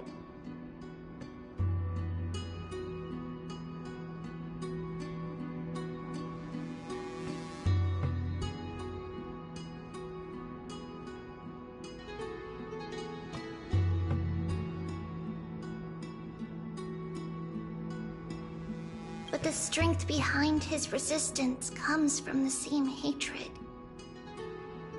To be a flame is to burn. It is simply in Finan's nature. But it was remembrance that drove him to shine with golden light, piercing the unfathomable darkness.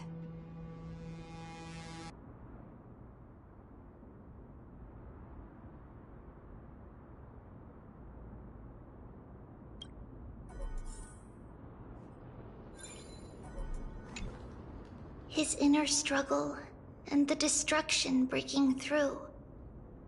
They're rising to the surface. If those thoughts take over this little world, we're in big trouble. So, we'll use the Century Gate to toss them somewhere no one can see.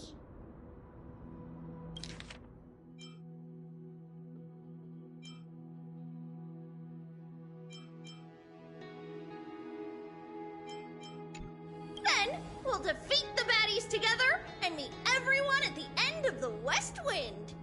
But if Finan and Iron Tomb are already inseparable from each other, that would mean... It means he's still bearing the weight of the world, so that everyone can reach the end as a deliverer. So, you guys keep going forward and down to where Snowy is.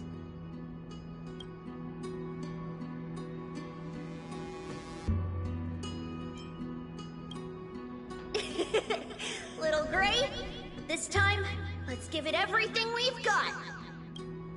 Only 2 remain on this flame chase journey. Figures. They're always leading from the front line.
Deja vu.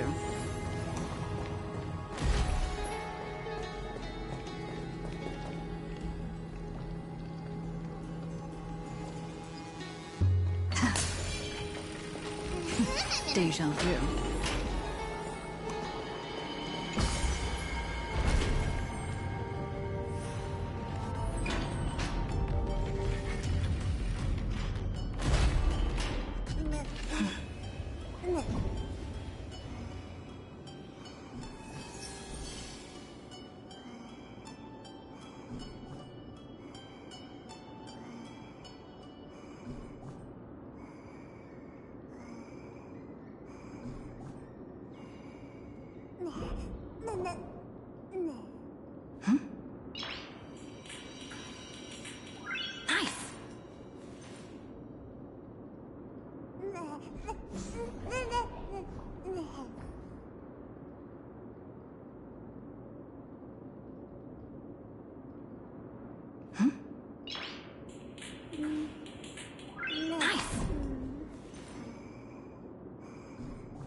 We're here. The second test site. I wonder what kind of wish we'll see this time. I'm afraid it's quite the opposite. This time, we'll face his despair.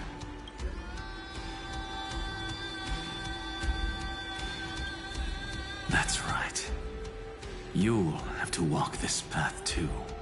The other half of the weight of world-bearing lies at the end of this path. Relax now. Take a deep breath.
Come on. Let's make it quick.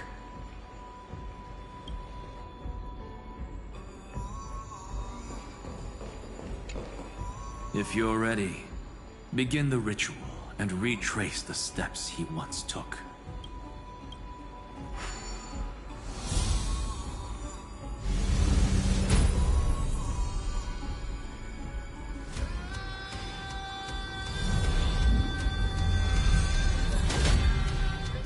Looks like we'll be walking through the darkness this time. Exactly. It's no longer about mending broken wishes, but shattering the frozen despair.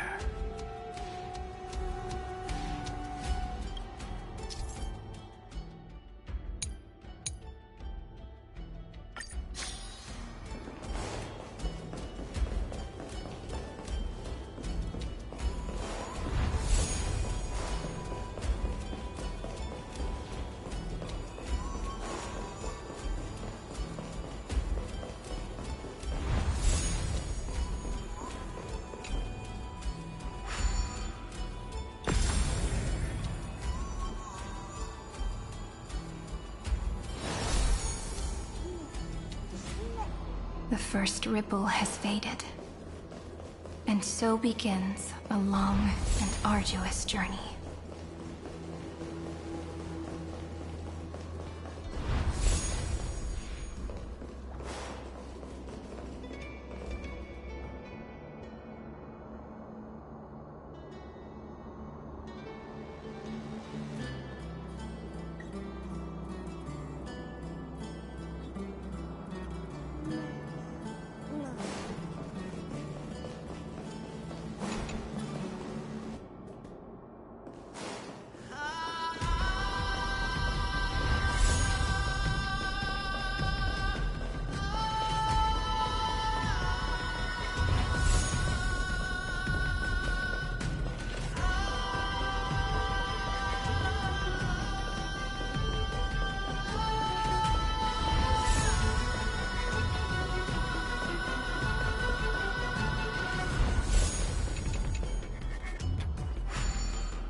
Endless slaughter.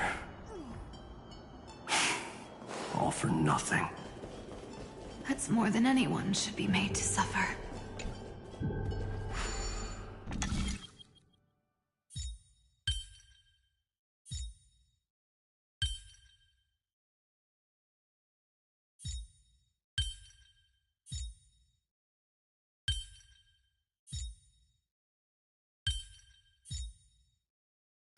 No match for me.